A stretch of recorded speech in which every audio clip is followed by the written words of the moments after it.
ನಮಸ್ಕಾರ. ಎಲ್ಲ ವೀರಶೈವ ಸಮಾಜದ ಹಿರಿಯರಿಗೂ, ಬಂಧುಗಳಿಗೂ, ಸಹೋದರ ಸಹೋದರಿಯರಿಗೂ ರಾಯಮ್ಮನ ಸಂಜೆ ಕಾರ್ಯಕ್ರಮಕ್ಕೆ ಸ್ವಾಗತ. ಇನ್ನು 11 ನಿಮಿಷದ ನಂತರ ಕಾರ್ಯಕ್ರಮವನ್ನು ಶುರು ಮಾಡ್ತೀವಿ. ಅಲ್ಲಿವರೆಗೂ ಭಕ್ತಿ ಗೀತೆಗಳನ್ನ ಕೇಳ್ತಾ ಆನಂದಿಸೋಣ. ನಮಸ್ಕಾರ.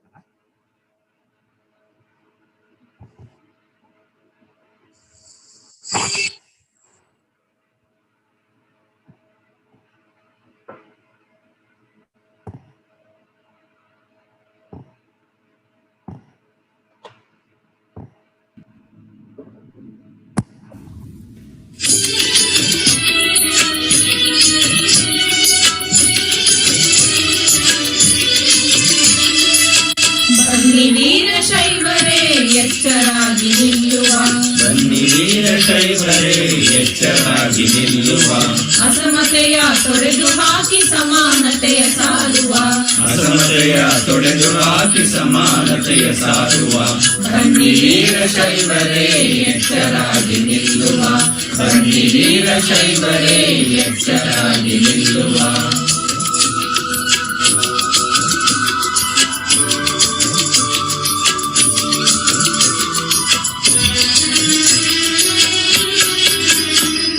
ಬಸವಣ್ಣನೇ ಧರ್ಮಗುರು ಎಂಬುದನ್ನು ತಿಳಿಯುವ, ಬಸವಣ್ಣನೇ ಧರ್ಮಗುರು ಎಂಬುದನ್ನು ತಿಳಿಯುವ, ವಚನಾಮೃತ ಹಂಚುತ್ತಾ ನಾವು ಮುಂದೆ ಸಾಗುವ, ವಚನಾಮೃತ ಹಂಚುತ್ತಾ ನಾವು ಮುಂದೆ ಸಾಗುವ. ಬನ್ನಿ ವೀರಶೈವರೇ ಎಚ್ಚರಾಗಿ ನಿಲ್ಲುವ, ಬನ್ನಿ ವೀರಶೈವರೇ ಎಚ್ಚರಾಗಿ ನಿಲ್ಲುವ.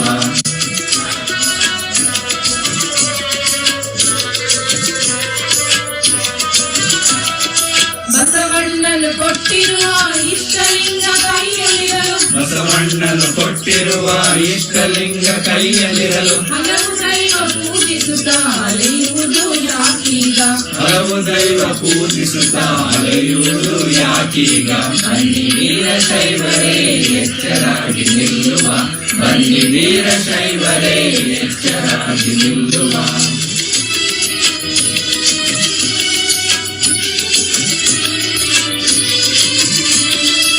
ಷಟ್ಕೋನ ಸಹಿತ ಬಸವ ಧ್ವಜವೇ ನಮ್ಮ ಧರ್ಮ ಧ್ವಜವು, ಷಟ್ಕೋನ ಸಹಿತ ಬಸವ ಧ್ವಜವೇ ನಮ್ಮ ಧರ್ಮ ಧ್ವಜವು, ಕೂಡಲ ಸಂಗಮವೇ ನಮ್ಮ ಧರ್ಮ ಕ್ಷೇತ್ರವು, ಕೂಡಲ ಸಂಗಮವೇ ನಮ್ಮ ಧರ್ಮ ಕ್ಷೇತ್ರವು. ಬನ್ನಿ ವೀರಶೈವರೇ ಎಚ್ಚರಾಗಿ ನಿಲ್ಲುವ, ಬನ್ನಿ ವೀರಶೈವರೇ ಎಚ್ಚರಾಗಿ ನಿಲ್ಲುವ.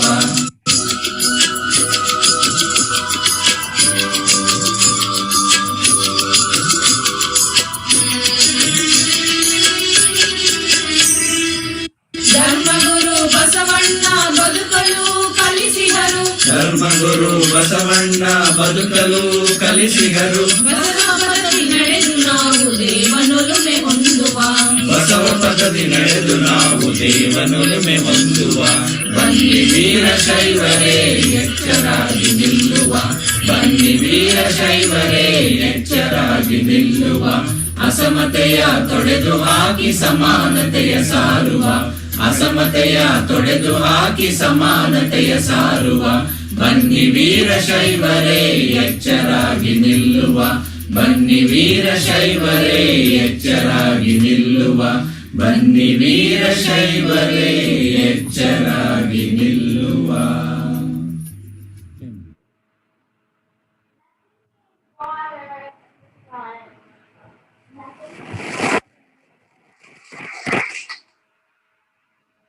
ಪ್ರಾರ್ಥನೆ.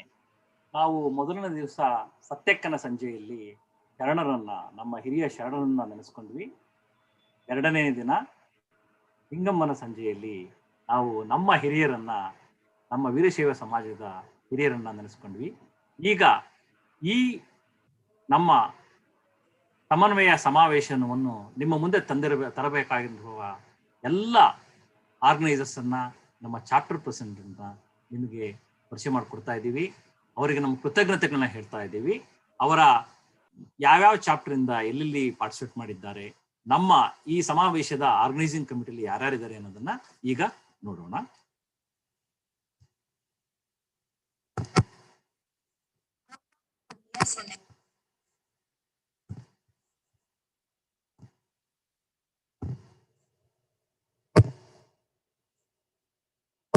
44th Samanvaya Convention, organized by VSNA All Chapters.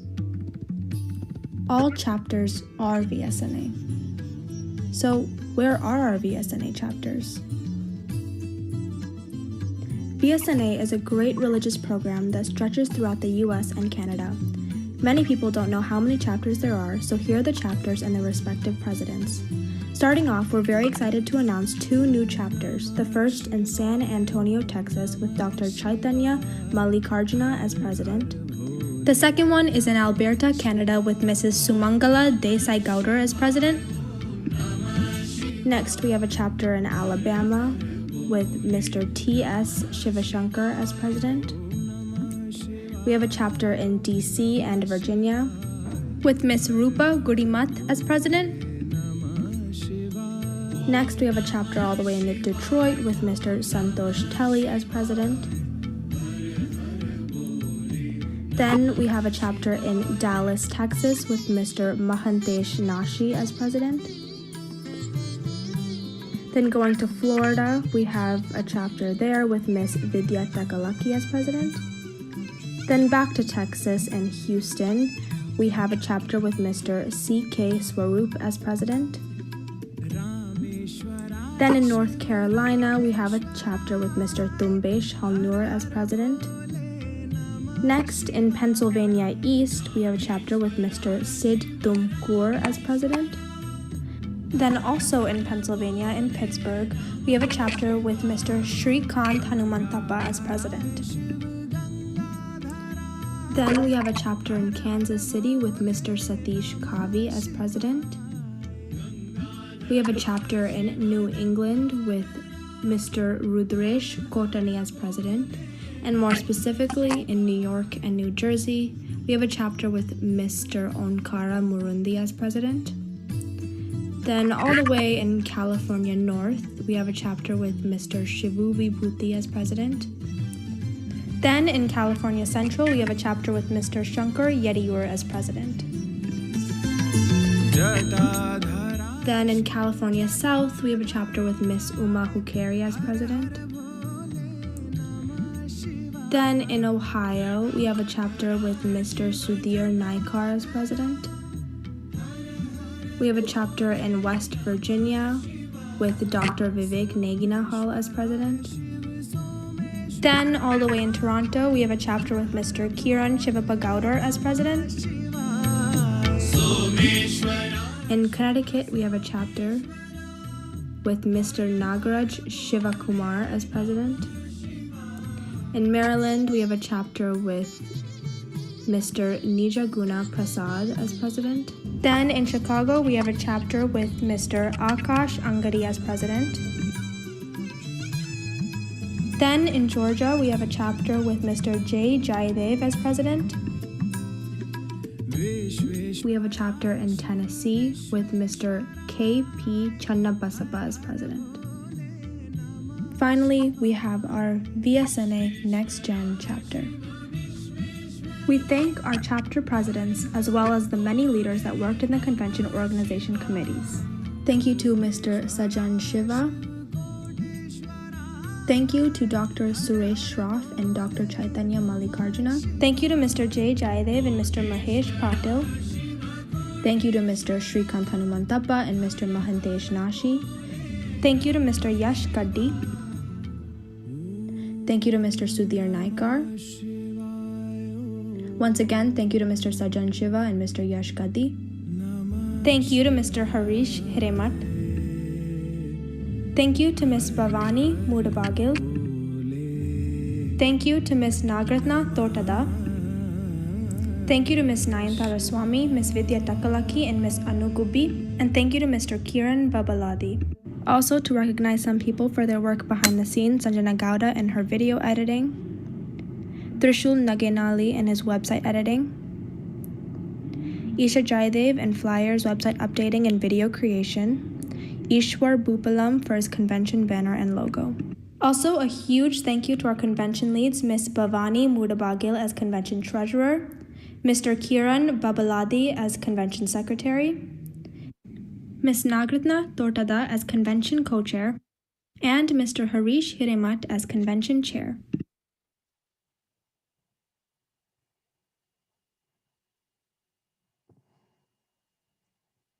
Huge thanks to Isha Jaydev, who has helped us to bring all this thing together.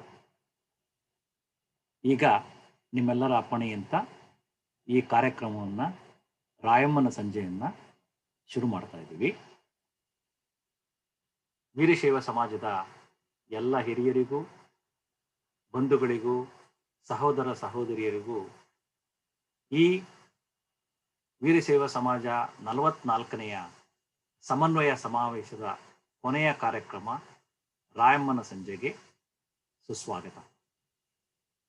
ಬಹಳಷ್ಟು ಜನ ಸ್ವಯಂ ಸೇವಕರು, ನಮ್ಮ ಚಾಪ್ಟರ್ನ ಅಧ್ಯಕ್ಷರು, ಬೋರ್ಡ್ ಮೆಂಬರ್ಸು, BOR ಮೆಂಬರ್ಸು ಎಲ್ಲರೂ ಸೇರಿಕೊಂಡು ಈ ಸಮಾವೇಶವನ್ನು ನಿಮ್ಮ ಮುಂದೆ ತರುವ ಒಂದು ಕಿರು ಪ್ರಯತ್ನವನ್ನು ಮಾಡಿದ್ದೀವಿ. ನಿಮಗೆಲ್ಲರಿಗೂ ಇದು ಬಹಳ ಸಂತೋಷ ಕೊಟ್ಟಿದೆ ಅಂತ ಅನಿಸುತ್ತೆ. ತುಂಬ ಜನ ಇದರಲ್ಲಿ ಬಹಳ ಆಕ್ಟಿವ್ ಆಗಿ ಪಾರ್ಟಿಸಿಪೇಟ್ ಮಾಡಿದ್ದೀರಾ. ಅದಕ್ಕೆ ನಮ್ಮೆಲ್ಲರ ಕೃತಜ್ಞತೆಗಳು.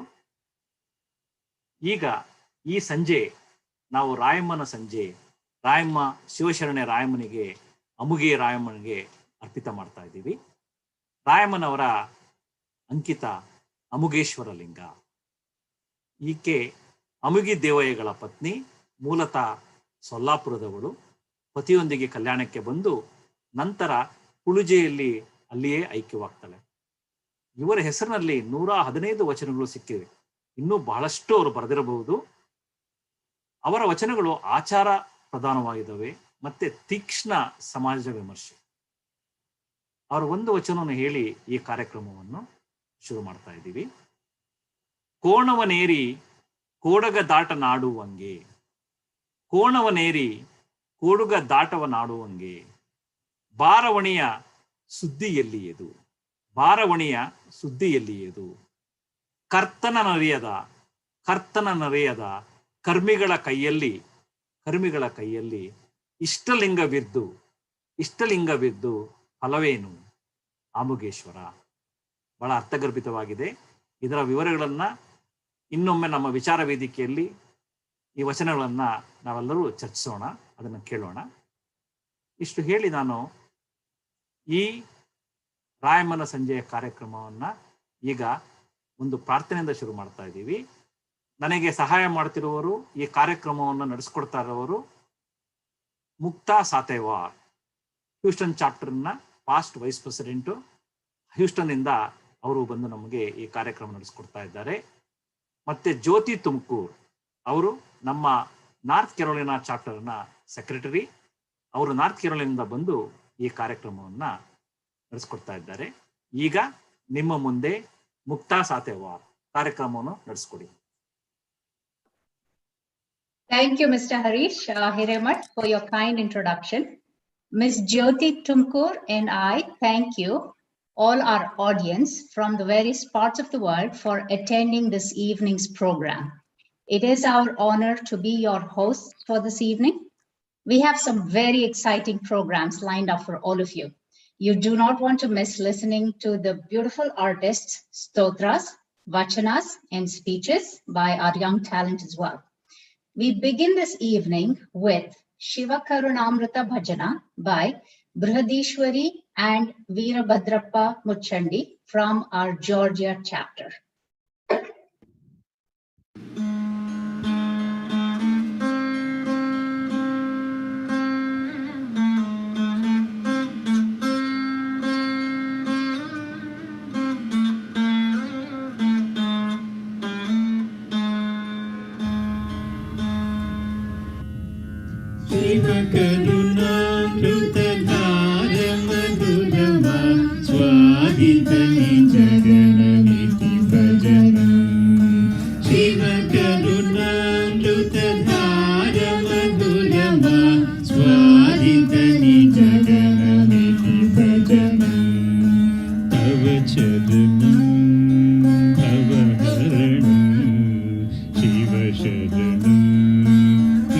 Bhajanam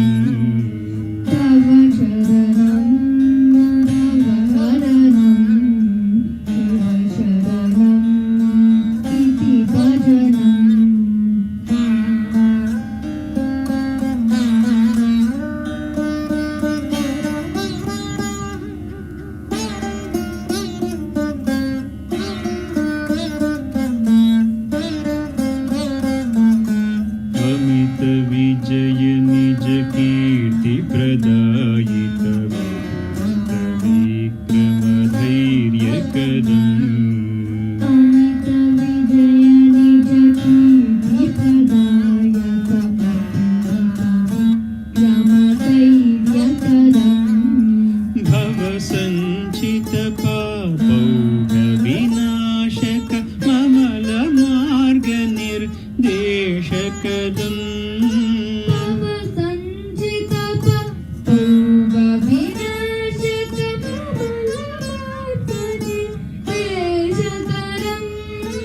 अवगुणदुरितशाखा कुठारिकमतिदया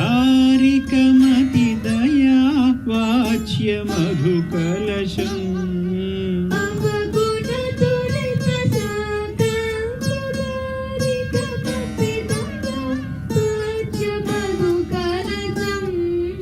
पतितपावनं पथविदायकं मृदुमधुरभाष्यमतिमधुरं शिवकरुणा कृतधारणदुरमास्वादितनिजगणमिति भजनम्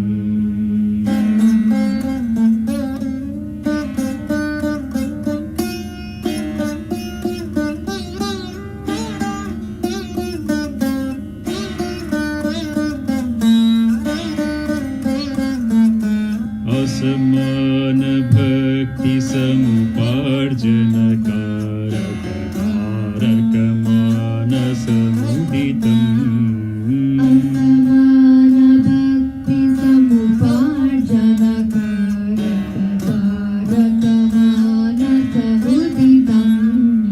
घोर संसार क्लेश निर्मूल परितापनाशमुपशमनम्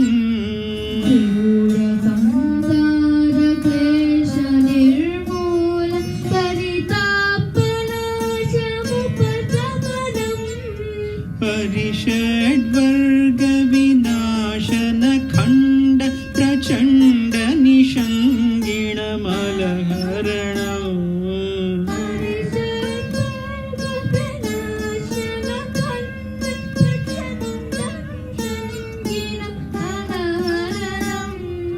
श्रितसहायकं गतविनाशकम् अतिविनयविज्ञशीलकरं शिवकरुणा कृतधारमधुरमास्वादितनिजगणमिति भजनम्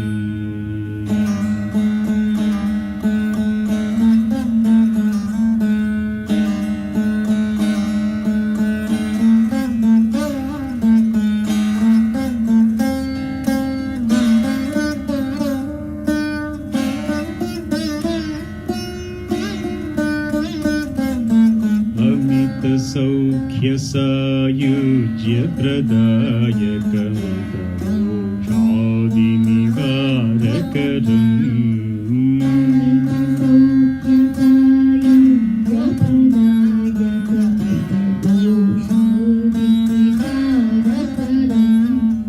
पाशनिर्मूल भवभयमोचक मोक्षज्ञाननिर्देशकरम्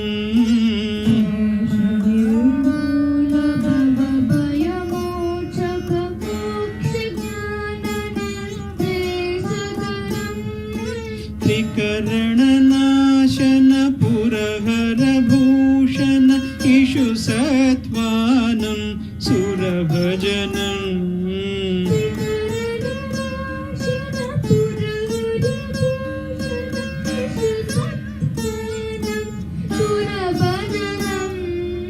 प्रथमपूजितं प्रमथमाद्भुतं श्रितजनजीवन्मुक्तिकरं शिवकरुणामृतधारमधुरमास्वादितनिजगणमिति भजनम् तव चरणं भवहरणं शिवशरणम् इति भजनम् इति भजनम् इति भजनम्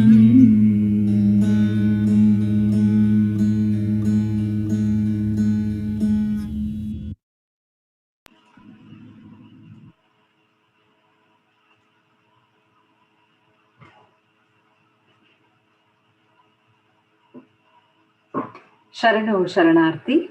Welcome to USNA 44th Samanvaya Convention Can't believe we are on the third and last day of the virtual convention. Wishing you all a happy US Independence Day on this 4th of July. Thanks to Muchandi father and daughter Dio. It was impressive to watch the Bhajan with lyrics and singing with graphics on the background and Veene too. Moving on to our next program, we have with us Pujya Akka Annapurna, a social reformer from India. She has established various organizations and won awards for her achievements to spread Basava Dharma. She'll be talking about Vachana Karti Hadapada Lingamma. Her vachanas stand out for their simplicity, conciseness, and clarity of thought. So let us welcome Pujya Akka Annapurna. Thank you. ಓಂ ಶ್ರೀ ಗುರು ಬಸವಲಿಂಗಾಯ ನಮಃ. ಪ್ರಥಮಂತು ಬಸವಣ್ಣ, ದ್ವಿತೀಯಂತು ಲಿಂಗ, ತೃತೀಯಂತು ತತ್ವ ಬ್ರಹ್ಮಾಂಡವೆಲ್ಲ ಅಕಳಂಕ ಗುಣನಿಧಿ ಚಿದಾನಂದ ಬಸವನಿಗೆ ಭಕುತನಾದೆನು ಗುರುವೇ ಯೋಗಿನಾಥ. ಧರ್ಮಪಿತ ಗುರು ಬಸವಣ್ಣನವರನ್ನು ಹೃತ್ಕಮಲದಲ್ಲಿ ನೆನೆದು ಅವರೊಂದಿಗೆ ಸಹಭಾಗಿಯಾಗಿರುವ ಅನುಭವ ಮಂಟಪದ 770 ಅಮರಗಣಗಳನ್ನು ಹೃತ್ಕಮಲದಲ್ಲಿ ನೆನೆದು VSMA ಸಂಘಟನೆಯಿಂದ ನಡೆಸಲಾಗುತ್ತಿರುವ 44ನೆಯ ಕನ್ವೆನ್ಷನ್ನ ವಚನಕಾರ್ತಿ ಭಕ್ತಿ ಯುಕ್ತಿ ಮುಕ್ತಿ ಶಕ್ತಿಯ ಚಿಂತನೆಯಲ್ಲಿ ನನಗೆ ಭಾಗಿಯಾಗಲು ಆಮಂತ್ರಿಸಿರ್ತಕ್ಕಂತಹ VSMA ಬಳಗಕ್ಕೂ ವಿಶೇಷವಾಗಿ ಹರೀಶ್ ಹಿರೇಮಠ ಅವರಲ್ಲಿಯೂ ಇನ್ನು ಉಳಿದೆಲ್ಲ ಚಾಪ್ಟರ್ನ ಮತ್ತು ಈ ಕಾರ್ಯಕ್ರಮದಲ್ಲಿ ಭಾಗಿಯಾಗಿರ್ತಕ್ಕಂಥ ಎಲ್ಲ ಶರಣ ಬಂಧುಗಳಿಗೂ ಬಸವ ಕ್ರಾಂತಿಯ ಭೂಮಿಯಾಗಿರ್ತಕ್ಕಂತಹ ಬೀದರಿನ ಬಸವಗಿರಿಯಿಂದ ಲಿಂಗಾಯತ ಮಹಾಮಠದ ಅಕ್ಕ ಅನ್ನಪೂರ್ಣ ತಾಯಿ ಮಾಡುವ ಹೃತ್ಪೂರ್ವಕವಾದ ಶರಣಮೂರ್ತಿಗಳು. ವಚನಕಾರ್ತಿ ಭಕ್ತಿ ಯುಕ್ತಿ ಮುಕ್ತಿ ಶಕ್ತಿ ಇವು ನಿಜಕ್ಕೂ ಬಹಳ ವಿಶೇಷವಾಗಿರ್ತಕ್ಕಂತಹ ಪದಗಳು. ಈ ವಿಷಯ ಇಟ್ಟಿರ್ತಕ್ಕಂತಹ VSMA ಬಳಗ ತಾವು ಶರಣರ ಚಿಂತನೆಯಲ್ಲಿ ಎಷ್ಟೊಂದು ಆಳವಾಗಿದ್ದಾರೆ ಅಂತಕ್ಕಂಥದ್ದನ್ನು ತೋರಿಸಿಕೊಡುತ್ತದೆ. ಶರಣ ಬಂಧುಗಳೇ, 12ನೇ ಶತಮಾನದಲ್ಲಿ ವಚನಕಾರ್ತಿ ಹೆಣ್ಣು ಮಕ್ಕಳು ವಚನಗಳನ್ನು ಬರೆದರು ಅಂತಕ್ಕಂಥದ್ದು ಬಹಳ ವಿಶೇಷವಾಗಿರ್ತಕ್ಕಂಥದ್ದು. ರಮಶ್ರೀ ಮುಗುಳಿಯವರು ಹೇಳ್ತಾರೆ, 12ನೇ ಶತಮಾನದಲ್ಲಿ ಹೆಣ್ಣು ಮಗಳೊಬ್ಬಳು ಅಕ್ಷರ ಜ್ಞಾನವನ್ನು ಕಲಿತಳೆಂಬುದೇ ದೊಡ್ಡ ಪವಾಡ ಅಂತ ಹೇಳ್ತಾರೆ. ಈ ಮಾತು ಹೇಳಬೇಕಾದ್ರೆ 21ನೇ ಶತಮಾನದಲ್ಲಿ ನಿಂತಿರ್ತಕ್ಕಂಥ ನಮಗೆ ಆ ಮಾತು ಅರ್ಥ ಆಗಬೇಕು ಅಂತ ಕೇಳಿದರೆ ನಾವು 12ನೇ ಶತಮಾನದ ಪೂರ್ವದ ಸ್ಥಿತಿಗೆ ಸ್ವಲ್ಪ ಹೋಗಬೇಕಾಗ್ತದೆ.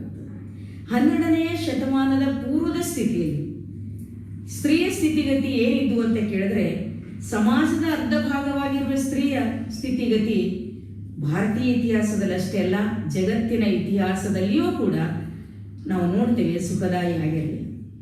ಅದು ಕಣ್ಣೀರಿನ ಕಡಲಾಗಿತ್ತು ಅಂತ ಹೇಳ್ತೀವಿ.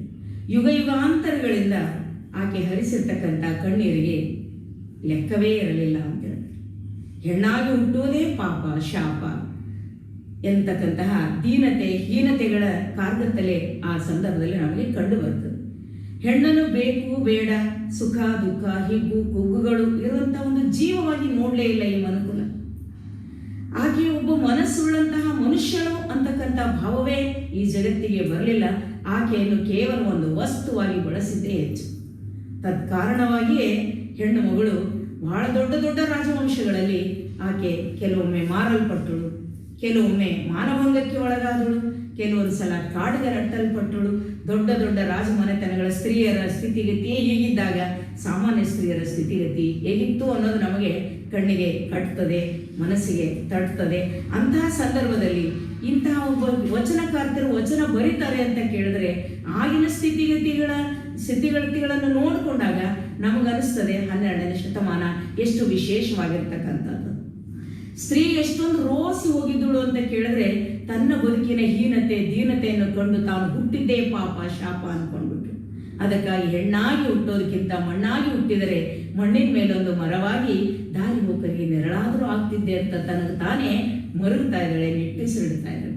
ಆಕೆ ವೇದನೆ ತುಂಬಿದ ಈ ನಿಟ್ಟುಸಿರಿನ ಎದೆಯ ಭಾವ ಪರಮಾತ್ಮನಿಗೆ ತಟ್ಟಿದ್ದೇನೋ ಅನ್ನುವ ಹಾಗೇನೆ ಸ್ತ್ರೀಯ ಸರ್ವ ಸಂಕೂಲಗಳಿಂದ ಸ್ತ್ರೀಯನ್ನು ಮುಕ್ತಗೊಳಿಸ್ತಕ್ಕಂತಹ ಒಂದು ಕ್ರಾಂತಿಕಾರಿ ಚೇತನ ಈ ಭೂಮಿಗೆ ಅವತರಿಸಿತು. ಅದುವೇ ಧರ್ಮಗುರು, ವಿಶ್ವಗುರು, ವಿಶ್ವವಿಭೂತಿ ಬಸವಣ್ಣನವರು ಅಂತ ಹೇಳ್ತೇವೆ. ಅಂತಹ ಬಸವಣ್ಣ ಅಂತಕ್ಕಂಥವರಿಗೆ ನಾವು ಅದಕ್ಕೇನೆ ನಮ್ಮ ರಾಷ್ಟ್ರಕವಿ ಕುವೆಂಪು ಹೇಳ್ತಾರೆ, ಬಸವಣ್ಣ ಅಂದ್ರೆ ಆಕಾಶ ದೀಪ. ಎಲ್ಲೆಲ್ಲಿ ನೋವಿತ್ತೋ, ಎಲ್ಲೆಲ್ಲಿ ಕತ್ತಲೆ ಇತ್ತೋ, ಎಲ್ಲೆಲ್ಲಿ ಅಜ್ಞಾನ ಇತ್ತೋ, ಆ ಎಲ್ಲ ಜನಾಂಗವನ್ನು, ಆ ಎಲ್ಲ ಪ್ರದೇಶವನ್ನು ಸ್ವಚ್ಛಗೊಳಿಸಿ ಬೆಳಂಬೆಳಗು ಮಾಡಲು ಬಂದಿರತಕ್ಕಂಥವ್ರು ಬಸವಣ್ಣನವರು. ಅದಕ್ಕೆ ನಾವು ಭೂತೋ ನ ಭವಿಷ್ಯತಿ ಎಂಬಂತಹ ಅಪೂರ್ವವಾಗಿರ್ತಕ್ಕಂಥ ಸಮಗ್ರ ಕ್ರಾಂತಿಯ ನೇತಾರರಾಗಿ ಬಸವಣ್ಣನವರು ನಿಲ್ತಾ ಇದ್ದಾರೆ. ಸ್ತ್ರೀಯ ಗೋಳನ್ನು ಕಂಡ್ರು, ಕೇಳಿದರು, ಮರುಗಿದರು, ಕೊರಗಿದರು. ಹಾಗೆ ಸುಮ್ಮನೆ ಉಳಿಲಿಲ್ಲ. ತನ್ನ ಮನೆಯಿಂದಲೇ ಕ್ರಾಂತಿಯ ಕಹಳೆಯನ್ನು ಓದ್ತಾ ಇದ್ದಾರೆ ಸ್ತ್ರೀಯ ಉದ್ಧಾರಕ್ಕಾಗಿ. ಪುರುಷನಿಗೆ ಸ್ತ್ರೀಯರಷ್ಟೇ ಸರ್ವ ರಂಗದಲ್ಲಿಯೂ ಕೂಡ ಸಮಾನತೆ ಸಿಗಬೇಕು, ಸ್ವಾತಂತ್ರ್ಯ ಸಿಗಬೇಕು, ಸರ್ವ ರೀತಿಯಿಂದಲೂ ಆಕೆ ಶೋಷಣ ಮುಕ್ತಳಾಗಬೇಕು ಅಂತಕ್ಕಂಥ ಭಾವದಿಂದ ಧರ್ಮಶಾಸ್ತ್ರಗಳನ್ನು ಕೇಳ್ತಾ ಇದ್ದಾರೆ. ಧರ್ಮಶಾಸ್ತ್ರಗಳು ತಿದ್ದಿಕೊಳ್ಳಲಿಲ್ಲ, ಅವಕಾಶ ಕೊಡಲಿಲ್ಲ. ಸ್ತ್ರೀಗೆ ಕೇವಲ ಶೂದ್ರರ ಸ್ಥಾನದಲ್ಲಿಟ್ಟು ಆಕೆ ಒಂದು ವಸ್ತು ಅಂತೇ ನೋಡಿದ್ರು, ಪಾಪಿ ಅಂತ ನೋಡಿದ್ರು. ಪಾಪಿ ಅಂತ ನೋಡಿದ್ರು ಆಕೆ ಅಧ್ಯಾತ್ಮ ಪಥಕ್ಕೆ ಬಹಳ ಅಡ್ಡಿ ಅಂತಕ್ಕಂಥ ಭಾವವೇ ತುಂಬಿಕೊಂಡಿದ್ರು. ಅದಕ್ಕಾಗಿ ಧರ್ಮಶಾಸ್ತ್ರಗಳು ಸ್ತ್ರೀಯರಿಗೆ ಸ್ವಾತಂತ್ರ್ಯ ಕೊಡದೇ ಇದ್ದಾಗ ಬಸವಣ್ಣನವರು ಆಗ್ರಹ ಮಾಡುವವರೆಗೆ ಮಾಡಿದ್ರು. ಆ ಆಗ್ರಹಕ್ಕೆ ಮಣಿಯದಿದ್ದಾಗ ಆ ಧರ್ಮಶಾಸ್ತ್ರಗಳನ್ನೇ ಧಿಕ್ಕರಿಸ್ತಾರೆ. ಸ್ತ್ರೀಯರಿಗಾಗಿಯೇ ಹೊಸ ಧರ್ಮವನ್ನು ಕೊಡ್ತಾ ಇದ್ದಾರೆ. ಅದುವೇ ಬಸವ ಧರ್ಮ, ಲಿಂಗಾಯತ ಧರ್ಮ ಅಂತ ನಾವು ಹೇಳ್ತಾ ಇದ್ದೀವಿ. ಅಂತ ಒಂದು ಹೊಸ ಧರ್ಮ ಕೊಡ್ತಾರೆ. ಅದು ಸ್ತ್ರೀಯರಿಗಾಗಿ ಹುಟ್ಟಿರ್ತಕ್ಕಂಥ ಧರ್ಮ ಯಾವುದಾದ್ರೂ ಇದ್ರೆ, ಸ್ತ್ರೀಯರಿಗಾಗಿಯೇ ಧ್ವನಿ ಎತ್ತಿರ್ತಕ್ಕಂಥ ಪ್ರವಾದಿ ಯಾರಾದ್ರೂ ಇದ್ರೆ ಅದು ಕೇವಲ ಬಸವಣ್ಣನವರು, ಬಸವ ಧರ್ಮ ಅಂತ ನಾವು ಹೇಳ್ಬೋದು. ಬಸವಣ್ಣನವರ ಈ ಹೊಸ ಧರ್ಮದಲ್ಲಿ ಸ್ತ್ರೀ ಗೌರವಾನ್ವಿತಳಾಗ್ತಾಳೆ. ಜನಿತಕ್ಕೆ ತಾಯಾಗಿ, ಮೋಹಕ್ಕೆ ಮಗಳಾಗಿ, ಊಟಕ್ಕೆ ಸ್ತ್ರೀಯಾಗಿ, ಪುರುಷನ ಸರ್ವಾಂಗವನ್ನು ಕೂಡ ಆವರಿಸಿಕೊಂಡಿರ್ತಕ್ಕಂಥ ಅವಿಭಾಜ್ಯ ಅಂಗವಾಗಿರ್ತಕ್ಕಂಥ ಸ್ತ್ರೀಯನ್ನು ಬಿಟ್ರೆ ಪುರುಷನಿಗೆ ಹುಟ್ಟೇ ಇಲ್ಲ ಅಂತಕ್ಕಂಥದ್ದನ್ನು ಹೇಳ್ತಾರೆ ಬಸವಣ್ಣನವರು ಅತ್ಯಂತ ನಿಷ್ಠುರವಾಗಿ. ಅಷ್ಟೇ ಅಲ್ಲ, ಹೆಣ್ಣಲ್ಲ, ಹೆಣ್ಣು ರಕ್ಕಸಿ ಅಲ್ಲ, ಹೆಣ್ಣು ಸಾಕ್ಷಾತ್ ಕಪಿಲ ಸಿದ್ಧ ಮಲ್ಲಿಕಾರ್ಜುನ ದೇವರ ಸ್ಥಾನ ಹೆಣ್ಣು ಮಕ್ಕಳಿಗೆ ಕೊಟ್ಟ ಕಾರಣಕ್ಕಾಗಿ ಸ್ತ್ರೀಯೂ ಕೂಡ ಈ ಕಳಕಳಿಯ ಕರೆಗೆ ಓಗೊಟ್ಟು ತನ್ನೆಲ್ಲ ಸಂಕೋಲೆಗಳನ್ನು ಬಿಚ್ಚಿಕೊಂಡು ತನ್ನೆಲ್ಲ ಶತಮಾನಗಳಿಂದ ತನ್ನ ಮೇಲೆ ಕುಳಿತಿರ್ತಕ್ಕಂಥ ಮೌಢ್ಯತೆಯ, ಕೀಳರಿಮೆಯ ಈ ಧೂಳನ್ನು ಕೊಡವಿಕೊಂಡು ಎದ್ದು ನಿಲ್ಲುತ್ತಾ ಇದ್ದಾಳೆ. ಬಸವಾದಿ ಶರಣರ ಬೆಂಬಲವನ್ನು ಬಳಸಿಕೊಂಡು ಉನ್ನತೋನ್ನತವಾಗಿ ಬೆಳೀತಾ ಇದ್ದಾಳೆ. ತನ್ನ ಶಕ್ತಿ ಸಾಮರ್ಥ್ಯವನ್ನು ಅಭಿವ್ಯಕ್ತಪಡಿಸ್ತಾ ಇದ್ದಾಳೆ. ತನ್ನ ಅನಿಸಿಕೆ ಅಭಿಪ್ರಾಯಗಳಿಗಾಗಿ ಅನುಭವ ಮಂಟಪದಲ್ಲಿ ಆಸೀನಳಾಗ್ತಾಳೆ. ತನ್ನ ಭಾವಕ್ಕೆ ಸಾಹಿತ್ಯ ರೂಪ ಕೊಡ್ತಾಳೆ. ತತ್ಪರಿಣಾಮವಾಗಿ ಹಿಂದೆಂದೂ ಕಾಣದೇ ಇರತಕ್ಕಂಥ ಬೃಹತ್ ಗಾತ್ರದಲ್ಲಿ 35 ಜನ ವಚನಕಾರ್ತಿಯರು ಅನುಭವ ಮಂಟಪ ಎನ್ನುವ ವಿಶ್ವವಿದ್ಯಾಲಯದಿಂದ ಹೊರಬರ್ತಾ ಇದ್ದಾರೆ. ಅವರಲ್ಲಿ ವಿಶೇಷವಾಗಿರ್ತಕ್ಕಂಥ ವ್ಯಕ್ತಿತ್ವ ಹಡಪದ ಲಿಂಗಮ್ಮ ತಾಯಿಯರು. ಆಕೆಯ ವ್ಯಕ್ತಿತ್ವ ಅತ್ಯಂತ ವಿರಳವಾಗಿರ್ತಕ್ಕಂಥದ್ದು. ಯಾಕಂದ್ರೆ ಒಬ್ಬ ಹೆಣ್ಣು ಮಗಳು ಯೋಗದಲ್ಲಿ ಇಷ್ಟೊಂದು ಎತ್ತರದ ನಿಲುವಿಗೆ ನಿಲ್ಲುತ್ತಾಳೆ ಅಂತ ಈ ಜಗತ್ತು ಕಲ್ಪಿಸಿಕೊಳ್ಳಿಕ್ಕೂ ಕೂಡ ಸಾಧ್ಯ ಇಲ್ಲ. ಅಂತಹ ವ್ಯಕ್ತಿತ್ವ ನಮ್ಮ ಲಿಂಗಮ್ಮ ತಾಯಿಯರು. ಲಿಂಗಮ್ಮ ತಾಯಿ ಒಬ್ಬ ವಚನಕಾರ್ತಿಯಾಗಿ ನೋಡಾಕೆ ಚರಿತ್ರೆಯನ್ನು ನಾವು ನೋಡ್ಬೇಕಂದ್ರೆ ಶರಣರು ಚರಿತ್ರೆಗಿಂತಲೂ ಚಾರಿತ್ರ್ಯಕ್ಕೇನೆ ಬಹಳ ಮಹತ್ವ ಕೊಟ್ಟಿರೋದ್ರಿಂದ, ಪ್ರಾಮುಖ್ಯತೆ ನೀಡಿರೋದ್ರಿಂದ ಅವರ ವೈಯಕ್ತಿಕ ವಿವರಗಳು, ಎಲ್ಲಿ ಹುಟ್ಟಿದ್ರು, ಅವರ ತಂದೆ ತಾಯಿ ಯಾರು, ಯಾವ ಊರು, ಇವುಗಳಿಗೆ ಮಹತ್ವ ಅಲ್ಲಿ ಸಿಗೋದೇ ಇಲ್ಲ. ವಚನ ಸಾಹಿತ್ಯದಲ್ಲಿ 12ನೇ ಶತಮಾನದ ಇತಿಹಾಸದಲ್ಲಿ ಶರಣರ ವೈಯಕ್ತಿಕ ವಿಷಯಗಳು ನಮಗೆ ಹೆಚ್ಚಾಗಿ ದೊರೆಯೋದಿಲ್ಲ. ಅದಕ್ಕಾಗಿ ನಾವು ನೋಡ್ತಾ ಇದ್ದೇವೆ ಲಿಂಗಾನುಭಾವಿ, ಚಾರು ಗುರುಭಕ್ತಿ ಮುಂತಾದ ಬಿರುದುಗಳಿಂದ ಸಮನ್ವಿತಳಾಗಿರ್ತಕ್ಕಂಥ ಆ ತಾಯಿಯ ಒಂದು ಅನುಭವದ ನೆಲೆಯನ್ನು ನಾವು ನೋಡ್ತಾ ಇದ್ದೇವೆ. ಗುರು ಬಸವಣ್ಣನವರ ಆಪ್ತರಾಗಿರ್ತಕ್ಕಂಥ, ಆಪ್ತ ಕಾರ್ಯದರ್ಶಿ ಆಗಿರ್ತಕ್ಕಂಥ, ಹೆಚ್ಚೇನವರು ಪ್ರಾಣವೇ ಅನಿಸ್ಕೊಂಡಿರ್ತಕ್ಕಂಥ ಹಡಪದ ಅಪ್ಪಣ್ಣನವರ ಅರ್ಧಾಂಗಿನಿ ಲಿಂಗಮ್ಮ ತಾಯಿ. ಲಿಂಗಮ್ಮ ತಾಯಿಯ ವಚನಗಳು 114 ವಚನಗಳು, ಒಂದು ಮಂತ್ರಗೋಪ್ಯ ಜೊತೆಗೆ ಒಂದು ಸ್ವರ ವಚನ ಸಾಹಿತ್ಯದಲ್ಲಿ ನಮಗೆ ಸಿಗ್ತದೆ, ದೊರೀತದೆ. ನಾವು ದೊರೀತದೆ ಅಂತ ಯಾಕೆ ಹೇಳ್ತೀವಿ ಅಂತ ಕೇಳಿದ್ರೆ, ಅವರು ಬರೆದ ಈ ವಚನಗಳು ಇಷ್ಟೇ ಇದ್ವು ಅಂತ ಖಂಡಿತವಾಗೂ ನಮ್ಮ ಮನ ಒಪ್ಪೋದಿಲ್ಲ. ಕಲ್ಯಾಣದ ಕ್ರಾಂತಿಯಲ್ಲಿ ವಚನ ಸಾಹಿತ್ಯ ಈ ಒಂದು ಶೋಷಣೆಕಾರರ ಕೈಗೆ ಸುಟ್ಟು ಹೋಯಿತು. ಅದರಲ್ಲಿ ಎಷ್ಟು ವಚನಗಳಿದ್ವೋ ಗೊತ್ತಿಲ್ಲ. ನಮಗೆ ದೊರೆತ ವಚನಗಳು ಕೇವಲ 114. ಅಪ್ಪಣ್ಣ ಪ್ರಿಯ ಚನ್ನಬಸವಣ್ಣ ಎನ್ನುವುದು ವಚನಾಂಕಿತ. ಸುಮಾರು 80% ಲಿಂಗಮ್ಮ ತಾಯಿಯ ವಚನಗಳಲ್ಲಿ ನಾವು ನೋಡ್ತಾ ಇದ್ದೇವೆ ಯೋಗದ ನಿಲುವಿನ ವಚನಗಳು.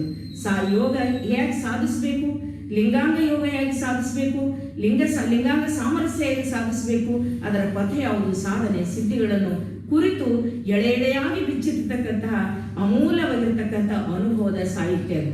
ಯಾಕೆಂದ್ರೆ ಸಾಹಿತ್ಯ ಬರೀಬಹುದು, ಅನುಭವದ ಸಾಹಿತ್ಯ ಬರೆಯೋದು ಬಹಳ ಕಠಿಣ. ರವೀಂದ್ರನಾಥ್ ಟ್ಯಾಗೋರ್ ಅವರು ತಮ್ಮ ಇಂಟಿಗ್ರೇಷನ್ ಅನ್ನುವ ಪುಸ್ತಕದಲ್ಲಿ ಬರೀತಾ ಇದ್ದಾರೆ ರವೀಂದ್ರನಾಥ್ ಟ್ಯಾಗೋರ್ ಅವರು, ಅಮರ್ತ್ಯದ ಭಾಷೆಯನ್ನು, ಅಮರ್ತ್ಯದ ಭಾವವನ್ನು ಮರ್ತ್ಯದ ಭಾಷೆಯಲ್ಲಿ ಇಳಿಸುವುದು ಅಸಾಮಾನ್ಯವಾದ ಕೆಲಸ ಅಂತ ಹೇಳ್ತಾರೆ.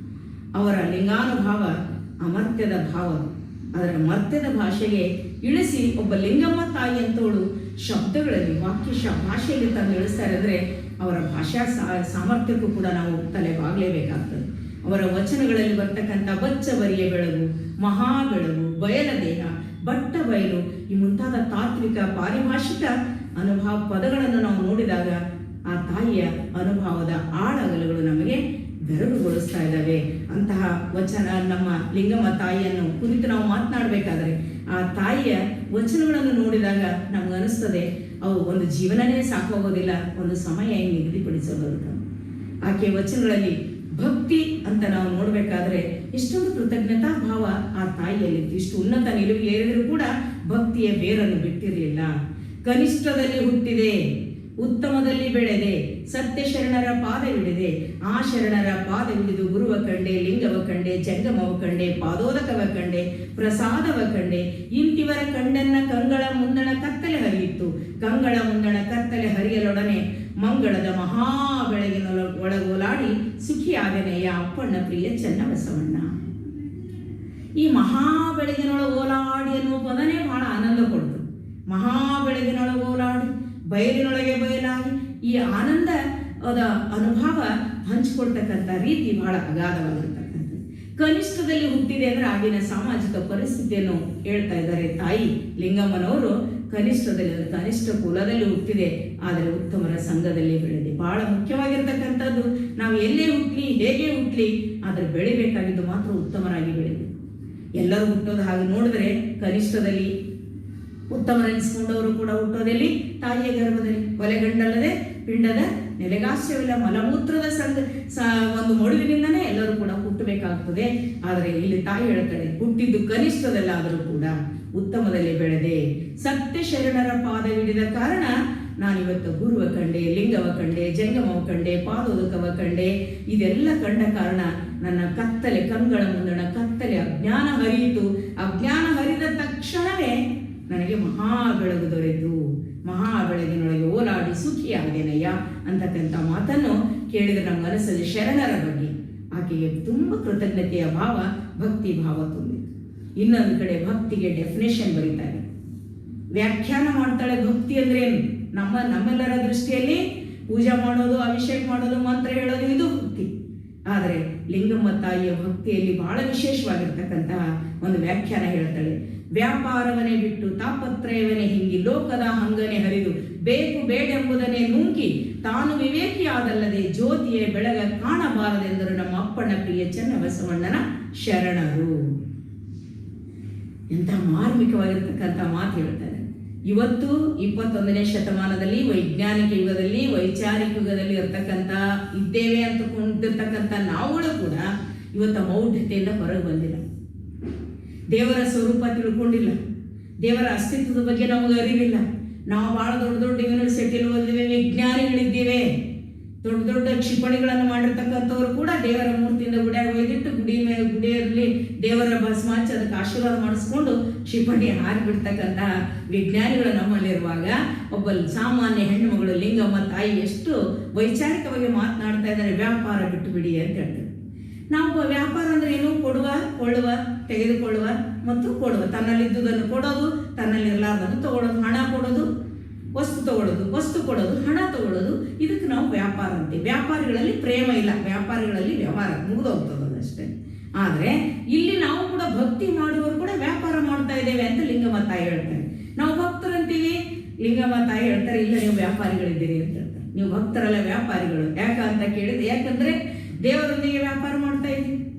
ನನ್ನ ಇಂಥ ಕಷ್ಟ ಪರಿಹರಿಸಿ ದೇವ, ನಾನು ನಿನಗೆ ಇದನ್ನು ಕೊಡ್ತೇನೆ, ಬಟ್ಟೆ ಕೊಡ್ತೇನೆ, ಗುಡಿ ಕಟ್ಟಿಸ್ಕೊಡ್ತೇನೆ, ಒಂದಿರ್ಲಿಕ್ಕೆ ಮನೆ ಕಟ್ಟಿಸ್ಕೊಡ್ತೇನೆ, ಗುಡಿ ಕಟ್ಟಿಸ್ಕೊಡ್ತೇನೆ, ಬಟ್ಟೆ ಕೊಡ್ತೇನೆ, ಬಂಗಾರದ ಕಿರೀಟ ಹಾಕ್ತೇನೆ.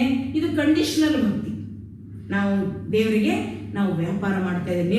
ನನಗಿದು ಕೊಡು, ನಿನಗೆ ಅದು ಕೊಡ್ತೀನಿ ಅಂತಕ್ಕಂತಹ ಭಕ್ತಿ ನಾವು ಮಾಡ್ತಾ ಇದ್ದೇವೆ. ಹರಕೆ ಮಾಡ್ಕೊಳ್ತಾ ಇದ್ದೇವೆ, ಬೇಡಿಕೊಳ್ತಾ ಇದ್ದೇವೆ, ಕಂಡೀಷನಲ್ ಭಕ್ತಿ ಮಾಡ್ತಾ ಇದ್ದೇವೆ. ಅದಕ್ಕಾಗಿಯೇ ಶರಣರು ಇಂಥ ಭಕ್ತಿಯನ್ನು ಒಪ್ಪೋದಿಲ್ಲ. ಶರಣರು ಸ್ಪಷ್ಟವಾಗಿ ಹೇಳ್ತಾರೆ, ಹರಕೆ ಎಂಬುದು ಹಾದರ ಕಾಣದು. ಅಲ್ಲಿ ದುಡ್ಡಿನ ವ್ಯವಹಾರದಲ್ಲಿ ಬೆಲೆಯಲ್ಲಿ ಅಷ್ಟೇನೆ, ಕೊಡೋದು ತಗೊಳ್ಳೋದು ಅದು ಅಷ್ಟೇನೆ, ಆದರೆ ಅಲ್ಲಿ ಪ್ರೇಮ ಇಲ್ಲ. ಅದಕ್ಕಾಗಿ ಇದು ಕೂಡ ಹರಕೆ ಎಂಬುದು ಮಾಡಬಾರ್ದು ಅಂತ ಶರಣರು ಹೇಳ್ತಾರೆ. ಈ ಕಂಡೀಷನಲ್ ಭಕ್ತಿ ಮಾಡಬಾರ್ದು. ವ್ಯಾಪಾರ ಅಂದ್ಗಳಿಗೇನೆ ಅಲ್ಲಿ ವಂಚನೆ ಅನ್ನೋದು ನೆನಪೇ ಬರ್ತದೆ. ನಾವು ನೋಡ್ತಾ ಇದ್ದೀವಿ, ಯಾರಿಗಾರು ಮಾತಾಡುವಾಗ ಅಂತೀವಿ, ಆತ್ಮೀಯರು ಮಾತಾಡುವಾಗ, ಆಪ್ತವಾಗಿ ಮಾತನಾಡುವಾಗ ನೋಡು ವ್ಯಾವಹಾರಿಕವಾಗಿ ಮಾಡಬೇಡ, ಬಿಸ್ನೆಸ್ ನೋ ಬಿಸ್ನೆಸ್. ಇಲ್ಲಿ ಕೇವಲ ಪ್ರೇಮದಿಂದ ಮಾತನಾಡುವಾಗ ನಾವು ಬಹಳ ಚಾಣಾಕ್ಷತನ ತೋರಿಸುವವರೆಗೆ ಅಂತ ಮಾತು ಹೇಳ್ತಾ ಇರ್ತೇವೆ. ಬಿಸ್ನೆಸ್ ಮಾಡಬೇಡ, ನೋ ಬಿಸ್ನೆಸ್, ಕೇವಲ ಪ್ರೀತಿಯಿಂದ. ಅದಕ್ಕಾಗಿಯೇ ಭಕ್ತಿಯಲ್ಲಿ ವ್ಯಾಪಾರ ಸಲ್ಲದು ಅಂತಕ್ಕಂಥದ್ದು ಲಿಂಗಮ್ಮ ತಾಯಿಯ ಅಭಿಪ್ರಾಯ. ಪ್ರೇಮದಲ್ಲಿ ವ್ಯಾಪಾರ ಇಲ್ಲವೇ ಇಲ್ಲ. ಲೆಕ್ಕ ಅದೇನ್ರಿ ಪ್ರೇಮದಲ್ಲಿ? ಲೆಕ್ಕ ಅಕೌಂಟ್ ಬರೀತೀರಿ, ನಿಮ್ಮ ಮನೆಗೆ ನೀವೆಂದರೆ ಅಕೌಂಟ್ ಬರೆದಿರಿ, ನಿಮ್ಮ ಹೆಂಡತಿಗೆ ಎಷ್ಟು ಖರ್ಚು ಮಾಡಿದ್ವಿ, ತಂದೆ ತಾಯಿಗೆ ಎಷ್ಟು ಖರ್ಚು ಮಾಡಿದ್ವಿ, ಮಕ್ಕಳಿಗೆ ಎಷ್ಟು ಖರ್ಚು ಮಾಡಿದ್ವಿ? ಖಂಡಿತವಾಗಿಯೂ ಇಲ್ಲ. ಅಲ್ಲಿ ಲೆಕ್ಕನೂ ಇಲ್ಲ, ಅದಕ್ಕೆ ಮಿತಿನೂ ಇಲ್ಲ. ಅದಕ್ಕಾಗಿ ಇದು ಭಕ್ತಿ ಅಂದರೆ ಅಗಣಿತವಾಗಿದೆ, ಅಪರಿಮಿತವಾಗಿದೆ, ಅದಕ್ಕೊಂದು ಮಿತಿ ಇಲ್ಲ. ಅದಕ್ಕಾಗಿನೇ ಹೇಳ್ತಾರೆ ಭಕ್ತಿ ಅಂದರೆ ಪ್ರಾಣಾರ್ಪಣೆಯೇ ಭಕ್ತಿ. ಅದು ಅದಕ್ಕಿಂತ ದೊಡ್ಡದು ಇನ್ನೇನಿರ್ತದೆ ನಮ್ಮಲ್ಲಿ? ಅದಕ್ಕೆ ವ್ಯಾಪಾರ ಅಲ್ಲ, ಇದು ಪ್ರಾಣಾರ್ಪಣೆ ಅದ. ಅದಕ್ಕೆ ಹರಕೆ ಎನ್ನುವುದು ಮೋಸ. ನೂಲಿಲ್ಲ ನೂಲು ಎಳೆ ಅಂತ ಹರಕೆ ಮಾಡಿದ್ರು ಏಟ್ರಾಯ್ತಪ್ಪ, ಸೀರೆ ಉಡಿಸ್ತೇ ಬಂದೇವಾ ದೇವಿಗೆ, ಅದಕ್ಕೊಂದು ಎಳೆ ಒಯ್ದು ಸೀರೆ ಎಳೆ ಒಯ್ದು ಹಾಕಿದ್ರಾಯ್ತು. ಒಂದು ಅಂಗಿ ಹೊಲಿಸ್ತೇವೆ ಅದರ ವೀರಭದ್ರನಿಗೆ ಒಂದು ಎಳೆ ಒಯ್ದು ಹಾಕಿದ್ರಾಯ್ತು. ಇಂಥ ವ್ಯಾಪಾರ ಮಾಡ್ತಾ ಇದ್ದೇವೆ. ಅದಕ್ಕಾಗಿ ಬೇಕು ಬೇಡ ಎಂಬುದನ್ನು ನೂಕಿ, ಅರ್ಥಾತ್ ವ್ಯಾಪಾರವನ್ನು ದೂರ ತಳ್ಳಿ ತಾನು ವಿವೇಕಿಯಾದಲ್ಲದೆ. ಈ ವಿವೇಕಿ ಆಗುವುದು ಅಂದ್ರೆ ಒಂದು ನಮ್ಮ ಮಾತು ನೆನಪಾಗ್ತದೆ. ಇವತ್ತ ಬಹಳ ದೊಡ್ಡ ಓದ್ಕೊಂಡಿರ್ತಕ್ಕಂಥ ಸೋಕಾಲ್ಡ್ ಸ್ಕಾಲರ್ಸ್ ಕೂಡ ಇವತ್ತಿನ ದಿವಸ ನಾವು ನೋಡ್ತಾ ಇದ್ದೇವೆ. ಯಾವುದೋ ಹುಣ್ಣಿಮೆ ಬರ್ತದೆ, ನಮ್ಮ ಹೆಣ್ಣು ಮಕ್ಕಳು ಬಹಳ ದೊಡ್ಡ ಯೂನಿವರ್ಸಿಟಿದವರು ಇರ್ತಾರೆ, ಆದ್ರೆ ಅವ್ರು ಹೋಗಿ ವಟವೃಕ್ಷ ಸಾವಿತ್ರಿ ವಟವೃಕ್ಷದ ವ್ರತ ಅಂತ ಮಾಡ್ತಾರೆ. ದೊಡ್ಡ ಆಲದ ಮರಗಳಿಗೆ ಈ ನೂಲು ಸುತ್ತಕ್ಕಂತಹ ಒಂದು ಕೆಲಸ ಮಾಡ್ತಾರೆ, ವ್ರತ ಮಾಡ್ತಾರೆ. ಸಾವಿತ್ರಿ ವ್ರತ, ಸಂಕಷ್ಟ ಚೌತಿ ವ್ರತ ಅಂತಕ್ಕಂಥದ್ದು ವ್ರತ ಮಾಡ್ತಾರೆ. ಅದು ಸುತ್ತೋದ್ರಿಂದ ಸಾವಿತ್ರಿಗೆ ಹೆಂಗೆ ತನ್ನ ಗಂಡನ ಆಯುಷ್ಯ ದೊರೀತೋ ಅದೇ ರೀತಿಯಾಗಿ ನಮ್ಮ ಗಂಡನ ಆಯುಷ್ಯ ಹೆಚ್ಚಾಗ್ತದೆ ಅಂತಕ್ಕಂಥ ಭ್ರಮೆ ನಮಗೆ. ಶರಣರು ಹೇಳ್ತಾರೆ, ನಮ್ಮ ಅಕ್ಕ ಮಾದೇವಿ ಹೇಳ್ತಾರೆ, ಸಾವಿಲ್ಲದ ಕೇಳಿಲ್ಲದ. ಗಂಡ ಸಾಯಬಾರ್ದು ಅಂತ ಕೇಳ್ಕೊಂಡ್ರೆ ಹುಟ್ಟಲಾರ್ದ ಗಂಡ ಮದುವೆ ಆಗು ಅಂತ ಹೇಳ್ತಾರೆ. ಹುಟ್ಟಲಾರ್ದ ಗಂಡ ಮತ್ತು ಸಾಯಲಾರ್ದ ಗಂಡ ಯಾರಂದ್ರೆ ಪರಮಾತ್ಮ ಒಬ್ಬನೇ ಅಂತ ಮಾರ್ಗದರ್ಶನ ಮಾಡ್ತಾಳೆ ನಮ್ಮ ಅಕ್ಕ ಮಹಾದೇವಿ ತಾಯಿ. ಇದರಿಂದ ನಮಗೆ ಗೊತ್ತಾಗ್ತದೆ ನಾವು ಎಷ್ಟು ಹಿಂದಿದ್ದೀವಿ. ನಾನು ಕೂಡ ಶರಣರ ವಿಚಾರಧಾರೆಗೆ ಮುಟ್ಲಿಕ್ಕೆ ನಮ್ಗೆ ಇನ್ನೂ ಎಷ್ಟು ಯುಗಗಳು ಬೇಕಾಗ್ತವೆ. ಅದಕ್ಕಾಗಿ ವಿವೇಕಿಗಳಾಗಬೇಕು. ಕೇವಲ ಹರಕೆ ಹೊತ್ಕೊಂಡು ಮೂಢರಾಗಿ ಪರಮಾತ್ಮನ ಸ್ವರೂಪ ಅರಿಯದೇನೆ ನಾವು ಇಂಥ ಕಾರ್ಯದಲ್ಲಿ ಮೌಢ್ಯತೆಯಲ್ಲಿ ಬಳಲಬಾರ್ದು. ಇವತ್ತ ಎಲ್ಲರೂ ವಟವೃಕ್ಷಕ್ಕೆ ಸುತ್ತಕ್ಕಂಥ ನೂಲು ತಗೊಂಡ್ರೆ ನಮ್ಮ ದೇಶದ ಬಡತನನೇ ಹೋಗ್ತದೆ ಅಂತ ಅವರೆಲ್ಲರ ಮೈ ಮುಚ್ಚತಕ್ಕಂಥ ಬಟ್ಟೆಗಳು ತಯಾರಾಗ್ತವೆ. ಇಂಥ ಅಮೂಲ್ಯವಾಗಿರ್ತಕ್ಕಂಥ ದೇವರು ಕೊಟ್ಟ ಪ್ರಸಾದವನ್ನು ಹಾಳು ಮಾಡ್ತಾ ಇದ್ದೇವೆ. ಅದಕ್ಕೆ ವಿವೇಕ ಬೆಳೆಸ್ಕೊಳ್ಬೇಕು, ಪರಮಾತ್ಮ ದೇವರ ಸ್ವರೂಪ ತಿಳ್ಕೊಳ್ಬೇಕು, ಭಕ್ತಿ ಅಂದ್ರೆ ಏನು ಅನ್ನೋದನ್ನು ತಿಳ್ಕೊಳ್ಬೇಕು, ತಾನು ವಿವೇಕಿ ಆಗಬೇಕು ಅಂತ ಹೇಳ್ತಾಳೆ. ಇನ್ನು ವಿವೇಕಿ ಆಗುವುದು ಅಂದ್ರೆ ಶರಣರ ದೃಷ್ಟಿಯಲ್ಲಿ ಬಹಳ ಚೆನ್ನಾಗಿ ಹೇಳ್ತಾರೆ, ಒಡೆಯನ ಮರೆದು ಒಡವೆಯ ಗಳಿಸುವುದು ಅವಿವೇಕತನ. ನೀಲಮ್ಮ ತಾಯಿಯ ಮಾತು, ಒಡೆಯನ ಮರೆದು ಒಡವೆಯ ಗಳಿಸುವುದು. ಒಡೆಯ ಯಾರು? ಪರಮಾತ್ಮ. ಅವನನ್ನು ಬಿಟ್ಟು ಕೊಡುವ ವಸ್ತುಗಳಿಗಾಗಿಯೇ ನಾವೇನು ಪ್ರಯತ್ನ ಮಾಡ್ತಾ ಇದ್ದೀವಿ, ಇಡೀ ಜೀವನ ಕಳೀತಾ ಇದ್ದೀವಿ. ಒಡವೆಯನ್ನು ಗಳಿಸೋರಲ್ಲಿಯೇ ಜೀವನ ಕಳೀತೀವಿ. ಒಡವೆಯನ್ನು ಕೊಟ್ಟ ಪರಮಾತ್ಮನನ್ನು ಮರಿತಾ ಇದ್ದೀವಿ. ಇದು ಅವಿವೇಕ.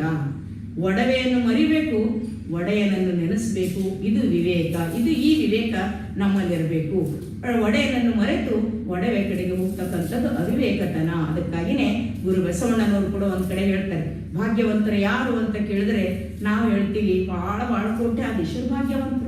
ಯಾರು ಬಾಯಿ ಬೇಡಿದ್ದೆಲ್ಲ ಸಿಗ್ತದೋ, ಯಾರು ಕೇಳಿದ್ದೆಲ್ಲ ಸಿಗ್ತದೋ, ಬಾಯಿ ಬರೋದ್ರೊಳಗೇನೆ ಎಲ್ಲ ಅವ್ರ ಎದುರು ಹಾಜರಿರ್ತದೋ ಅಂಥವ್ರು ಬಹಳ ದೊಡ್ಡ ಭಾಗ್ಯವಂತರು. ಏನು ಭಾಗ್ಯ ರೀ ಅವ್ರದ್ದು, ಕೈಗೊಂದು ಆಳು ಕಾಲಿಗೊಂದು ಆಳು ಅಂತ ನಮ್ಮ ಭಾಗ್ಯದ ಸ್ಕೇಲ್ ಬೇರೆ ಅದು. ಆದರೆ ಬಸವಣ್ಣನವರ ಭಾಗ್ಯದ ಸ್ಕೇಲ್ ಬೇರೆ ಅದು. ಯಾರು ಭಾಗ್ಯವಂತರು ಅಂತ ಕೇಳಿದ್ರೆ ಗುರು ಬಸವಣ್ಣನವರು ಹೇಳ್ತಾರೆ, ನೆನಹುಳ್ಳವನೇ ಭಾಗ್ಯವಂತ. ಯಾರ ನೆನವು? ಪರಮಾತ್ಮನ ನೆನವು, ತನ್ನ ಮೂಲ ಸ್ವರೂಪದ ಅರಿವುಳ್ಳವನೇ ಭಾಗ್ಯವಂತ. ಉಳಿದವರೆಲ್ಲರೂ ಕೂಡ ನೆನಹಿಲ್ಲದವ ನಿರ್ಭಾಗ್ಯ. ಯಾರಿಗೆ ನೆನಹಿಲ್ಲದು, ತನ್ನ ಮೂಲ ಸ್ವರೂಪದ ಅರಿವಿಲ್ಲ, ತನ್ನ ಸ್ವರೂಪದ ಅರಿವೇ ಇಲ್ಲದಿರ್ತಕ್ಕಂಥವನು ನಾವೇನಂತೀವಿ, ನಾನು ಯಾರು ಅನ್ನೋದು ಮರ್ತೋದ ಜಗತ್ನಾಗ ಅಂತ ಕೇಳಿದ್ರೆ ನಾ ಯಾರಿದ್ದೀನಿ ಅಂತ ಯಾರಿಗಾರ ಕೇಳಿದ್ರೆ ನೀವೇನಂತೀರೋರಿಗೆ, ಅಯ್ಯೋ ಪಾಪ ಮನೆ ಚಲೋ ಇದ್ದ ಹುಚ್ಚಿಡೋದ ಅಂತ. ತನ್ನ ಬಗ್ಗೆ ತನಗೆ ತಾನು ಯಾವ ಮನೆ ತಂದ ಇದ್ದೀನಿ, ತಾನು ಏನಿದ್ದೀನಿ ಅನ್ನೋದು ಅರಿವಿಲ್ಲದೆ ಇರ್ತಕ್ಕಂಥವನಿಗೆ ಜಗತ್ತು ಹೆಂಗ ಹುಚ್ಚ ಅಂತ ಪರಿಗಣಿಸ್ತದೋ, ಶರಣರ ಪರಿಭಾಷೆಯಲ್ಲಿ ನಾವು ಕೂಡ ಹುಚ್ಚರೆ ವಿವೇಕಿಗಳಲ್ಲ ಅಂತಕ್ಕಂಥದ್ದು ಲಿಂಗಮ್ಮ ತಾಯಿ ಹೇಳ್ತಾಳೆ. ನಿಮ್ಮ ನೆರೆ ಇಲ್ಲದವ ನಿರ್ಭಾಗ್ಯ. ಅದಕ್ಕಾಗಿ ಆ ಜ್ಞಾನ ಬಹಳ ಮುಖ್ಯ. ಈ ಒಡೆದು ಹೋಗುವ ಹಡಕು ಮಡಿಕೆ ಅಂತ ಇರ್ತಕ್ಕಂಥ ಈ ಶರೀರವನ್ನು ನೀವು ಹಿಡಿದುಕೊಂಡು ಪರಮಾತ್ಮನನ್ನು ಮರಿಬೇಡ್ರಿ ಅಂತ ಸಂದೇಶ ಕೊಡ್ತಾ ಇದ್ದಾಳೆ. ವಿವೇಕಿ ಆಗಬೇಕು. ಈ ಜ್ಞಾನ ಗಳಿಸಿದರೆ, ವಿವೇಕಿಯಾದರೆ ಜ್ಯೋತಿಯ ಬೆಳಗ ಕಾಣಬಹುದೆಂದರು, ಕಾಣಬಾರದೆಂದರು. ಈ ವಿವೇಕಿಯಾದಲ್ಲದೆ, ಈ ಜ್ಞಾನ ಇಲ್ಲದೇನೆ ಜ್ಯೋತಿಯ ಬೆಳಗಂದ್ರೆ ಪರಮಾತ್ಮನ ಸ್ವರೂಪದ ಅರಿವು ನಮಗಾಗಲಿಕ್ಕೆ ಸಾಧ್ಯ ಇಲ್ಲ. ಅಂತರಂಗದ ಜ್ಯೋತಿ ನಾವು ಕಾಣಬೇಕಾದ್ರೆ, ಅದರ ಅನುಭವ ನಮಗಾಗಬೇಕಾದ್ರೆ, ಲಿಂಗಾಂಗ ಸಾಮರಸ್ಯ ನಾವು ಸಿಗಬೇಕಾದ್ರೆ ನಾವು ನಿಜವಾದ ಭಕ್ತಿ ಮಾಡಬೇಕು, ವ್ಯಾಪಾರ ಮಾಡಬಾರದು ಅಂತಕ್ಕಂಥದ್ದು ಭಕ್ತಿಯ ವ್ಯಾಖ್ಯಾನ ಬರೀತಾರೆ ಲಿಂಗಮ್ಮ ತಾಯಿ. ಇನ್ನು ಎರಡನೇದಾಗಿ ಈ ಭಕ್ತಿಯ ಪರಿ ಯಾವುದು? ಯುಕ್ತಿ ಅಂದ್ರೆ ಉಪಾಯ, ದಾರಿ, ಮಾರ್ಗ ಯಾವುದು, ಯುಕ್ತಿ ಯಾವುದು ಅಂತ ಕೇಳಿದ್ರೆ ಲಿಂಗಮ್ಮ ತಾಯಿ ಬಹಳ ಚೆನ್ನಾಗಿ ಹೇಳ್ತಾರೆ. ತನುವ ಕರಗಿಸಿ ಹರಿವ ಮನವ ನಿಲ್ಲಿಸಿ, ಅಂಗ ಗುಣವ ಅಳೆದು ಲಿಂಗ ಗುಣವ ನಿಲ್ಲಿಸಿ, ಭಾವ ಒಳಿದು ಬಯಕೆ ಸವೆದು, ಮಹಾದೇವನಾದ ಶರಣರ ಜಗದ ಮಾನವರೆತ್ತಬಲ್ಲರು ಅಪ್ಪಣ್ಣ ಪ್ರಿಯ ಚೆನ್ನ ಬಸವಣ್ಣ. ತನುವ ಕರಗಿಸಿ, ಇನ್ನೊಂದ್ ಕಡೆ ಅಕ್ಕ ಮಹಾದೇವಿ ಹೇಳ್ತಾರೆ, ತನು ಕರಗಿದಲ್ಲದೆ ತನು ಕರಗದವರಲ್ಲಿ ಮಜ್ಜನವನು ಒಲ್ಲೆಯ ನೀನು ಅಂತ ಹೇಳ್ತಾರೆ ಅಕ್ಕ. ಇಲ್ಲಿ ತನು ಕರಗೋದು ಅಂತ ಕೇಳಿದ್ರೆ ಕಾಯಕದಿಂದ ತನು ಕರಗಬೇಕು, ಸೇವೆಯಿಂದ ತನು ಕರಗಬೇಕು. ಎಲ್ಲಿ ಕಾಯಕ ಇದೆಯೋ ಅಲ್ಲಿ ಹರಿವ ಮನ ನಿಲ್ಲುತ್ತದೆ. ಇನ್ನೊಂದು, ಈ ಕರಗಿದ ತನು ಅತ್ಯಂತ ಸೂಕ್ಷ್ಮವಾಗ್ತದೆ. ಸೂಕ್ಷ್ಮವಾಗಿರ್ತಕ್ಕಂಥ ತನುವಿನಲ್ಲಿ ಬೆಳಕನ್ನು ಕಾಣ್ತಕ್ಕಂಥ ಸಾಧನಾ ಯೋಗ್ಯವಾಗಿರ್ತಕ್ಕಂಥ ಶರೀರ ನಮ್ಮದಾಗ್ತದೆ. ಈ ನಾನು ನನ್ನದಿರ್ತಕ್ಕಂಥ ಅಂಗಗುಣ ಅಳಿಬೇಕು. ಸರ್ವಕರ್ತೃ ಪರಮಾತ್ಮನೇ ಅಂತಕ್ಕಂತಹ ಲಿಂಗ ಗುಣ ಬೆಳಿಬೇಕು. ಬಯಕೆ ಸವೆದು ಹೋದಾಗ ಮಾತ್ರ ಮಹಾದೇವನ ಶರಣವಾಗಲಿಕ್ಕೆ ಸಾಧ್ಯ ಇದೆ ಅಂತ ಲಿಂಗಮ್ಮ ತಾಯಿಯ ನಿಲುವು. ಬಯಕೆ ಸವೆಯಬೇಕು, ಬಯಕೆ ಇರಬಾರ್ದು. ಅದಕ್ಕೆ ಹೇಳ್ತಾರೆ, ತನುವ ಕರಗಿಸಿ ಹರಿವ ಮನವ ನಿಲ್ಲಿಸಿ, ಅಂಗ ಗುಣಗಳನ್ನು ಕಳ್ಕೋಬೇಕು, ಲಿಂಗ ಗುಣಗಳನ್ನು ಉಳಿಸ್ಕೋಬೇಕು, ಬಯಕೆ ಸೌದು ಹೋಗ್ಬೇಕು. ಆವಾಗ ಮಾತ್ರ ಈ ಮಹಾದೇವನಾಗ್ತಕ್ಕಂತಹ ಸಾಮರ್ಥ್ಯ ನಮಗೆ ಬರಲಿಕ್ಕೆ ಸಾಧ್ಯ ಆಗ್ತದೆ. ಅದಕ್ಕಾಗಿ ಈ ಶರೀರದ ಕಡೆಗೂ ಕೂಡ ನಮಗೆ ಗಮನ ಇರಬೇಕು. ಶರೀರವನ್ನು ಕೇವಲ ತಿಪ್ಪೆಯಂತೆ ಹೊತ್ತಿಗೆ ಮೆತ್ತೆ ಹಾಕಿ ತಿಪ್ಪೆಯಲ್ಲಿ ಕರ್ಪೂರನವರಿಸುವಂತೆ ಈ ಶರೀರದ ಸಂರಕ್ಷಣೆಯಲ್ಲಿ ಇರೋದಕ್ಕಿಂತಲೂ ಶರೀರವನ್ನು ಹೇಗೆ ಸಾರ್ಥಕ ಮಾಡಿಕೊಳ್ಬೇಕು. ಕೂಡಲ ಸಂಗನ ಒಲಿಸ ಬಂದ ಪ್ರಸಾದ ಕಾಯವ ಕೆಡಿಸಲಾಗದಂತ ಎಚ್ಚರಿಕೆ ಕೊಡ್ತಾರೆ ಬಸವಣ್ಣನವರು. ಹಾಗಂತ ಶರೀರದ ಕಡೆ ಗಮನ ಇಲ್ಲದೆ ಇರಬಾರ್ದು. ಆದರೆ ಗಮನ ಹೇಗಿರಬೇಕು ಅಂದ್ರೆ ಆರೋಗ್ಯವಂತ ಶರೀರವಾಗಿಡ್ಲಿಕ್ಕೆ ನಮ್ಮ ಗಮನ ಇರಬೇಕು. ಅಂತಹ ಗಮನ ಇದ್ದಾಗ ಮಾತ್ರ ಇದು ಶರೀರ ಮಾಧ್ಯಮ ಖಲು ಧರ್ಮ ಸಾಧನ, ಶರೀರವೇ ಸಾಧನವಾಗಿರೋದ್ರಿಂದ ಶರೀರದ ಬಗ್ಗೆ ಗಮನ ಇರಬೇಕು, ತನು ಸೂಕ್ಷ್ಮವಾಗಿರಬೇಕು. ಅಕ್ಕ ಮಹಾದೇವಿ ತಾಯಿ ಹೇಳ್ತಾರೆ, ಚೆನ್ನ ಮಲ್ಲಿಕಾರ್ಜುನನನ್ನು ಒಲಿಸುವಡೆ ಸೂಕ್ಷ್ಮ ಮಾತ್ರದಿಂದ ತನು ಇದ್ದರೆ ಸಾಧನೆ ಅಂತ ಹೇಳ್ತಾರೆ. ಅದಕ್ಕಾಗಿ ಇವತ್ತು ನಮ್ಗೆಲ್ಲರೂ ಒಬೆಸಿಟಿ ಬಹಳ ಬೊಜ್ಜು ವರ್ಗ ಬೆಳೆಸ್ತಕ್ಕಂಥ, ಶರೀರ ತೂಕ ಹೆಚ್ಚಾಗ್ತಕ್ಕಂಥ ಸಮಸ್ಯೆ ಎಲ್ಲರೂ ಎದುರಿಸ್ತಾ ಇದ್ದೇವೆ. ಆದರೆ ಮೈ ಮುರಿದು ಬೆವರಿಳಿಸಿ ದುಡಿಬೇಕು, ತನುವನ್ನು ಕರಗಿಸಬೇಕು. ಕರಗಿದ ತನುವಿನಲ್ಲಿ ಮನ ನಿಲ್ಲುತ್ತದೆ ಅಂತಕ್ಕಂಥ ಮಾತು ಇಲ್ಲಿ ನಮ್ಮ ಶರಣೆ ಲಿಂಗಮ್ಮ ತಾಯಿ ಹೇಳ್ತಾ ಇದ್ದಾರೆ. ಅದಕ್ಕೆ ಹಕ್ಕಿಯಂತಹ ಶರೀರ ಇರಬೇಕು, ಬೆಟ್ಟದಂತಹ ಮನಸ್ಸಿರಬೇಕು ಅಂತ ಹೇಳ್ತಾರೆ. ಅಲುಗಾಡದಿರ್ತಕ್ಕಂಥ ಮನಸ್ಸಿರಬೇಕು, ಹಾರ್ತಕ್ಕಂತಹ ಹಕ್ಕಿಯಂತಹ ಹಗುರವಾಗಿರ್ತಕ್ಕಂಥ ಶರೀರ ನಮ್ಮದಾಗಿರಬೇಕು. ಅದಕ್ಕೆ ಅಂತಹ ಮನ ಇದ್ರೆ ಮಹಾದೇವ, ಅದೇ ಮನ ಮಹಾದೇವ ಆಗ್ತದೆ. ಆ ಮನ ಆಗಬೇಕಾದ್ರೆ ಅಂಗಗುಣಗಳು ಕಳಿಬೇಕು ಅಂತಕ್ಕಂಥ ಮಾತು ಪದೇ ಪದೇ ಹೇಳ್ತಾರೆ. ಅಂಗಗುಣಗಳು ಅಂತ ಕೇಳಿದ್ರೆ ನಾನು ನನ್ನದಿರ್ತಕ್ಕಂಥ ಭಾವ ದೂರ ಆಗಬೇಕು. ಈ ನಾನು ನನ್ನದೆನ್ನುವ ಭಾವ ದೂರ ಆದ ತಕ್ಷಣಕ್ಕೆ ನಮಗೆ ದೊರೀತಕ್ಕಂಥದ್ದು ಯಾವುದು, ಸಿಕ್ಕೊಂಡು ಬಿದ್ದೀವಿ ಯಾವುದರಲ್ಲಿ ಅಂದ್ರೆ ನಾನು ನನ್ನದು ಅನ್ನೋದ್ರಲ್ಲಿ. ಇದರಿಂದ ಮುಕ್ತರಾಗಿವೆ ಅಂತ ಕೇಳಿದ್ರೆ ಮುಕ್ತಿ ಏನು ದೂರ ಇಲ್ಲ, ಅದ ಮುಂದೆ ಬರ್ತಕ್ಕಂಥದ್ದು ಮುಕ್ತಿಯೇ. ಭಕ್ತಿಯೇ, ಅದ ನಂತರ ಯುಕ್ತಿ. ಅಕ್ಕ ನಮ್ಮ ಲಿಂಗಮ್ಮ ತಾಯಿಯ ಯುಕ್ತಿ ಅಂತೂ ಭಾಳ ಅದ. ನೀವು ಯೋಗದ ವಚನಗಳನ್ನು ತೆಗೆದು ನೋಡ್ರಿ, 114 ವಚನಗಳದ ಭಾಳ ದೊಡ್ಡವಲ್ಲ, 1 ಗಂಟೆಯಲ್ಲಿ ನೀವು ಓದಿ ಮುಗಿಸ್ಬೋದು. ಆ ತಾಯಿಯ ವಚನಗಳನ್ನು ನೋಡಿದ್ರೆ ಮನ ಹೇಗಾಗಬೇಕು ಎಷ್ಟು ಚೆನ್ನಾಗಿ ಹೇಳ್ತಾಳೆ. ಘನವ ಕಾಂಬುದಕ್ಕೆ ಮನ ಹೇಗಾಗಬೇಕೆಂದರೆ ಸುಲಿದ ಅಲ್ಲದಂತೆ, ಬೆಳಗಿದ ದರ್ಪಣದಂತೆ, ಮೋಡವಿಲ್ಲದ ಸೂರ್ಯನಂತೆ. ಇವೆಲ್ಲ ಉದಾಹರಣೆಗಳು. ಒಂದೊಂದು ಉದಾಹರಣೆ ಅಕ್ಕ ಕೊಟ್ಟಿರ್ತಕ್ಕಂಥ, ಲಿಂಗಮ್ಮ ತಾಯಿ ಕೊಟ್ಟಿರ್ತಕ್ಕಂಥ ಒಂದು ವಚನದ ಸಾಲು ಬಿಡಿಸ್ಬೇಕಾದ್ರೂ ಕೂಡ ಒಂದು ವಾರದ ಪ್ರವಚನ ಆದರೂ ಸಾಲೋದಿಲ್ಲ, ಅಷ್ಟು ಆಳವಾಗಿರ್ತಕ್ಕಂಥ ವಚನಗಳು. ಅದಕ್ಕೆ ಇಂಥ ಒಂದು ಯುಕ್ತಿ ನಮಗೆ ಕೊಡ್ತಾಳೆ. ಮನ ಹೀಗಾಗಲಿ ನಿಲ್ಲಬೇಕು. ಎಲ್ಲಿ ಮನ ನಿಲ್ಲುತ್ತದೋ ಠೈವಿ ಮನಿ, ಎಷ್ಟು ಚೆನ್ನಾಗಿ ಹೇಳ್ತಾರೆ. ಎಲ್ಲಿ ಮನ ನಿಲ್ಲುತ್ತದೋ ಅದೇ ಮಹಾದೇವ. ಹರಿದ ಮನ ಮಾನವ, ನಿಂತ ಮನ ಮಹಾದೇವ. ಆ ಮನ ನಿಲ್ಲಬೇಕಾದ್ರೆ ಮನಸ್ಸು ಹೀಗಾಗಬೇಕು, ಮೋಡವಿಲ್ಲದ ಸೂರ್ಯನಂತೆ ಅಂತಕ್ಕಂಥ ಮಾತನ್ನು ನೀಲಮ್ಮ ತಾಯಿ ನಮಗೆ ಲಿಂಗಮ್ಮ ತಾಯಿ ಹೇಳ್ತಾ ಇದ್ದಾರೆ. ಇನ್ನು ಮುಕ್ತಿ ಅಂದ್ರೆ ಏನು? ಮನಸ್ಸು ನಿಂತುತ್ತೋ ಸಾಕು, ಮುಕ್ತಿನೇ. ಅದಕ್ಕೆ ಮನಸ್ಸು ನಿಲ್ಲತಕ್ಕಂಥದ್ದು ಬಹಳ ಮುಖ್ಯ. ಚಿತ್ತ ಲಿಂಗದಲ್ಲಿ ಅಚ್ಚೊತ್ತಿದಂತಿರಬೇಕು. ಅದುವೇ ಮುಕ್ತಿ ಅಂದ್ರೆ ಮತ್ತೇನಲ್ಲ, ಬಿಡುಗಡೆ. ಯಾವುದರಿಂದ ಬಿಡುಗಡೆ? ದುಃಖದಿಂದ ಬಿಡುಗಡೆ ಆಗ್ಬೇಕು. ದುಃಖ ಯಾಕದ? ಬುದ್ಧ ಮಹಾತ್ಮರು ಹೇಳ್ತಾರೆ, ಆಸೆಯೇ ದುಃಖಕ್ಕೆ ಕಾರಣ. ಆಸೆಗೇನು ಕಾರಣ ಅಂತ ಕೇಳ್ತಾರೆ ಬಸವಣ್ಣನು. ಆಸೆಗೆ ಅಜ್ಞಾನವೇ ಕಾರಣ. ಆ ಅಜ್ಞಾನ ಕಳೆದು ಹೋಯ್ತು ಅಂತ ಕೇಳಿದ್ರೆ ಎತ್ತೆತ್ತ ನೋಡಿದಡತ್ತ ನೀನೇ ದೇವ. ಚಿತ್ತದಲ್ಲಿ ಲಿಂಗ ಅಚ್ಚೊತ್ತಿದಂತೆ ಇರ್ತದೆ. ಹೀಗೆ ಚಿತ್ತದಲ್ಲಿ ಲಿಂಗ ಅಚ್ಚೊತ್ತಿದಂತಿದ್ದು ನಾವು ಈ ಸಂಸಾರದಲ್ಲಿ ಜಗತ್ತಿನಲ್ಲಿ ಎಲ್ಲವನ್ನು ಇಟ್ಟುಕೊಂಡು ನಾವು ಬದುಕಿದ್ರು ಕೂಡ ನಮ್ಗೆ ಯಾವುದೇ ರೀತಿಯ ಬಂಧನ ಇರೋದಿಲ್ಲ. ಅದಕ್ಕೆ ಇದ್ದೇ ಸಂಸಾರದಲ್ಲಿದ್ದೇ ಕೂಡ ಇದ್ದು ಕೂಡ ಸದ್ಗಕ್ಕೆ ಹೊಂದತಕ್ಕಂಥ ದಾರಿ ಶರಣರು ನಮಗೆ ತೋರಿಸ್ತಾ ಇದ್ದಾರೆ. ಅದಕ್ಕೆ ಇನ್ನು ಮುಕ್ತಿ ಆದಮೇಲೆ ಶಕ್ತಿ, ಅಪರಿಮಿತವಾದ ಶಕ್ತಿ. ಯಾವುದೇ ಆಸೆ ಇಲ್ಲದವನಿಗೆ ಆಸೆ ಉಳ್ಳವನೊಬ್ಬರ ದಾಸನಾಗಿರುವನು. ಆಸೆ ಇಲ್ಲದವನಿಗೆ ಇನ್ನೆಲ್ಲಿಯ ಅವನ ಶಕ್ತಿಗೆಲ್ಲರೂ ಮಿತಿ ಇದೆಯಾ? ಅಪರಿಮಿತವಾದ ಶಕ್ತಿ, ಪರಮಾತ್ಮನಷ್ಟೇ ಶಕ್ತಿ ಭಕ್ತನಿಗೆ ಬರ್ತದೆ. ಅದಕ್ಕಾಗಿ ಆಸೆ ಇಲ್ಲದ ಕಾರಣ ಶಕ್ತಿ ನಮ್ಮ ಆಸೆನೇ ಜಗ್ತದ್ರಿ. ಎಲ್ಲರೊಳಗೆ ಆಸೆನೇ ಜಗ್ತದ. ಅದಕ್ಕಾಗಿ ಈ ಜಗ್ಗುವ ಬಂಧನದಿಂದ ನಾವು ಮುಕ್ತರಾಗಬೇಕಾದ್ರೆ ಆಸೆಯಿಂದ ಮುಕ್ತರಾಗಬೇಕು.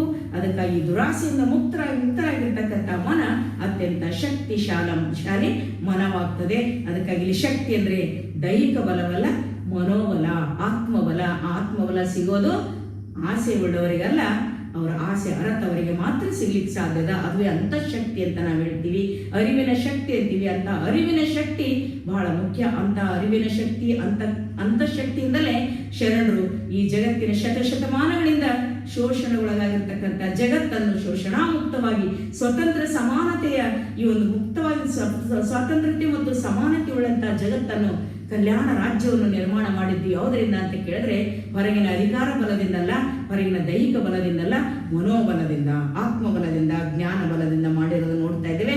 ಬೇರು ಸಹಿತ ಮೌಢ್ಯವನ್ನು ಕಿತ್ತೊಗೆದು ನಿರಂಕುಶ ಪ್ರಭುತ್ವದಲ್ಲಿಯೂ ಕೂಡ ರಾಜಪ್ರಭುತ್ವದೊಂದಿಗೆ ಸೆಣಸಾಡಿ ಅವರು ಸಮತ್ವ ರಾಜ್ಯವನ್ನು ಕಟ್ಟಿರೋದು ನಾವು ನೋಡ್ತಾ ಇದ್ದೀವಿ. ಅದಕ್ಕೆ ಲಿಂಗಮ್ಮ ತಾಯಿ ಹೇಳ್ತಾಳೆ, ಯಾರಿಗೂ ಹೆದರದಿರ್ತಕ್ಕಂಥ ಜೀವನ.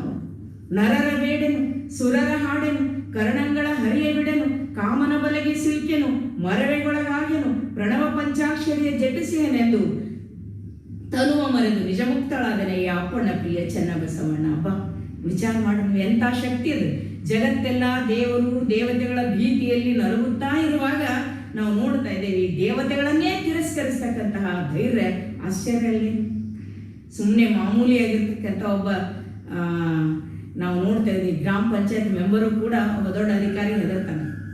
ಅವ್ರು ಎದುರು ನಿಂತು ಮಾತಾಡಕ್ ನಮ್ಗೆ ಆಗಲ್ಲ. ಪ್ರಜಾಪ್ರಭುತ್ವದ ಕಾಲ ಅಂತ ನಾವು ಹೇಳ್ಕೊಳ್ತೀವಿ. ಆದರೆ ನರರ ಬೇಡನೆ ಅಂತ ಕೋಟ್ಯಾಧೀಶನೇ ಇರಲಿ, ಅಂತ ಅಧಿಕಾರಸ್ಥನೇ ಇರಲಿ, ಅವನಿಗೆ ನಾನು ಬೇಡದಾರೆ, ಕೈ ಒಡ್ಡದಾರೆ. ಕಾಯಕ ದಾಸೋಳ್ಳಂತ ಶರಣರು ಯಾರಿಗೆ? ಅದಕ್ಕೇನೆ ನೀವು ನೋಡ್ರಿ, ಆನಿ ಬಿಜ್ಜಳಂಗಂಜುವಿನೇ ಅನ್ನಿಲ್ಲ ಅಪ್ಪ ಬಸವಣ್ಣನು. ರಾಜನಿಗೆ ನಾನು ಅನಿಸ್ತೀನೇನಂತ ಕೇಳಿಲ್ಲ. ಸತ್ಯಶುದ್ಧ ಕಾಯಕ ಮಾಡಿ ಸತ್ಯವಾದ ಬದುಕ್ತಕ್ಕಂಥವ್ರು ಯಾರಿಗೆ ಹೆದರ್ತಾರೆ? ಅದಕ್ಕೆ ನರರ ಬೇಡೇನು, ಸುರರ ಹಾಡೇನು. ದೇವತೆಗಳಿಗೆ, ಮಾನವರಿಗೆ ಹೆದರದೇ ಇದ್ರೆ ನಡೀತದೆ, ಆದ್ರೆ ದೇವರಿಗೂ ಕೂಡ ಹೆದರಲ್ಲ, ಈ ದೇವತೆಗಳಿಗೂ ಹೆದರಲ್ಲ. ಎಲ್ಲಿ ನೋಡಿದ್ರು ಈ ಎಲ್ಲ ಗುಡಿ ಗುಂಡಾರಗಳು ಯಾರ್ದವ್ರಿ? ದೇವಾನ ದೇವತೆಗಳ ಹೆಸರಿಂದನೇ ಗುಡಿ ಗುಂಡಾರಗಳು ಅದಾವ, ಹರಕೆ ಪೂಜೆಗಳ ಅಭಿಷೇಕಗಳು ಅವ್ರ ಹೆಸರಿಂದಾನೇ ಅದಾವ. ಆದ್ರೆ ಶರಣ ಲಿಂಗಮ್ಮ ತಾಯಿ ಒಬ್ಬ ಹೆಣ್ಣು ಮಗಳು ಹೇಳೋ ಮಾತು ಬಹಳ ದೊಡ್ಡದ್ರಿ. ಯಾಕಂದ್ರೆ ಮೌಢ್ಯತನ ಎಲ್ಲದಾದ್ರೆ ಭಾಳ ಜನ ಅಂತಿರ್ತಾರೆ, ನಮ್ಮ ಮನೆಗೆ ನಮ್ಮ ಹೆಣ್ಮಕ್ಳು ಕೇಳದ್ರಿ, ಅದಕ್ಕಾಗಿ ಅವ್ರು ಮೂಢರದಾರ, ನಾವಿಲ್ಲ, ನಾವು ಬಹಳ ಜ್ಞಾನಿಗಳಿದೆ, ವೈಚಾರಿಕರಿದ್ದೀವಿ ಅಂತ ಬಹಳ ಜನ ಹೇಳೋ ಮಾತು ಕೇಳ್ತೀವಿ. ಆದರೆ 12ನೇ ಶತಮಾನದ ಹೆಣ್ಣು ಮಕ್ಕಳು ಎಷ್ಟೊಂದು ವೈಚಾರಿಕರಾಗಿದ್ರು, ವೈಜ್ಞಾನಿಕರಾಗಿದ್ರು, ಅದನ್ನು ನಾವು ನೋಡಬೇಕು. ಎಂಥ ಧೈರ್ಯವಂತರಾಗಿದ್ರು, ಆತ್ಮಸ್ಥೈರ್ಯ ಅವರಲ್ಲಿತ್ತು, ಆತ್ಮವಿಶ್ವಾಸ ಅವರಲ್ಲಿತ್ತು, ದೇವರ ಸ್ವರೂಪದ ಅರಿವು ಎಷ್ಟು ಸ್ಪಷ್ಟವಾಗಿರ್ತವೆ. ಸುರರ ಹಾಡೇನು ಅಂತಕ್ಕಂಥ ಮಾತು ಇಲ್ಲಿ ಹೇಳ್ತಾಳೆ. ಹಾಡೇನು ಅಂದ್ರೆ ಅವರ ಸ್ತುತಿ ಮಾಡಲಾರೆ. ದಾಸರಾಗಬೇಕು, ಯಾರ್ದಾರು ಸ್ತುತಿ ಮಾಡ್ಬೇಕಾದ್ರೆ ಏನಾರು ಬೇಕಾದ್ರೆ ಮಾಡ್ಬೇಕಲ್ಲ. ಅವರು ದೇವರಿಗೂ ಕೂಡ ಬೇಡ್ತಾ ಇರ್ಲಿಲ್ಲ. ಅಂಥವ್ರು ಯಾಕ ಇನ್ನೊಬ್ಬರಿಗೆ ಈ ದೇವತೆಗಳಿಗೆ ಹೆದರ್ಲಿಕ್ಕೆ ಸಾಧ್ಯ ಅದು? ಅದಕ್ಕಾಗಿ ಹೇಳ್ತಾರೆ, ಸದಾ ಸರ್ವಶಕ್ತನಾದ ದೇವನನ್ನು ಮರೆಯದೆ ಸದಾ ಅಂಗದ ಮೇಲೆ ಧರಿಸಿರ್ತಕ್ಕಂಥ ಶರಣರು ಯಾರಿಗೂ ಕೂಡ ಹೆದರಲಿಲ್ಲ. ಇದು ಬಹಳ ದೊಡ್ಡ ಸಂದೇಶ ನಮ್ಮ ಲಿಂಗಮ್ಮ ತಾಯಿದು. ನರರ ಬೇಡೆನು, ಸುರರ ಹಾಡೆನು, ಪ್ರಣವ ಪಂಚಾಕ್ಷರಿಯ ಮರೆಯನು ಅಂತಕ್ಕಂಥ ಮಾತು ನೆನಪಿಟ್ಕೊಂಡು ಲಿಂಗಮ್ಮ ತಾಯಿಯ ಒಂದು ಆತ್ಮಸ್ಥೈರ್ಯ, ಆಕೆಯ ಆತ್ಮಬಲ, ಆಕೆಯ ಜ್ಞಾನ, ಆಕೆಯ ಯೋಗದ ನಿಲುವಿನತ್ತ ಹೋಗ್ತಕ್ಕಂಥ ಶಕ್ತಿ ಸಾಮರ್ಥ್ಯ ಗುರುದೇವರು ನಮಗೂ ಕೂಡ ಕೊಡ್ಲಿ. ಪ್ರತಿದಿನ ಒಂದು ಕೊನೆಯ ಮಾತು, ಪ್ರತಿದಿನ ಈ ಶಕ್ತಿ ಬರಬೇಕಾದ್ರೆ 3 ಹೊತ್ತು ಅನುಭವ ಮಂಟಪದಲ್ಲಿ ಅನುಭವಗೋಷ್ಠಿ ನಡೀತಿತ್ತು. ಶರಣೆಯರಲ್ಲಿ ಕೂಡ್ತಿದ್ರು, ಭಾಗಿಯಾಗ್ತಾ ಇದ್ರು, ಜ್ಞಾನವನ್ನು ಪಡೆದುಕೊಳ್ತಾ ಇದ್ರು. ಅಂತ ಒಂದು ಜ್ಞಾನದಾಯಿಗಳಾಗಿರ್ತಕ್ಕಂಥ ಶರಣರು ಅನುಭವಗೋಷ್ಠಿಯಲ್ಲಿ ಚಿಂತನೆಗೈದಿದ್ದರಿಂದಲೇ ಇವತ್ತಿಂಥ ಮೌಲಿಕವಾದ ವಚನಗಳ ಅನುಭವ ಸಾಹಿತ್ಯ ಹೊರಗುವಂತು.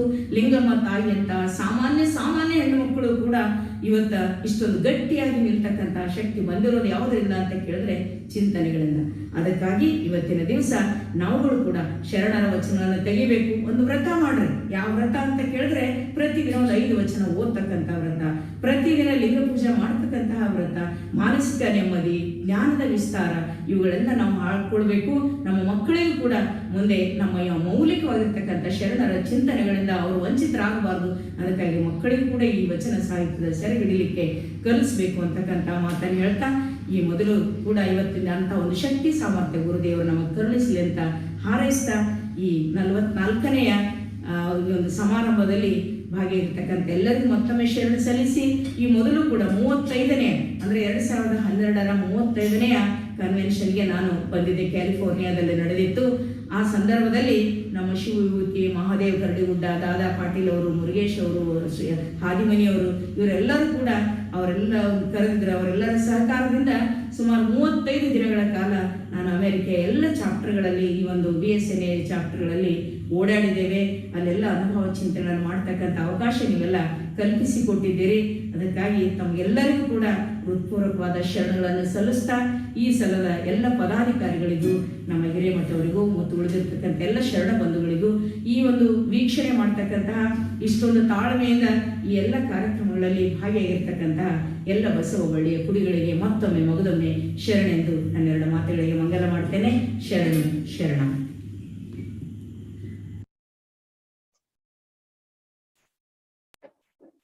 Manobala, Atmabala, Gnanabala. This is what we need to strive towards. We have our role models in our own Sharanaro and Sharanero. This was a very enlightening talk. Thank you, Pujya Karnapurna.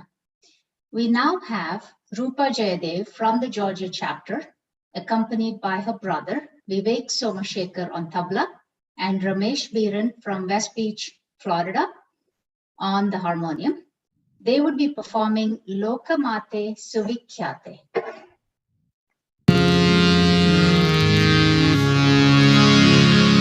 Lokamate Suvikhyate, Lokamate Suvikhyate, Sarvamangale Aaye ninage vandane, Taaye ninage vandane,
captivating bhajan from Rupa, Vivek, and Ramesh about Lokamate Suvikyate.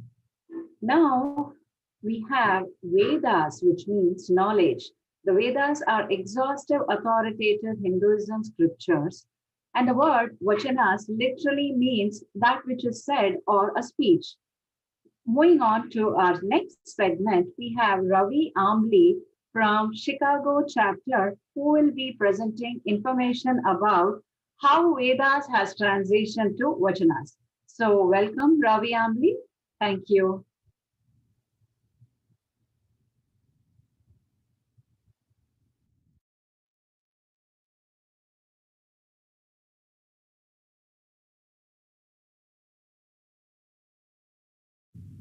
Sharana Sharanarthi. I'm Ravi Ambli. I'll be taking you through a short journey from Vedas to Vachanas, focusing mainly on the status of women that went through exceptional transformation. Let's take a look.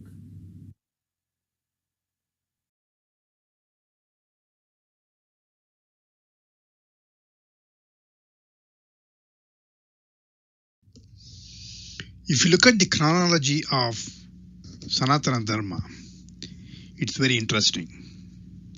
Sanatana Dharma was formulated during a specific time period from 1500 BC till 300 BC. After 300 BC, no new Vedas were created, no new Upanishads were created. We just practiced what was established during this time period. Now, before 1500 BC, there were a lot of Vedic hymns available, but in bits and pieces. It was only during 1500 BC that there was a conscientious effort to put all these Vedic hymns into what is called as the Rigveda Samhita. However, there are also claims that Rigvedic hymns were available 21,000 years ago. Probably you must have heard of some webcasts and news channels who are claiming that Rigvedic hymns are as old as 21,000 years ago. It's possible. It only means that Rigvedic hymns were taking shape and they were getting accumulated. Now, the hymns themselves will not become Vedas unless they have 4 elements. The 4 elements are the hymns themselves, and then the Brahmanas, which is the rituals, and then the Aranyakas, which is the rich knowledge from the saints who do meditation on specific topics, and then the philosophy of life, which is the Upanishad. Upanishad is also called Vedanta because it comes at the end of the Vedas. Now, the first two, which is the hymns and the Brahmanas, they're together called Karma Kanda. And the other two, the Aranyakas and the Upanishads, are called Gnana Kandas.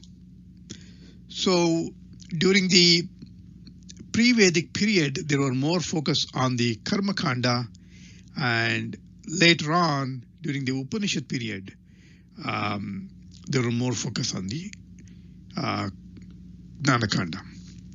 Now, if you look at the Vedas, it looks as though there are 4 Vedas. But in reality, there's only one Veda, which is the Rig Veda. And all other 3 Vedas, they point back to Rig Veda. Yajurveda, for example, is nothing but Rig Veda with additional rituals and hymns for animal sacrifices. Samaveda again is nothing but Rig Veda, almost 98% Rig Veda, and it's sung melodiously. So today's classical music can be traced back to Samaveda.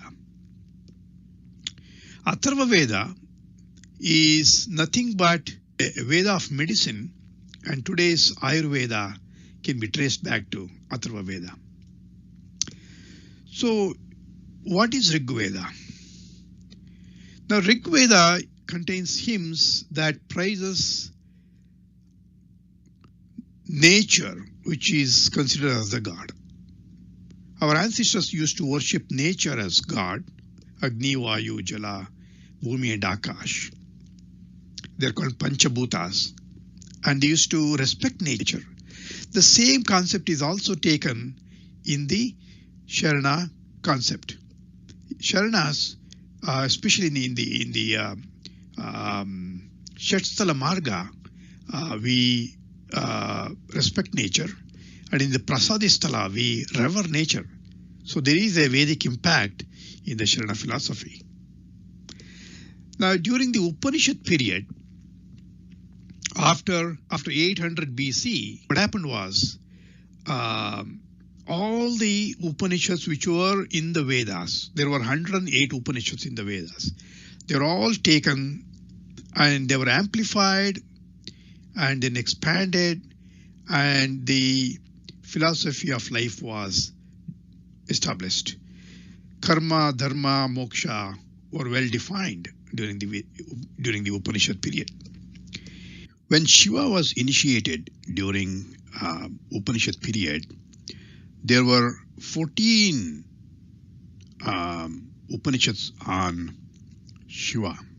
Unfortunately, he became a Vedic Shiva later on. There are two manifestations of Shiva, a Vedic Shiva and a Vedantic Shiva. Sharanas embraced Vedantic Shiva, which is an ocean of knowledge. Unfortunately, all temples in India are Vedic temples, and this is the reason why many Sharanas are hesitant to go to Vedic Shiva temples. However, Sharanas have a choice. They can still go to Vedic temples and embrace Shiva's values and need not chant Vedas to ask for health, wealth, and materialistic values. Now, after 300 BC, Manusmriti was endorsed in order to safeguard the rich Vedas and Upanishads that were built over 1,200 years. Even though this is a kind of a justifiable act as far as the Vedic security is concerned, it had a very negative impact on society. So social status of women and Shudras suffered. It went down the hill all the way till Bhakti movement. And the medieval times is considered as the darkest times in the history of Hinduism. So this is the medieval times, all the way from here onwards. This is the darkest time in the history of Hinduism, starting from Manusmriti. So with so many ignorant and poor population, country became vulnerable to foreign attack.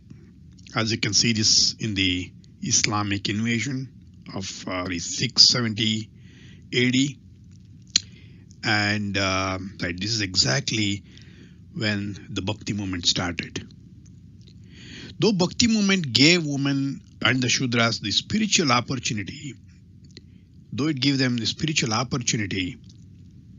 they did not give them equal status in the society.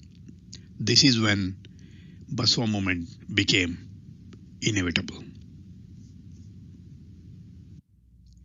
Now, let's look at the status of women during Vedic period. Women in Vedic age were respected, had freedom, were given proper education, widows could remarry, absence of parda system, equal rights in selection of life partners, polygamy being rare. It was really a golden period for women in India. When it comes to talking about significant women of Vedic period, 4 names comes to mind: Ghosha, Lopamudra, Maitreyi, and Gargi. Ghosha is the daughter of Kakshivat and has composed hymns in praise of Ashwins, the heavenly twins, and Ghosha has 2 hymns in the 10th book, each containing 14 verses. She suffered from incurable disfiguring disease like leprosy and remained a spinster at her father's house. The legend says she eventually got cured, but the point is that she had that freedom to express her feelings, and they are in the Vedas. Lopamudra is another great character in Vedic times.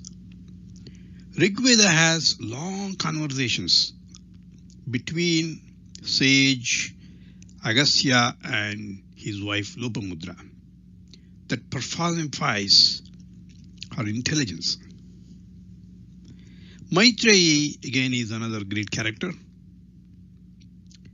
She has about 10 hymns that expresses her spiritual thoughts. Gargi composed several hymns that question the origin of all existence. As you can see, the women during Vedic period enjoyed equal status as women.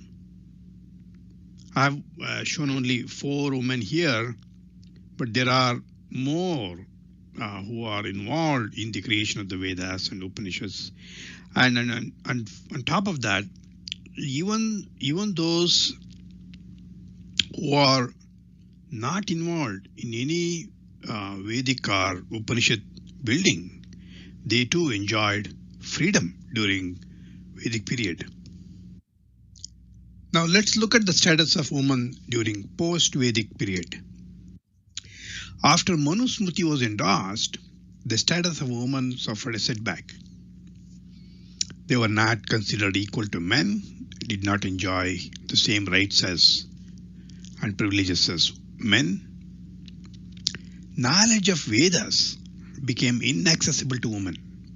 Wives became silent partners of religious ceremonies. Parda system re-emerged.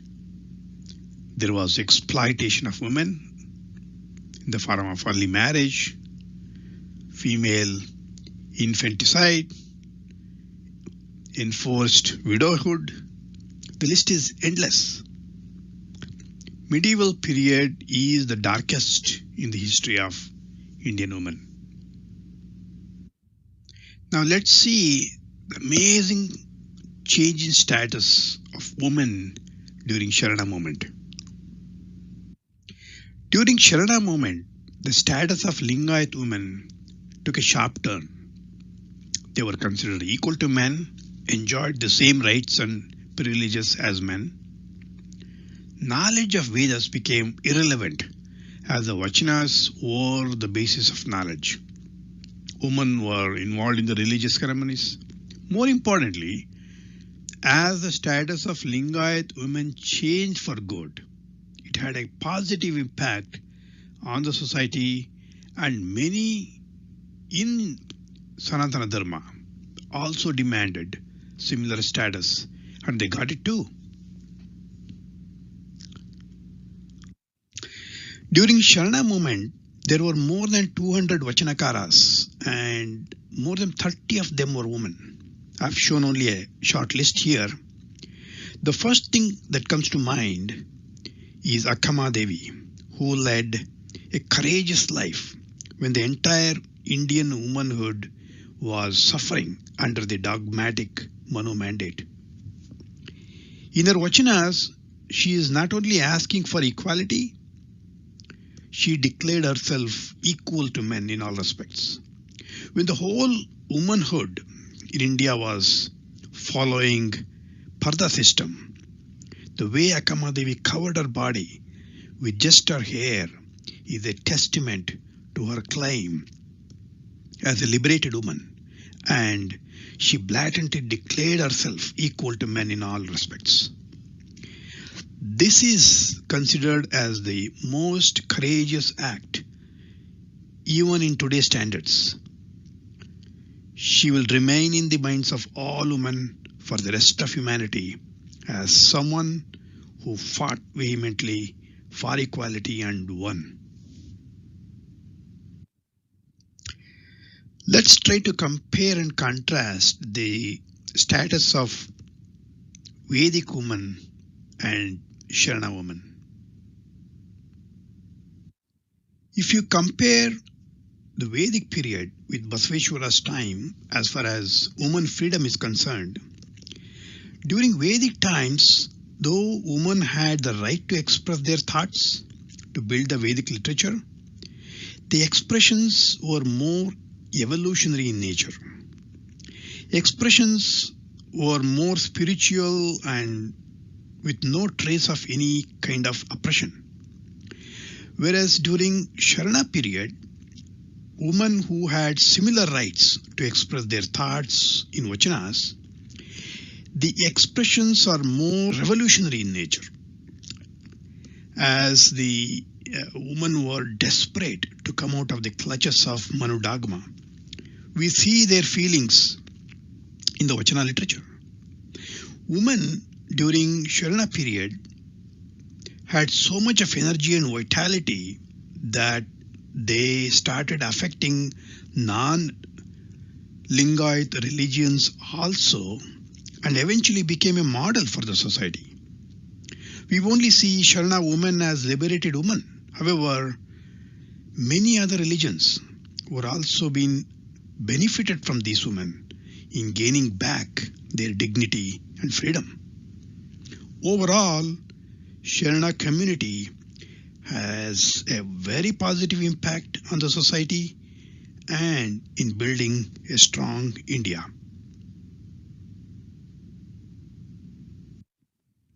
I would like to end this discussion with an eloquent Vachana from Akka Mahadevi. ಬೆಟ್ಟದ ಮೇಲೊಂದು ಮನೆಯ ಮಾಡಿ ಮೃಗಗಳಿಗಂಜಿದಳೆಂತಯ್ಯ. She is equating the aspiration to build a house on the top of a hill to her own desire for liberty. And the attacks from the wild animals is synonymous to the unacceptance of the society. She believes once you aspire to fight for a cause, you should not be scared of the consequences. Even to this day, she remained a role model for the women of the world who seek equality in this harsh world.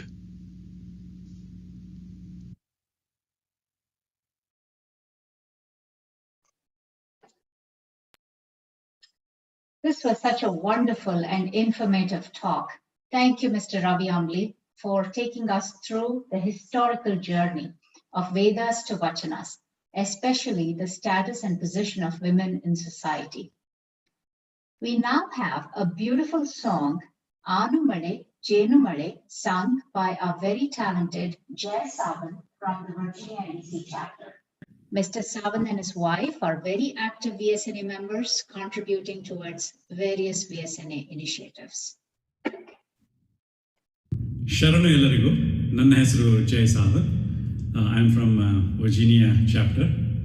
ಇವತ್ತು I am going to sing a song on lord Mahadeshwara.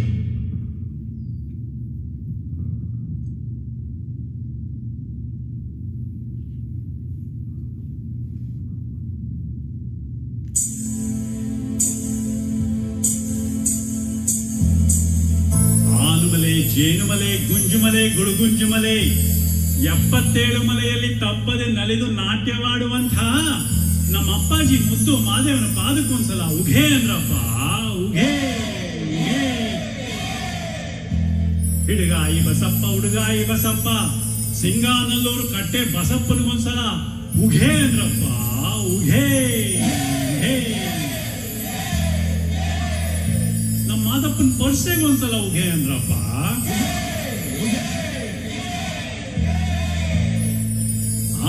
ಬತ್ತಿ ಈ ಬತ್ತಿ ಹೂ ಬತ್ತಿ ಸುರುಬತ್ತಿ ಸುರ್ಸುರುಬತ್ತಿ ಸಾಮ್ರಾಣಿ ಬತ್ತಿ ಸಿರುಗಂಧದ ಬತ್ತಿ ಗೌಳಿಸುತ್ತೀ ಬಿದಿರು ಬುತ್ತಿಯೊಳಗೆ ಒಡೆದು ಮೂಡಿರುವಂತ ನಾಗುಮಲೆಯನ ಪಾದಕ್ಕೊಂದ್ಸಲ ಹೇಂದ್ರಪ್ಪ ಹೇ ಹೇ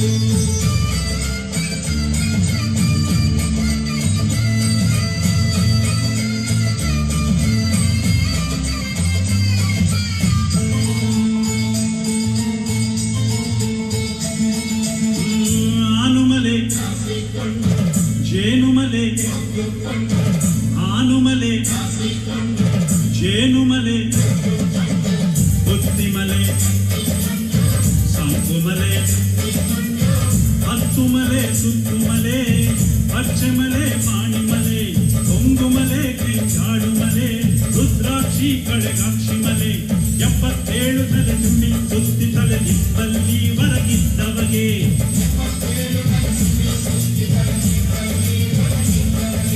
ಅಪ್ಪ Madappa ದಣಿದ ನಾಟ್ಯದಿ ಏಕದಲ್ಲಿ ಹೊರಗಿದ್ದವಗೆ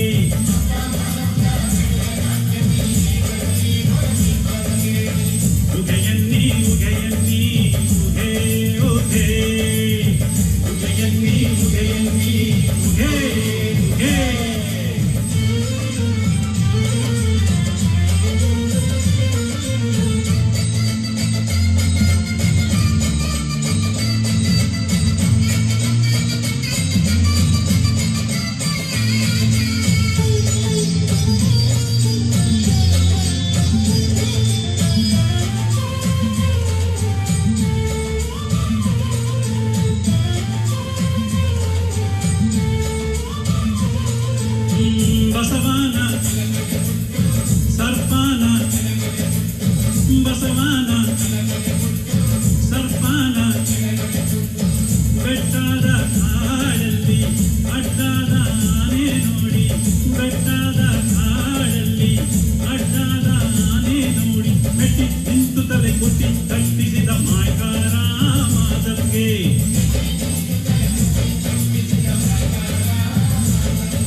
Well sung, devotional Mahadeva song from Jay. ತುಂಬಾ ಚೆನ್ನಾಗಿ ಮೂಡ್ ಬಂತು ನಿಮ್ಮ ಉಗೆ ಉಗೆ ಮಹಾದೇಶ್ವರ ಹಾಡು. Next, we have number of Sharana Sharaniyuru who have composed various vachanas.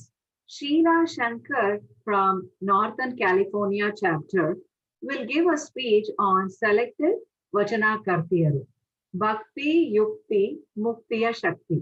So welcome Sheila Shankar. Om Shri Guru Basavadingaya Namaha. Sharana Sharanarthi everyone.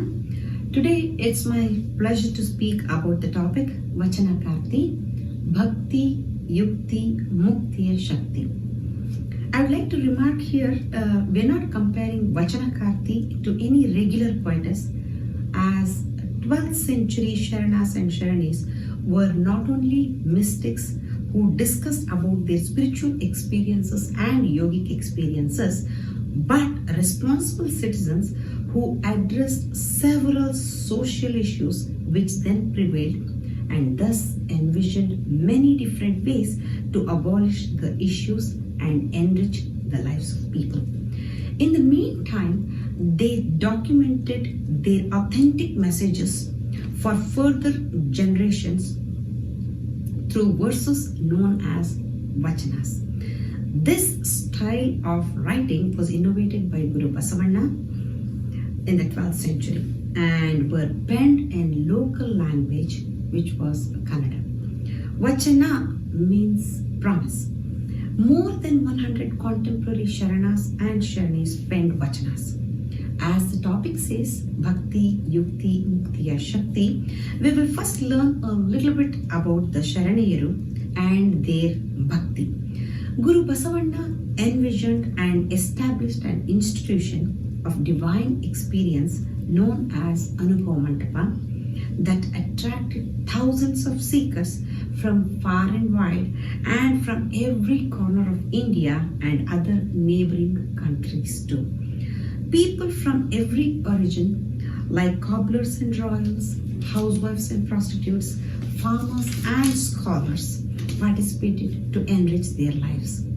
All this happened in a short span of 2 to 3 decades. There were many Sharanis who were endowed with high spiritual qualities, among whom Akka Mahadevi, Amuge Rayamma, Gangambike, Aidaki Lakkamma, Satyakka, Neelambike, Muktayakka, Akkanagamma, Lingamma, and the list goes on and on. We can talk about Bhakti, Yukti and Mukti of Sharana legacy for days and months. But due to time constraint, I would like to interpret Akka Mahadevi's just one Vachana about Bhakti. Kids from our Vachana class rejoiced learning the tune for this Vachana. Let me sing this one. Tanu karagadavaralli pushpavanolleya neenu mana karagadavaralli gandhakshateyanolleya neenu tanu karagadavaralli pushpavanolleya neenu arivu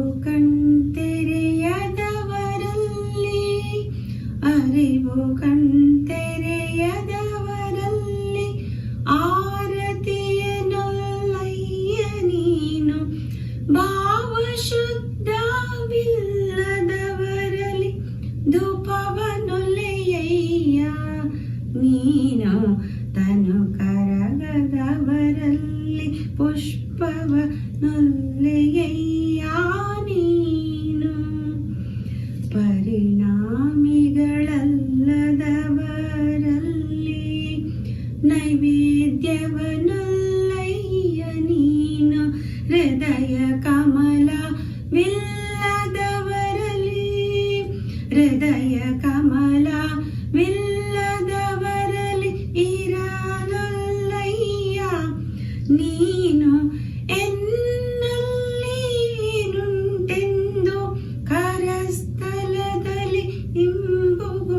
ಕಂಡೆ ಹೇಳ ಚೆನ್ನ ಮಲ್ಲಿಕಾರ್ಜುನ, ಹೇಳ ಚೆನ್ನ ಮಲ್ಲಿಕಾರ್ಜುನ. ಈ ವಚನದಲ್ಲಿ ಅಕ್ಕ ಮಹಾದೇವಿಯವರು ನಮ್ಮ ಭಕ್ತಿ ಹೇಗಿರಬೇಕು ಮತ್ತು ನಮ್ಮ ತನು ಮನ ಭಾವ ಹಾಗೂ ಅರಿವು ಶುದ್ಧವಿಲ್ಲದೆ ಪರಮಾತ್ಮನನ್ನ ಪೂಜೆ ಮಾಡಿದ್ರೆ ಆ ರೀತಿಯಾದ ಪೂಜೆ ದೇವರು ಒಪ್ಪಲ್ಲ ಅಂತ ಎಷ್ಟು ಸುಂದರವಾಗಿ ಈ ವಚನದಲ್ಲಿ ಹೇಳಿದ್ದಾರೆ. For the youngsters who don't understand Kannada, here is the English transliteration of this vachana. Akka says, for those with heart that is devoid of compassion, you refuse to accept flowers. For those with minds that fails humanity, you refuse to accept gandha and akshate, which is the sandalwood paste and the saffron colored rice. For those without wisdom or self-realization, you refuse the camphor offering. And for those without honesty, you refuse the incense. You don't accept naivedya, that's edible offering, from those who don't transform, and for those who don't have unconditional devotion towards you, you refuse to reside in them. This is called the real bhakti. ಇಲ್ಲಿ ಇನ್ನೊಂದು instance ನನಗೆ ನೆನಪಾಗುತ್ತೆ. ಇದು ಬಸವಣ್ಣನವರು ಚಿಕ್ಕವರಾಗಿದ್ದಾಗ ನಡೆದ ಘಟನೆ. Basavana's father Madarasa was offering puja for all the deities. Every day morning he was spending almost an hour offering for the deities. One day it so happened Lelu Basava was very thirsty. He asked his mother Madalambike if he can have a sip of water. Mother said to wait until the puja completes, as ಮೈಲಿಗೆ ಆಗಬಾರ್ದಲ್ವಾ, ಅದಕ್ಕೋಸ್ಕರ ಒಂದು ಸ್ವಲ್ಪ ಹೊತ್ತು ತಾಳಪ್ಪ ಅಂತ ಹೇಳ್ತಾರೆ. Little Basava waited and waited. Madarasa offered puja for all the deities inside their puja room and then came to the front door and did the puja to the threshold. Next came out, did puja to tulsi plants. Later offered puja for sun, and lastly went to the backyard to do puja for cows, where he saw Basava digging pits. Basavanna had made almost like a dozen of pits in the backyard. Madarasa was so surprised to see those little pits and asked Basava what was he doing. And Basavanna said, I am digging a well. Why did you dig so many pits? Basavanna said, I was so thirsty and hence dug the pits to get some water. ಆಗ ಮಾದರಸ ಹೇಳ್ತಾರೆ, ಅಲ್ಲಪ್ಪ, ಒಂದು ಕಡೆ ಆಳವಾಗಿ ಗುಂಡಿ ತೋಡಿದ್ರೆ ನೀರು ಬರ್ಬೋದಿತ್ತೋ ಏನೋ, ಆದ್ರೆ ಈ ರೀತಿ ಪುಟ್ಟ ಪುಟ್ಟ 10-12 ಗುಂಡಿಗಳನ್ನ ತೋಡಿದ್ರೆ ಹೇಗೆ ನೀರು ಬರ್ಲಿಕ್ಕೆ ಸಾಧ್ಯ ಅಂತ ಹೇಳಿದ್ರು. ಆಗ ಬಸವಣ್ಣವ್ರು ಹೇಳಿದ್ರು, ಹೌದಪ್ಪ, ಅದೇ ರೀತಿ ಇರ್ತಕ್ಕಂಥ ಒಬ್ಬ ಪರಮಾತ್ಮನನ್ನ ಆಳವಾಗಿರ್ತಕ್ಕಂಥ ಭಕ್ತಿಯಿಂದ ಪೂಜೆ ಮಾಡಿದ್ರೆ ಪರಮಾತ್ಮ ಸಿಗ್ತಾನೆ. ಅದು ಬಿಟ್ಟು ಇರೋ ಒಂದು ಅಲ್ಪ ಸ್ವಲ್ಪ ಭಕ್ತಿನ ಅಲ್ಲೊಂದು ದೇವತೆ ಇಲ್ಲೊಂದು ದೇವತೆ ಅಂತ ಪೂಜಿಸಿದ್ರೆ ಆಗುತ್ತಾ? ಅದಕ್ಕೆ ಭಕ್ತಿ ಅಂತ ಹೇಳ್ತಾರ ಅಂತ ಕೇಳಿದ್ರು. ಆದ್ರಿಂದ ಎಲ್ಲಾ ಶರಣೆಯರು ಒಂದು ಕಡೆ ಫೋಕಸ್ ಮಾಡ್ಲಿಕ್ಕೆ ಹೇಳ್ತಾರೆ. 12th century Sharanas var ರಾಷನಲ್ಸ್. ಅವರು ವೈಚಾರಿಕ ಭಕ್ತಿಗೆ ಮಾತ್ರ ಸ್ಥಾನ ಕೊಟ್ಟರು, ಯಾವ ದೇವತೆಗೂ ಸ್ಥಾನ ಇರಲಿಲ್ಲ. ಇದನ್ನ ನಾವು ತುಂಬಾ ಚೆನ್ನಾಗಿ ಅರ್ಥ ಮಾಡ್ಕೋಬೇಕು. God is incomparable to deity. ದೇವತೆಗಳ ಪೂಜೆ ನಿಲ್ಲಿಸಿ ಪರಮಾತ್ಮನ ಪೂಜೆಯಷ್ಟೇ ಮಾಡತಕ್ಕಂಥದ್ದು ಅಂತ ಬಸವಣ್ಣನವರು ಇಷ್ಟಲಿಂಗ ಕೊಟ್ಟರು. ಆದ್ರಿಂದ ನಾವು ಯಾವ ಕಾರಣಕ್ಕೂ ಇಷ್ಟಲಿಂಗ ಬಿಟ್ಟು ಬೇರೆ ಯಾವ ಪೂಜೆಯನ್ನು ಮಾಡಕೂಡದು. ಹಾಗೆ ಹರಕೆ ಹೊತ್ಕೊಳ್ಳೋದು ಆಗ್ಲಿ, ತೀರ್ಥ ಯಾತ್ರೆಗೆ ಹೋಗೋದಾಗ್ಲಿ, ಇನ್ಯಾವುದೇ ತರಹದ ಮೌಢ್ಯ ಭಕ್ತಿಗೆ 12ನೇ ಶತಮಾನದ ಶರಣೆಯರು ಒತ್ತು ಕೊಡಲಿಲ್ಲ. ಜ್ಞಾನಯುತವಾದ ಹಾಗೂ ಅನುಭವದ ಭಕ್ತಿಗೆ ಮಾತ್ರ ಒತ್ತು ಕೊಟ್ಟರು. ನೆಕ್ಸ್ಟ್ ಕಮ್ಸ್ ಯುಕ್ತಿ, which means strategy or knowledge, ಅಂದ್ರೆ ಸಾಧನ. ಟು ಅಟೈನ್ ಮುಕ್ತಿ, ಯುಕ್ತಿ is very important. Hence, Guru Basavana gave the concept of Ishtalinga for meditation and worship. And to attain moksha or aikya, ಅಂದ್ರೆ ದೇವರೊಡನೆ ಒಂದಾಗೋದು.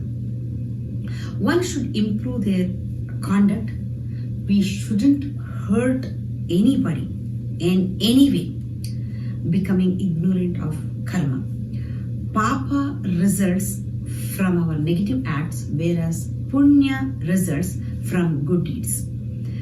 Moral values are depicted in several vachanas. When longing for God, we should ensure that our mind is in tranquility, peace, harmony.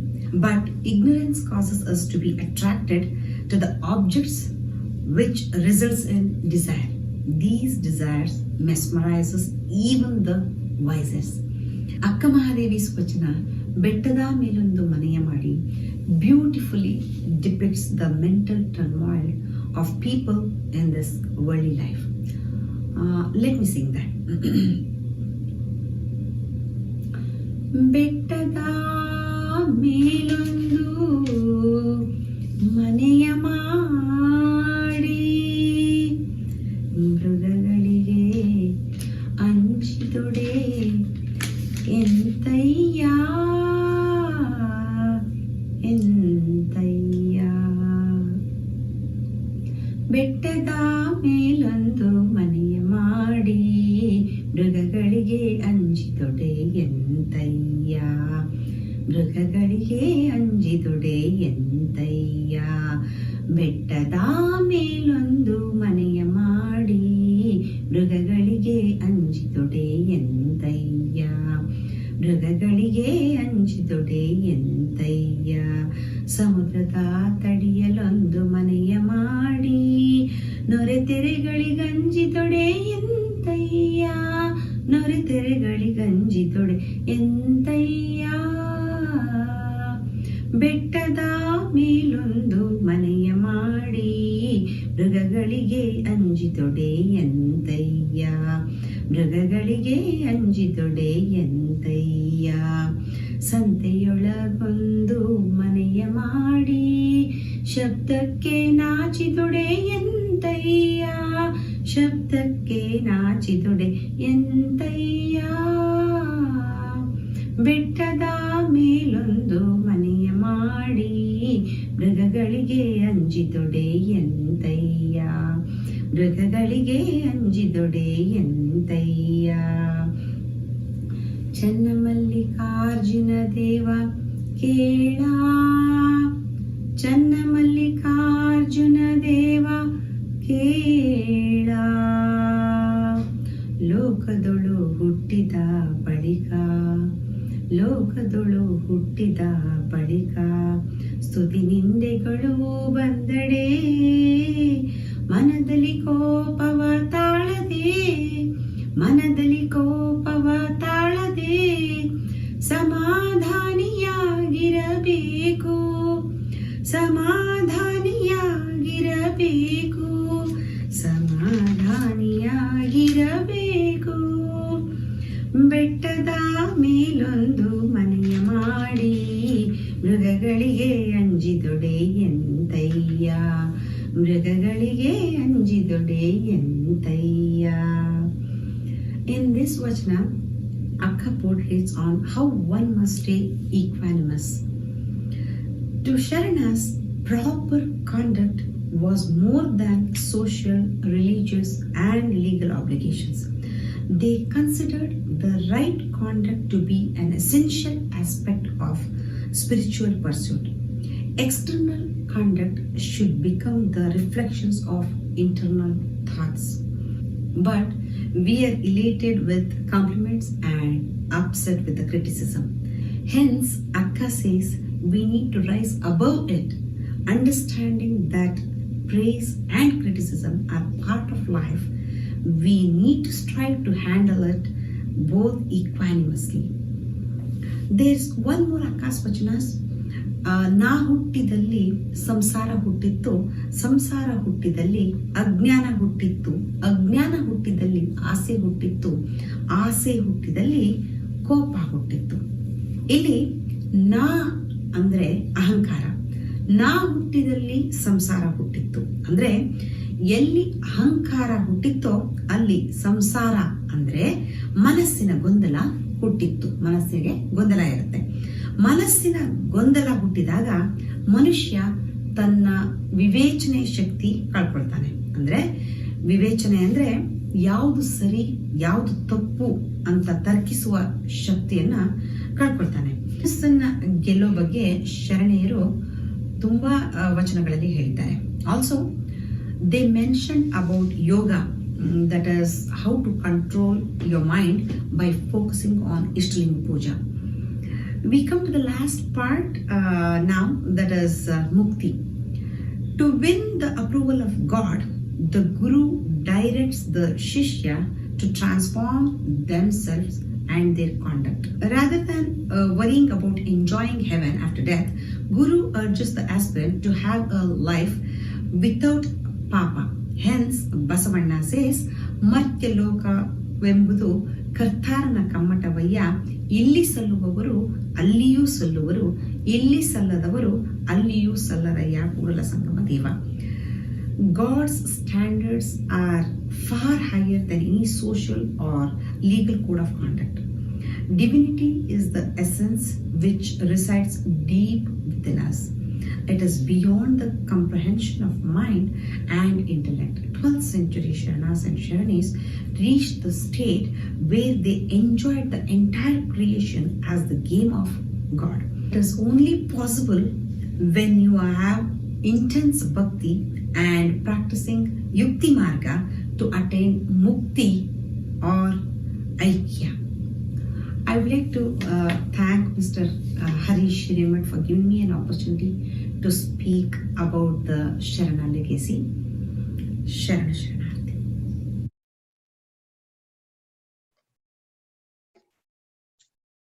Thank you, Sheila Shankar, for an illuminating Vachana Karti and also for the beautifully sung Sharane Akka Mahadevi Vachanas, especially my favorite, Bettada Melondu Manaya Madi.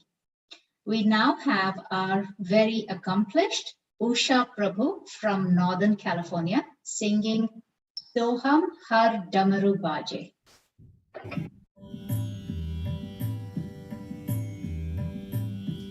Soham Har Damaru Baje, Soham Har Damaru Baje, Soham Har Damaru Baje, Soham Har Damaru Baje, uski surtaaloं पे, उसकी सुरतालों पे सुख कारक झोले पर, सुख कारक झोले पर झूम रहे सरिता सर, झूम रहे सरिता सर, गिरि कंधर गाजे, गिरि कंधर गाजे, गिरि कंधर गाजे, सोहम हर डमरू बाजे,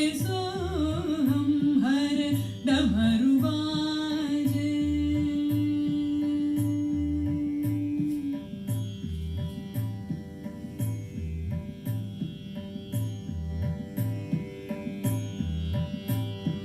डमरू ओंकार नाद,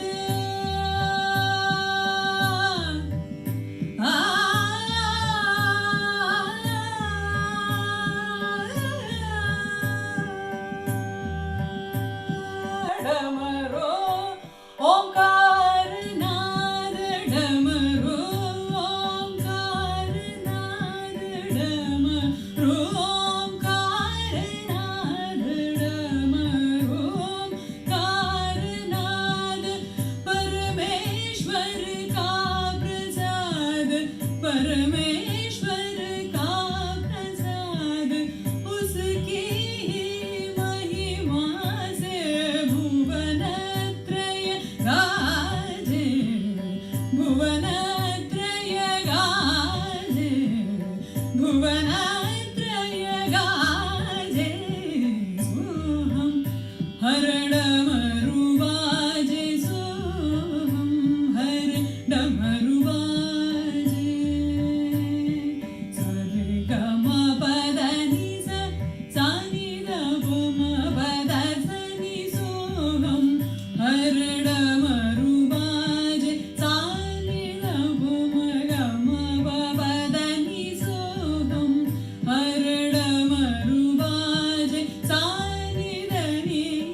ಹರಡ ಮರುಬಾಜೆ ಪಮಗ ಧಾಪಮಗ ನೀನ ಪಮಗ ಮಪದ ಪದ ನಿದ ಸಾನಿ ಸೋಗಂ ಹರಡ ಮರುಬಾಜೆ ಸಾನಿ ಧಪಮಗ ಸರಿ ಟಿಗ ಗಮ ಮಪ ಪದ ನಿಸ ಸೋಗಂ ಹರಡ ಮರುಬಾಜೆ ಪಮದ ಧಪ ನಿದ ನಿದ ಸನಿ ಸನಿ ಪದ ನಿ ಸೋಗಂ ಹರಡ ಮರುಬಾಜೆ ಸರಿ ಗ ಗರಿ ಗಮ ಗಮ ಬಾಬ ಮಪದ ನಿ ಸೋಗಂ ಹರಡ ಮರುಬಾಜೆ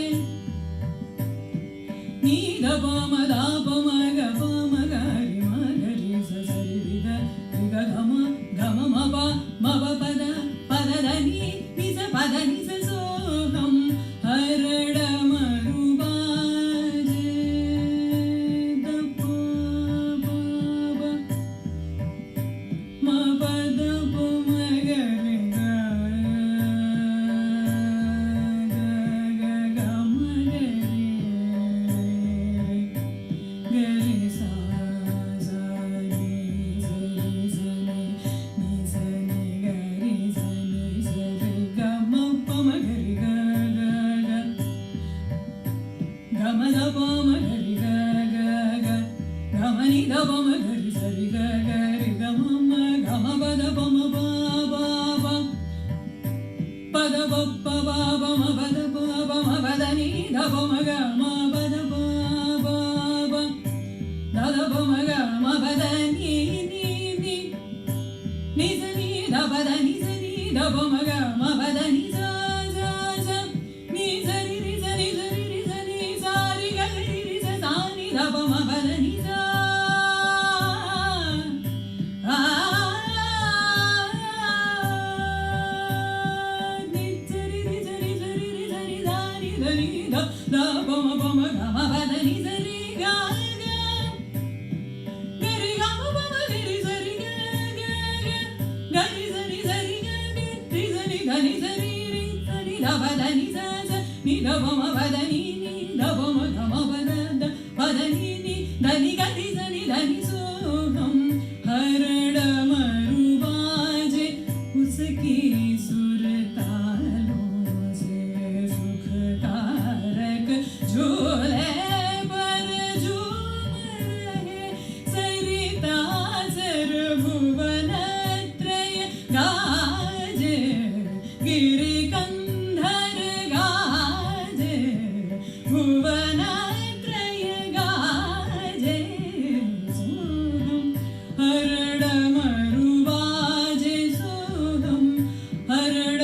मरुबाजे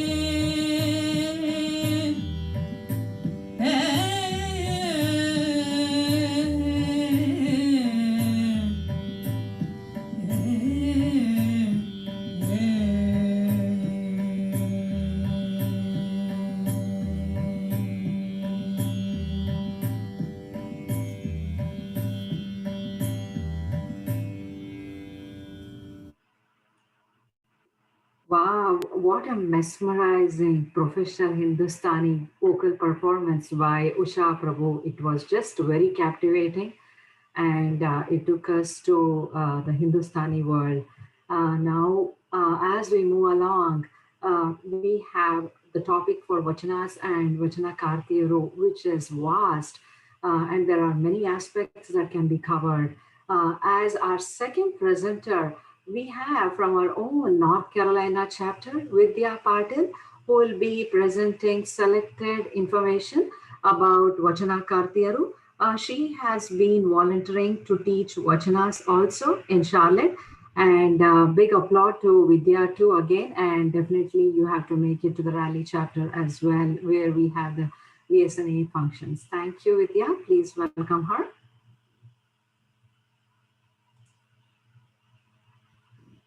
ಓಂ ಶ್ರೀ ಗುರು ಬಸವಲಿಂಗಾಯ ನಮಃ. ಎಲ್ಲ ಶರಣರಿಗೆ ಶರಣೀಯರಿಗೆ ನನ್ನ ನಮಸ್ಕಾರಗಳು. ನನ್ನ ಹೆಸರು ವಿದ್ಯಾ ಪಾಟೀಲ್. ನಾನು ಚಾರ್ಲೆಟ್ನಲ್ಲಿ ವಾಸವಾಗಿದ್ದೇನೆ, ನಾರ್ತ್ ಕೆರೋಲಿನಾ ಸ್ಟೇಟ್. ನಾನು ಇಂದು ಶರಣ ಸಾಹಿತ್ಯದ ಬಗ್ಗೆ ಮಾತನಾಡಲು ಇಚ್ಛಿಸುತ್ತೇನೆ. ನಂತರ ಆಯ್ದಕ್ಕಿ ಲಕ್ಕಮ್ಮನ ಒಂದು ಕಾಯಕ ನಿಷ್ಠೆ, ಒಂದು ಅದ್ಭುತವಾದ ಪರಿಕಲ್ಪನೆಯನ್ನು ಕೊಟ್ಟವರು ಆಯ್ದಕ್ಕಿ ಲಕ್ಕಮ್ಮವರು. ಕಾಯಕವೇ ಕೈಲಾಸ ಎಂದು ಹೇಳಿದವರು ಬಸವಣ್ಣನವರಾದರೆ ಅದನ್ನು ನುಡಿದಂತೆ ನಡೆದವರು ನಮ್ಮ ಆಯ್ದಕ್ಕಿ ಲಕ್ಕಮ್ಮನವರು. ಕಾಯಕವನ್ನು ಒಂದು ಜಗತ್ತಿಗೆ ಪ್ರಸಿದ್ಧತೆಯನ್ನು ತೋರಿಸಿದ ಆದಿಯಲ್ಲಿ ಒಬ್ಬರು ನಮ್ಮ ಆಯ್ದಕ್ಕಿ ಲಕ್ಕಮ್ಮನವರು. ದಿನದಲ್ಲಿ ಕಲ್ಯಾಣದ ಬೀದಿಗಳಲ್ಲಿ ಅಕ್ಕಿಯನ್ನು ಹಾರಿಸಿ ಅದರ ಪ್ರಸಾದವನ್ನು ಮಾಡಿ ಜಂಗಮರಿಗೆ ಉಣಬಡಿಸಿ ತಮ್ಮ ಕಾಯಕ ನಿಷ್ಠೆಯನ್ನು ತೋರಿಸಿದರು. ಅವರು ಹಲವಾರು ವಚನಗಳನ್ನು ಬರೆದರು. ಅದರಲ್ಲಿ ಒಂದು ಅವರೊಂದು ವಚನ, ಆಸೆ ಎಂಬುವುದು ಅರಸನಿಗಲ್ಲದೆ ಶಿವಭಕ್ತರಿಗೆ ಉಂಟೆ ಅಯ್ಯ, ರೋಷವೆಂಬುವುದು ಯಮದೂತರಿಗಲ್ಲದೆ ಅಜಾತರಿಗುಂಟೆ ಅಯ್ಯ, ಈಸಕ್ಕೆ ಆಸೆ ನಮಗೇಕೆ ಮಾರಯ್ಯ ಪ್ರಿಯ ಅಮರೇಶ್ವರ ಲಿಂಗ ದೂರು ನೋಡು ಮಾರಯ್ಯ. ಎಂಥ ಅದ್ಭುತವಾದ ಕಲ್ಪನೆ! ಅತಿ ಆಸೆಯೇ ದುಃಖಕ್ಕೆ ಮೂಲ ಎಂದು ತೋರಿಸಿಕೊಟ್ಟವರು ಆಯ್ದಕ್ಕಿ ಲಕ್ಕಮ್ಮನವರು. ತಮ್ಮ ಕಾಯಿಕೆ ನಿಷ್ಠೆಯಿಂದ ತಮಗೆ ಬಂದಿದ್ದಲ್ಲೇ ಸಂತೃಪ್ತಿಯನ್ನು ಪಡೆದು ಹೆಚ್ಚಿನ ಆಸೆಯನ್ನು ಮಾಡದೆ ಸರಳವಾದ ಜೀವನವನ್ನು ನಡೆಸಿಕೊಳ್ಳಬೇಕೆಂದು ತಿಳಿಸಿಕೊಟ್ಟವರು ನಮ್ಮ ಆಯ್ದಕ್ಕಿ ಲಕ್ಕಮ್ಮನವರು. ನನ್ನ ಶರಣ ಸಾಹಿತ್ಯ ಬೆಳವಣಿಗೆಗೆ ಹಲವಾರು ಶರಣೀಯರು ಕಾರಣರಾಗಿದ್ದಾರೆ. ಈಗ ಇವರೆಲ್ಲರೂ ನಮ್ಮ ಪ್ರಚಲಿತರಾಗಿದ್ದಾರೆ, ನಮ್ಮ ಜೀವನದಲ್ಲಿ ತೊಡಗು ಹೋಗಿದ್ದಾರೆ. ಆದರೆ ಇವರನ್ನು ಹೊರತುಪಡಿಸಿ ಅನೇಕ ಶರಣೀಯರು ನಮ್ಮ 12ನೆಯ ಶತಮಾನದ ವಚನ ಕ್ರಾಂತಿ ಸೃಷ್ಟಿಸುವಲ್ಲಿ ಪ್ರಮುಖವಾಗಿ ಭಾಗವಹಿಸಿದರು. ಅದರಲ್ಲಿ ಕೆಲವು ಶರಣೀಯರನ್ನು ನಾನು ಈಗ ಪರಿಚಯಿಸಲು ಇಚ್ಛಿಸುತ್ತೇನೆ. ಅದರಲ್ಲಿ ಒಬ್ಬರು ಕಾದೇರಿ ರೆಮ್ಮವ್ವ. ಇವರು ಒಂದು ಅದ್ಭುತವಾದ ಕಾಯಕ ನಿಷ್ಠೆ ಇವರಲ್ಲಿತ್ತು. ಇವರು ರಘುಕವಿಯ ಒಬ್ಬ ಶರಣೆ. ಇವರು ನಂತರ ಬಂದಿದ್ದು ಕಲ್ಯಾಣಕ್ಕೆ. ಇವರು ಒಂದು ಕಾಯಕ ನಿಷ್ಠೆ ಅದ್ಭುತವಾಗಿತ್ತು. ಈ ಚರಕದಿಂದ ತಮ್ಮ ಕಾಯಕವನ್ನು ಮಾಡುತ್ತಾ ಗುರು ಲಿಂಗ ಜಂಗಮ ದಾಸೋಹ ಎಂಬ ಪರಿಕಲ್ಪನೆಗೆ ನಾಂದಿ. ಇದರಿಂದ ಬಟ್ಟೆಯನ್ನು ತಯಾರಿಸಿ ನಂತರ ಅದರ ಬಂದ ಹಣದಿಂದ ಕಾಯಕವನ್ನು ಅವರ ಜಂಗಮ ನಿಷ್ಠೆಯನ್ನು ಮಾಡುತ್ತಿದ್ದರು. ಇವರ ಒಂದು ಹಲವಾರು ವಚನಗಳನ್ನು ಇವರು ಕಾದೇರಿ ರೆಮ್ಮವ್ವ ಅವರು ಹಲವಾರು ವಚನಗಳು ಬರೆದಿದ್ದಾರೆ. ಅವರಲ್ಲಿ ಪ್ರಸಿದ್ಧವಾದ 2 ವಚನಗಳನ್ನು ಅವರ 2 ವಚನಗಳನ್ನು ಇಲ್ಲಿ ಹೇಳುತ್ತೇನೆ. ಎನ್ನ ಸ್ಥೂಲವೇ ಬಸವಣ್ಣಯ್ಯ, ಎನ್ನ ಸೂಕ್ಷ್ಮತನವೇ ಬಸವಣ್ಣಯ್ಯ, ಎನ್ನ ಕಾರಣತನುವೇ ಪ್ರಭುದೇವರಯ್ಯ, ಇಂಥವರ ಕಾಣಲೆಂದು ಬದುಕಿದ್ದೆನಯ್ಯ ಕೇದಾರರಿಮ್ಮೊಡೆಯ ಗುಮ್ಮೇಶ್ವರ. ಇವರ ವಚನದ ಅಂಕಿತ ನಾಮ ಗುಮ್ಮೇಶ್ವರ. ಇವರು ಬಸವಣ್ಣನವರ ಕಾಲದವರೇ, ಬಸವಣ್ಣನವರೇ ಎನ್ನುವುದಕ್ಕೆ ಈ ವಚನ ಒಂದೇ ಸಾಕ್ಷಿ. ಬಸವಣ್ಣನವರು, ಚನ್ನಬಸವಣ್ಣನವರ ಅಲ್ಲಮ ಪ್ರಭುಗಳ ಬಗ್ಗೆ ಈ ವಚನದಲ್ಲಿ ಇವರು ತಿಳಿಸಿದ್ದಾರೆ. ಇದಾದ ನಂತರ ಇವರ ಕಾಯಿಕ ನಿಷ್ಠೆ ಎಷ್ಟು ಅದ್ಭುತವಾಗಿತ್ತು, ಯಾವ ರೀತಿ ಪ್ರತಿಯೊಬ್ಬ ವ್ಯಕ್ತಿ ತನ್ನ ಕಾಯಿಕ ನಿಷ್ಠೆಯನ್ನು ಜೀವನದಲ್ಲಿ ಅಳವಡಿಸಿಕೊಳ್ಳಬೇಕು ಎಂಬುದು ಇವರ ಒಂದು ವಚನದಿಂದ ಮಾತ್ರ ನಮಗೆ ತಿಳಿಯಲು ಸಾಧ್ಯ. ನಾ ತಿರುವ ರಾಟಿಯ ಕುಲಜಾತಿ ಕೇಳಿರಣ್ಣ, ಅಡಿಯ ಹಲೆಗೆ ಬ್ರಹ್ಮ, ತೋರಣ ವಿಷ್ಣು, ನಿಂದೆ ಬೊಂಬೆ ಮಹಾರುದ್ರ, ರುದ್ರನ ಬೊಂಬೆಳೆಯುವರೊಡೆ ಸೂತ್ರ ಕರ್ಣ, ಅರಿವೆಂಬ ಕದೆರು ಭಕ್ತಿ ಎಂಬ ಕೈಯಲ್ಲಿ ತಿರುಹಲಾಗಿ ಸುತ್ತಿತ್ತು ಕುದುರೆ ಕದಿರು ತುಂಬಿತ್ತು, ರಾಟೆಹೆ ತೆಹಲಾರೆ ಎನ್ನ ಗಂಡ ಕಟ್ಟಿಹ ಇನ್ನವ ಕದಿರಿ ರಮ್ಮಯೊಡೆನ ಗುಮ್ಮೇಶ್ವರ ಎಂದು ಅದ್ಭುತವಾದ ಪರಿಕಲ್ಪನೆ. ಇವರು ಈ ವಚನದಲ್ಲಿ ತಮ್ಮ ಕಾಯಕದಲ್ಲಿ ಇವರ ನೇಕಾರರಾಗಿರುವುದರಿಂದ ಈ ಚಕ್ರವೇ ಒಂದು ಬ್ರಹ್ಮ, ಈ ಚಕ್ರದ ತೋರಣವೇ ವಿಷ್ಣು, ಈ ಚಕ್ರದ ಬೊಂಬೆ ಮಹಾರುದ್ರ, ಮತ್ತು ಇದರ ಬರುವ ನೂಲೆ ಭಕ್ತಿ ಎಂಬ ಸಾಗರ ಅಂತ ತೋರಿಸಿಕೊಟ್ಟವರು ಕೇದೇರಿಯ ರೆಮ್ಮವ್ವ. ಇವರು ಒಂದು ಅದ್ಭುತವಾದ ಶರಣರು. ಇಂತಹ ಪ್ರತಿಯೊಬ್ಬರ ಶರಣರ ಒಂದೊಂದು ವಚನ ನಮ್ಮ ಶರಣ ಸಾಹಿತ್ಯ ಬೆಳವಣಿಗೆಗೆ ದಾರಿದೀಪರಾದರು. ಇವರು ಇನ್ನೂ ಕೆಲವು ವಚನಗಳನ್ನು ಬೆಳಕಿಗೆ ತರೋಣ, ಇನ್ನೂ ಹೊಸ ವಚನಗಳನ್ನು ತಿಳಿಯೋಣ ಎಂದು ನಾನು ಇನ್ನೊಬ್ಬರು ಅಪರೂಪವಾದ ಯಾರೂ ಕೇಳಿರದಂತಹ ವಚನಗಾರತಿ ಶರಣಿ ಧೂಪದ ಗೊಗ್ಗವ್ವ. ಇವರು ಶರಣೆ ಧೂಪದ ಗೊಗ್ಗವ್ವ. ಇವರು 17ನೇ ಶತಮಾನದ ವಚನ ಸಾಹಿತ್ಯದಲ್ಲಿ ಕೂಡ ಇವರ ಕೊಡುಗೆ ಕೂಡ ಅದ್ಭುತವಾಗಿದೆ. ಇವರು ತಮ್ಮ ಕಾಯಕ ಅಂದರೆ ಊದಿನ ಕಡ್ಡಿಗಳನ್ನು ಮಾಡುವುದರ ಮೂಲಕ, ಮಾರಾಟ ಮಾಡುವುದರ ಮೂಲಕ ತಮ್ಮ ಜೀವನವನ್ನು ಸಾಗಿಸುತ್ತಿದ್ದರು. ಇವರು ಅಕ್ಕ ಮಹಾದೇವಿಯ ನಂತರ ಮಹಿಳಾ ಅಸ್ಪೃಶ್ಯತೆಗೆ, ಮಹಿಳಾ ಸಮಾನತೆಗೆ ಹೋರಾಡಿ ವಚನ ರಚಿಸುವವರಲ್ಲಿ ಅತ್ಯಂತ ಪ್ರಮುಖರು ನಮ್ಮ ಧೂಪದ ಗೊಗ್ಗವ್ವನವರು. ಇವರ ಪರಿಚಯ ನಮಗೆ ಅತಿ ವಿರಳ. ಇವರ ವಚನಗಳು ಕೂಡ ನಮಗೆ ಸಿಗೋದು ಅತಿ ವಿರಳ. ಆದರೂ ಇವರು ಹಲವಾರು ಇವರು ಒಂದು 12 ವಚನಗಳು ರಚಿಸಿದ್ದಾರೆ. ಇವರು ಒಂದು ವಚನ ನಾನು ಹೇಳಲು ಇಚ್ಛಿಸುತ್ತೇನೆ. ಗಂಡ ಮೋಹಿಸಿ ಹಿಡಿದೊಡೆ ಅದು ಒಬ್ಬರ ಒಡೆವೆ ಎಂದಿರಬೇಕು. ಹೆಣ್ಣು ಮೋಹಿಸಿ ಗಂಡು ಹಿಡಿದರೆ ಉತ್ತರವೆಂದಿರಬೇಕು. ಎರಡರ ಉಭಯವ ಕಳೆದು ಸುಖಿ ತಾನಾಗಬಲ್ಲದೆ ನಾಸ್ತನಾಥ ಪರಿಪೂರ್ಣ ನಂಬೆ. ಇಲ್ಲಿ ಗಂಡು ಹೆಣ್ಣುಗಳ ಒಂದು ಸಮಾನತೆಯ ಬಗ್ಗೆ ಈ ವಚನಗಳಲ್ಲಿ ತೋರಿಸಿಕೊಟ್ಟವರು ಗುಗ್ಗವ್ವನವರು ಕೇರಳದ ರಾಜ್ಯದವರು. ಇವರು ಬಸವಕ್ರಾಂತಿಯ ಸಮಯದಲ್ಲಿ ಕಲ್ಯಾಣಕ್ಕೆ ಬಂದು ನೆಲೆಸಿ ಈ ಧೂಪದ ಕಾಯಕವನ್ನು ಮಾಡುತ್ತಾ ಸಮಾನತೆಯ ಮತ್ತು ಮಹಿಳಾ ಸ್ವಾತಂತ್ರ್ಯ ಹೋರಾಡುವುದರಲ್ಲಿ ಇವರು ಕೂಡ ಅತ್ಯಂತ ಪ್ರಮುಖರು. ಇವರ ವಚನ ಸಾಹಿತ್ಯವು ಬೆಳವಣಿಗೆಗೂ ಇವರು ಪ್ರಮುಖ ಕಾರಣರಾದರು. ಇಂತಹ ಶರಣೆಯರ ವಚನಗಳನ್ನು ನಾವು ಇನ್ನಷ್ಟು ಲಾಲಿಸೋಣ, ಕಲಿಯೋಣ ಎಂದು ಹೇಳುತ್ತಾ ನಂತರದ ಇನ್ನೊಬ್ಬ ಶ್ರೇಷ್ಠ ಶರಣೆ ಕುಟ್ಟದ ಸೋಮವ್ವ ಒಂದು ಅದ್ಭುತವಾದ ಕಾಯಕ ಯೋಗಿ. ಇವರ ಒಂದು ಕಾಯಕ ಅತ್ಯಂತ ಅದ್ಭುತವಾಗಿತ್ತು. ಇವರು ತಂದ ಹಕ್ಕಿಗಳನ್ನು ಕುಟ್ಟಿ ತಮ್ಮ ಕಾಯಕವನ್ನು ನಡೆಸುತ್ತಿದ್ದರು. ಇವರು ಕೂಡ ಹಲವಾರು ವಚನಗಳನ್ನು ರಚಿಸಿದರು. ಇವರ ವಚನಗಳು ಕೂಡ ನಮ್ಮ ವಚನ ಸಾಹಿತ್ಯ ಬೆಳವಣಿಗೆಗೆ ಪ್ರಮುಖವಾದ ಒಂದು ಕಾರಣವಾಯಿತು. ಇದನಂತರ ನಾನು ಇನ್ನೊಬ್ಬ ಶರಣೆಯ ಒಂದು ಅತ್ಯಂತ ಅದ್ಭುತವಾದ ಶರಣೆ ಎಂದರೆ ಬುಂತಾದೇವಿ ಒಂದು ಅದ್ಭುತವಾದ ಶರಣೆ. ಇವರು ಕಾಶ್ಮೀರ ಮೂಲದವರು. ಇವರು ತಮ್ಮ ವಿಚಾರಧಾರೆಗಳನ್ನು ತಿಳಿಸುತ್ತಾ, ತಮ್ಮ ವಚನಗಳನ್ನು ತಿಳಿಸುತ್ತಾ ಕಲ್ಯಾಣಕ್ಕೆ ಬಂದು ಕಲ್ಯಾಣದಲ್ಲಿ ಶಿವದೀಕ್ಷೆಯನ್ನು ತೆಗೆದುಕೊಂಡು ನಂತರ ಒಬ್ಬ ಪ್ರಸಿದ್ಧ ಶರಣೆಯಾದರು. ಇವರ ಹಲವಾರು ವಚನಗಳನ್ನು ಬರೆದರು. ಇವರ ವಚನದ ಅಂಕಿತ ನಾಮ ಬಿಂದಾರಿ. ಇವರ ವಚನದ ಅಂಕಿತ ನಾಮ. ಇವರು ಕೂಡ ಹಲವಾರು ವಚನಗಳನ್ನು ರಚಿಸಿದರು. ಶರಣ ಬುಂತಾದೇವಿಯು ಕೂಡ ನಮ್ಮ ಶರಣ ಸಾಹಿತ್ಯಕ್ಕೆ ಅದ್ಭುತವಾದ ಕೊಡುಗೆಯನ್ನು ನೀಡಿದವರು. ಹೀಗೆ ನಮಗೆ ತಿಳಿಯಲಾರದ ಹಲವಾರು ಶರಣೀಯರು ನಮ್ಮ ವಚನ ಸಾಹಿತ್ಯಕ್ಕೆ ಕೊಡುಗೆಯಾಗಿ ನೀಡಿದ್ದಾರೆ. ಇವರಲ್ಲದೆ ಹಲವಾರು ಮಾಯಾದೇವಿ, ಹೀಗೆ ಹಲವಾರು ಶರಣರು, ಹಲವಾರು ಶರಣೀಯರು, ಹಡಪದ ಲಿಂಗಮ್ಮನವರು, ಹೀಗೆ ಹಲವಾರು ಶರಣೀಯರು ನಮ್ಮ ಶರಣ ಸಾಹಿತ್ಯಕ್ಕೆ ಒಂದು ಅದ್ಭುತವಾದ ಕೊಡುಗೆಯನ್ನು ನೀಡಿದ್ದಾರೆ.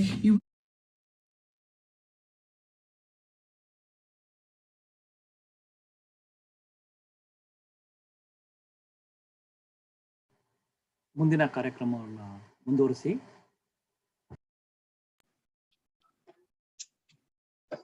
What a fabulous talk by Mrs. Vidya Patil, and such great information about Aidakki Lakkamma, Kedari Rammava, Dhupada Goggava, Kuttada Somava. I must admit, some of these names I'm hearing for the first time, and they're such strong women, our Sharanero. Since we all thoroughly enjoyed our Virginia chapter's Jai Savan's performance earlier, we have Mr. Savan again here to enthrall us with Ididuba Tayi Ididuba. ನಮಸ್ಕಾರ, ಎಲ್ಲರಿಗೂ ಶರಣು.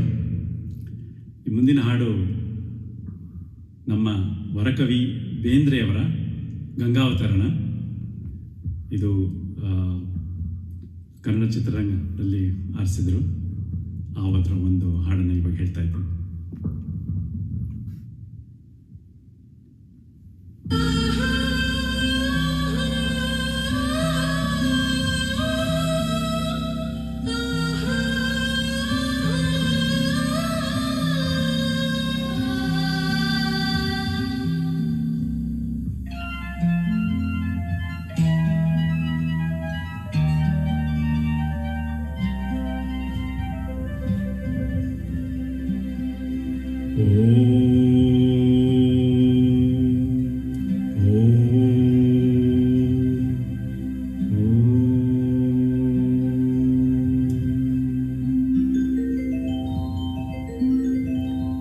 ಇಳಿದು ಬಾ ತಾಯಿ ಇಳಿದು ಬಾ,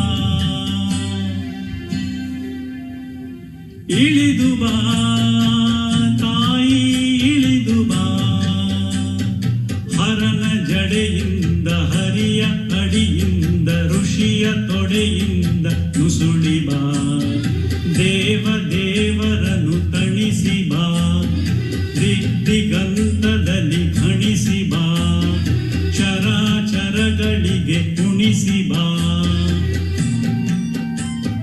ನಿನಗೆ ಪೊಡ ಮಾಡುವೆ ನಿನ್ನ ನುಡು ತೊಡುವೆ, ಏಕೆ ಎಡೆ ತಡೆವೆ ಸುರಿದು ಬಾ, ಸ್ವರ್ಗ ತೊರೆದು ಬಾ, ಬಯಲ ಜರೆದು ಬಾ, ನೆಲದಿ ಹರಿದು ಬಾ, ಬಾರೆ ಬಾ ತಾಯಿ ಇಳಿದು ಬಾ.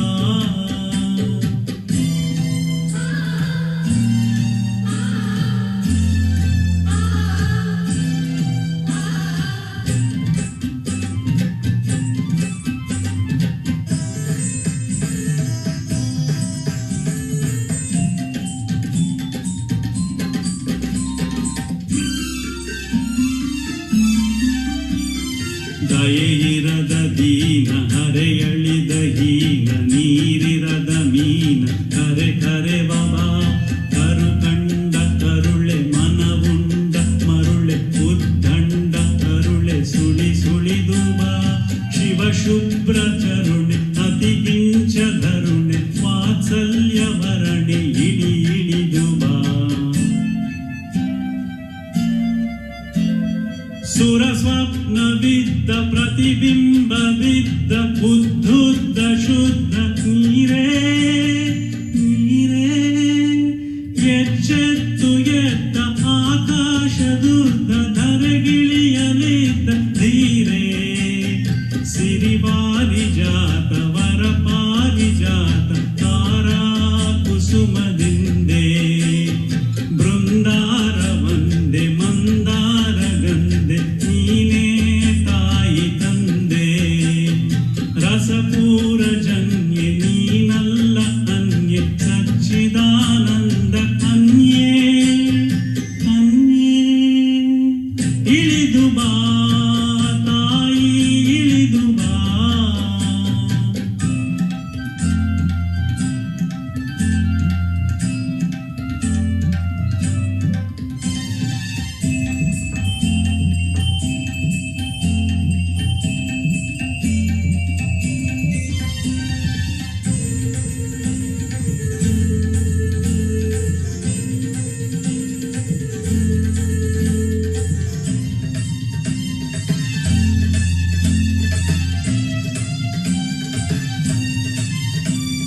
ಬಂದಾರೆ ಬಾರೆ ಒಂದಾರೆ ಸಾರೆ ಕಂಧಾರೆ ಕಡೆವರೇನೆ, ಅವತಾರವೆಂದೆ ಎಂದಾರೆ ತಾಯಿ ಈ ಅಧಪಾತವನ್ನೇ, ಹರಕೆ ತಂದಂತೆ ಮಮತೆ ಮಿಂದಂತೆ ತುಂಬಿ ಬಂದಂತೆ, ಬಂದಾರೆ ಬಾರೆ ಒಂದಾರೆ ಸಾರೆ ಕಂಡಾರೆ ಕಡೆವರೇನೆ, ಅವತಾರವೆಂದೆ ಎಂದಾರೆ ತಾಯಿ ಈ ಅಧಪಾತವನ್ನೇ, ಹರಕೆ ತಂದಂತೆ ಮಮತೆ ಮಿಂದಂತೆ ತುಂಬಿ ಬಂದಂತೆ,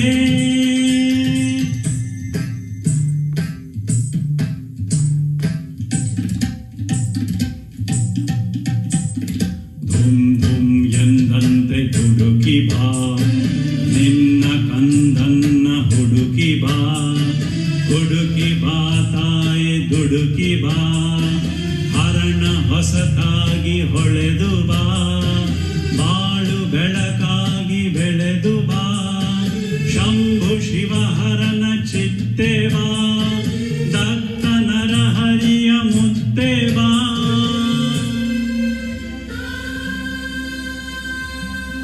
ಅಂಬಿಕಾ ತನಯನತ್ತೆ ಬಾ,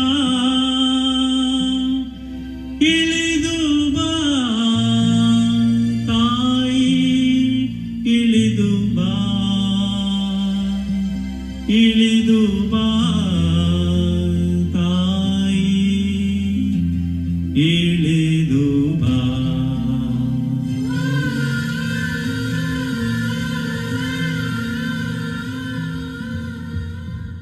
Thank you.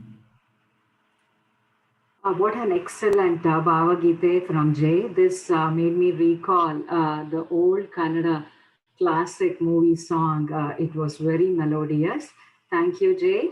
Now we have the youth who are the pathway to the next generation for our VSNA. On June 26, there was Vachana and speech competition that was held virtually for the junior and senior category. Among the juniors, the first place for Vachanas was won by Ria Kapali, who is from our NC chapter, North Carolina chapter. And for junior, first place for speech was won by Sanvi Veerbhadranavar from North California chapter. So let us congratulate both Ria and Sanvi for their prizes, and let us hear to what they need to say. Thank you.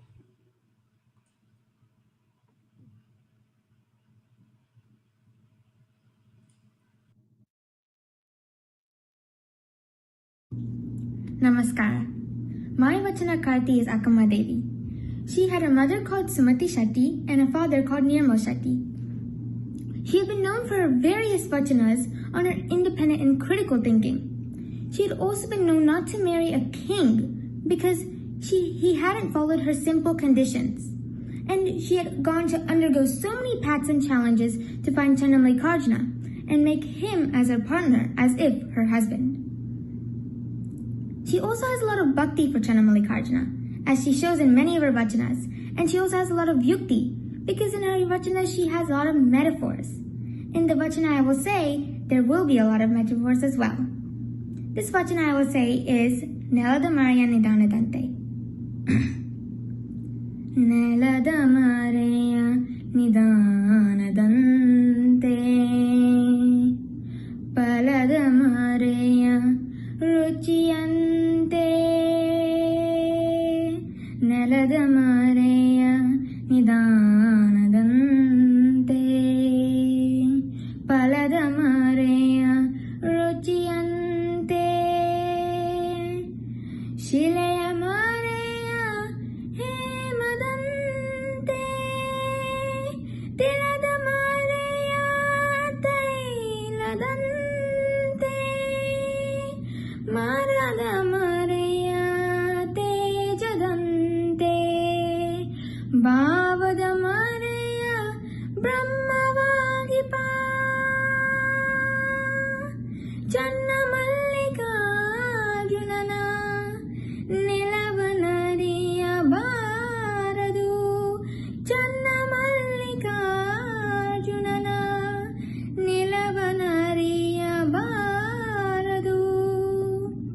And the meaning to this beautiful vachana is like the treasure hidden in the earth, like the sweetness hidden in the fruit, like the gold hidden in the stone, like the oil hidden in the seed, like the fire hidden in the tree, like the Brahma or the truth hidden in the feeling.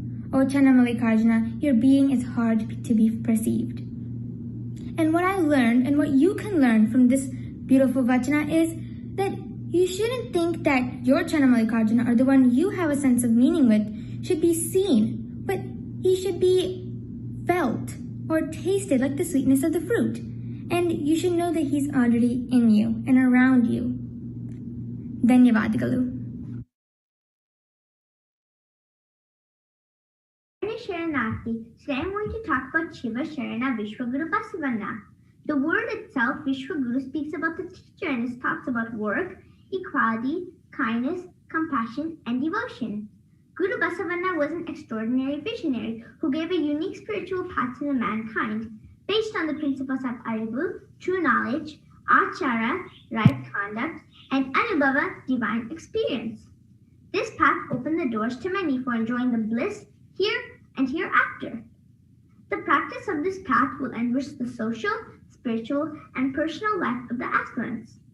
I'm so proud to tell you that I'm learning and following Vishwaguru Basavanna's thoughts. Basavanna was born in Bagewadi, Bagalkot.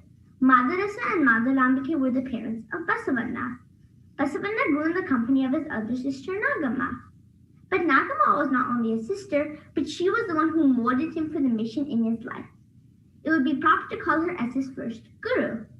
In childhood itself, Basavanna was very courageous, intelligent to understand and differentiate correct and wrong practices.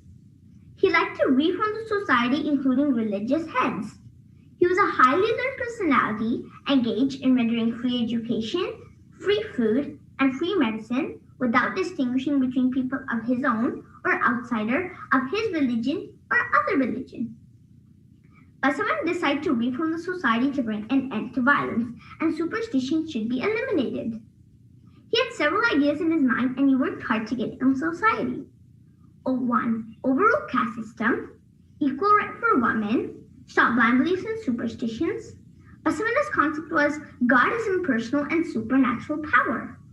Basavanna held a conviction of God has many names, but he is only one. Karkave Kailasa, work is worship, is the slogan of Basavanna. Kudla Sangamadeva is the Ankitanama of the Vachanas of Basavanna.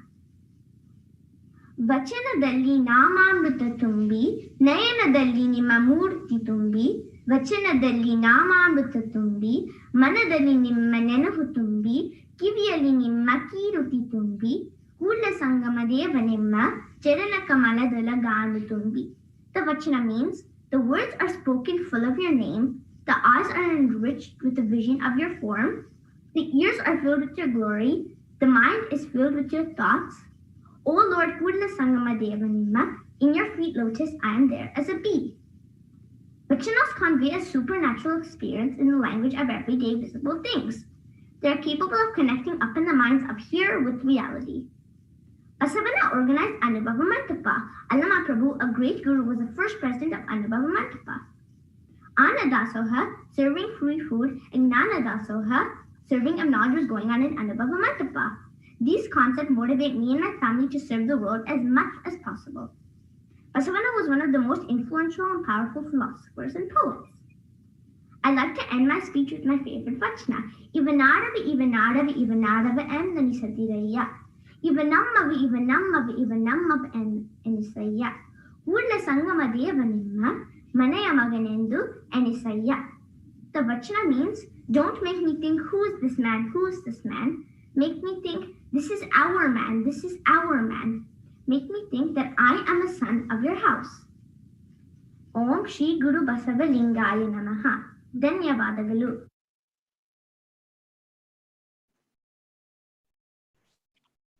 Wow. It's amazing listening to our younger generation thinking and sharing such deeply impacting messages. Amazing. Congratulations to all the winners and all the participants. Now, let's watch Manasi K. Dilaya from our Connecticut chapter performing to Chakorange Chandramana.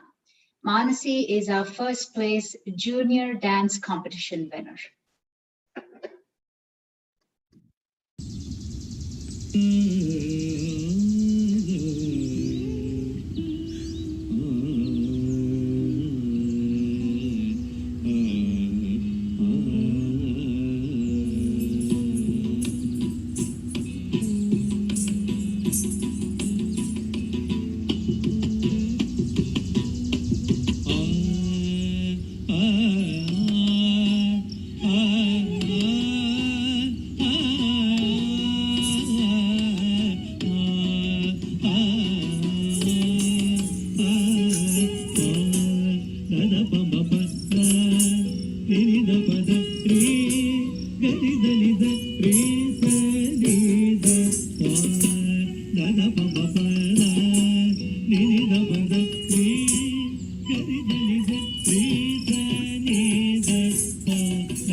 Wow, congratulations, Manasi, for winning this classical dance. And it was very different to see you dancing in the garden, especially on a Sunday. I mean, in a sunny afternoon, I believe it was totally different experience to watch it. Again, congratulations. Now we are moving to our next segment of winners for Vachana and speech competition. We'll have seniors in this round. Seniors first place for Vachanas was won by Isha Basur from Dallas chapter. And the first place for speech was won by Siri Harish from New Jersey chapter. Congratulations to Isha and Siri again, and a big applaud to all VSNA Samanvaya performers. And I hope you get to watch the fireworks in any time zone, probably the Pacific and Central time zone. And thank you all.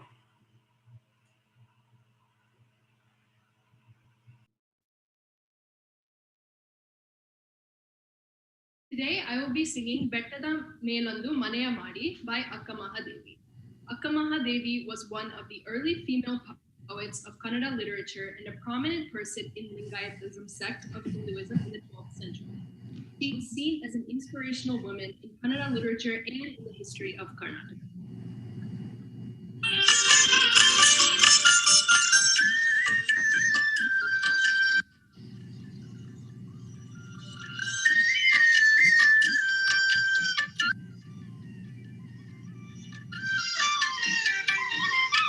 ಬೆಟ್ಟದ ಮೇಲೊಂದು ಮನೆಯ ಮಾಡಿ ಮೃಗಗಳಿಗೆ ಅಂಜಿದೊಡೆ ಮೃಗಗಳಿಗೆ ಅಂಜಿದೊಡೆ ಬೆಟ್ಟದ ಮೇಲೊಂದು ಮನೆಯ ಮಾಡಿ ಮೃಗಗಳಿಗೆ ಅಂಜಿದೊಡೆ ಮೃಗಗಳಿಗೆ ಅಂಜಿದೊಡೆ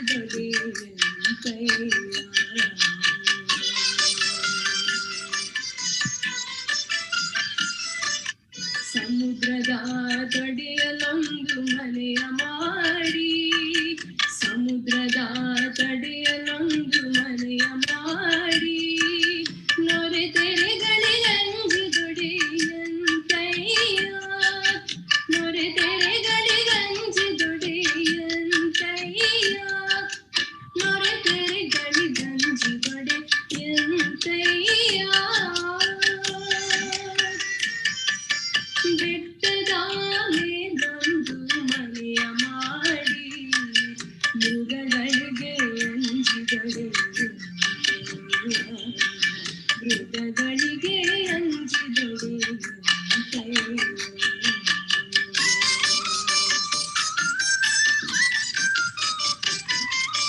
ಸಂತೆಯೊಳಗೆ ಸಣ್ಣದೊಂದು ಮನೆಯ ಮಾಡಿ ಸಂತೆಯೊಳಗೆ ಸಣ್ಣದೊಂದು ಮನೆಯ ಮಾಡಿ ಶಬ್ದಕ್ಕೆ ನಾಚಿದೊಡೆಯಂತಯ್ಯ ಸಂತೆಯೊಳಗೆ ಸಣ್ಣದೊಂದು ಮನೆಯ ಮಾಡಿ ಶಬ್ದಕ್ಕೆ ನಾಚಿದೊಡೆಯಂತಯ್ಯ ಶಬ್ದಕ್ಕೆ ನಾಚಿದೊಡೆಯಂತಯ್ಯ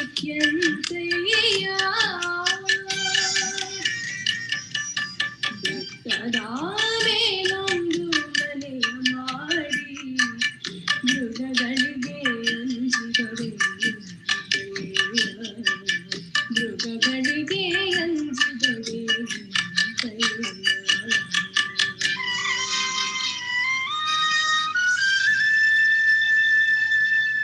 ಚನ್ನ ಮಲ್ಲಿಕಾರ್ಜುನ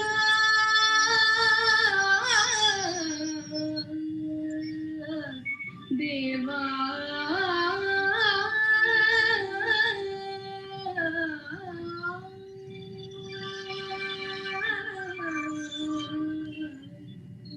ಕೇಳಯ್ಯ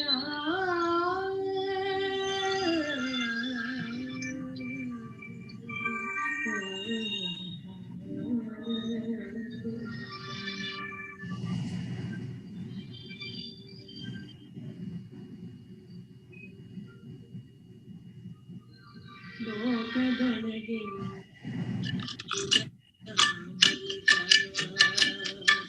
ಸ್ಥಿತಿಗಳು ಬಂದರೆ ಲೋಕದೊಳಗೆ ಸ್ಥಿತಿಗಳು ಬಂದರೆ ಮನದಲ್ಲಿ ಕೋಪವ ಕಾಯದೆ ಮನದಲ್ಲಿ ಕೋಪವ ಕಾಯದೆ ಸಮಾಧಾನಿಯಾಗಿರಬೇಕು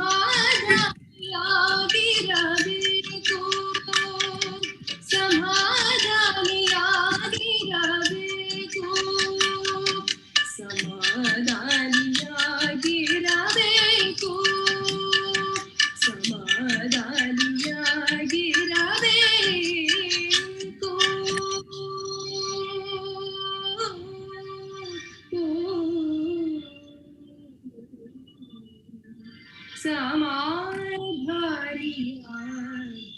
ಸಮಾಧಾನಿಯಾಗಿರಬೇಕು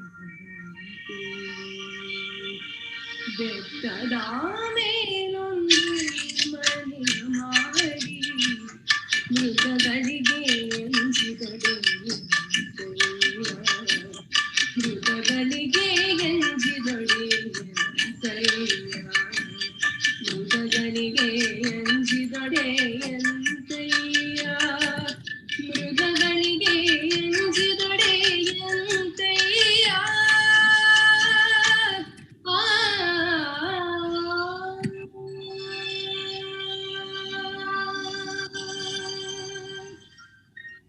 Now I'll be explaining the meaning of this Vachana. So the direct translation is, after building a house on the mountain, how can you be afraid of wild animals around it? After building a house on the seashore, how can you be afraid of the lofty waves? After building a house in the shanty town, how can you be concerned with all the noise? Oh Lord Channa Mallikarjuna, please listen. While born and living in this world, if praise and blames come along, you have to face them without getting angry and maintaining the calmness of mind. From this Vachana, I learned how one must keep peace of mind despite all of life's struggles. Being that I am a student myself, I encounter my daily shares of struggles, my day-to-day struggles. And it always helps me to go back to this Vachana so I can keep in mind that all the pain and all the hardships that I'm going through, it's just temporary. And that at the end of the day, greater things are ahead with a calm mindset. Thank you.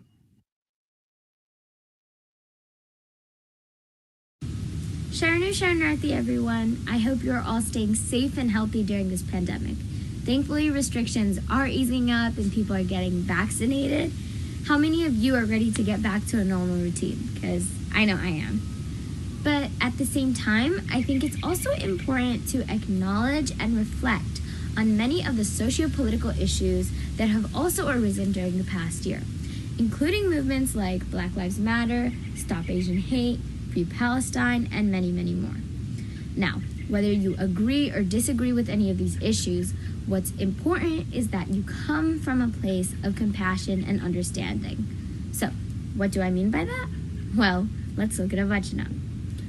Kolu vavane madiga holasu timbu vavane holea kulavenu avandara kulave sakala jivat marige lesu baisuva namakuda sangana sharaneri kulajaru. This Vachana translates to, one who kills is a pariah. One who eats filth is indeed an inferior person. What has birth got to do with superior class or inferior class?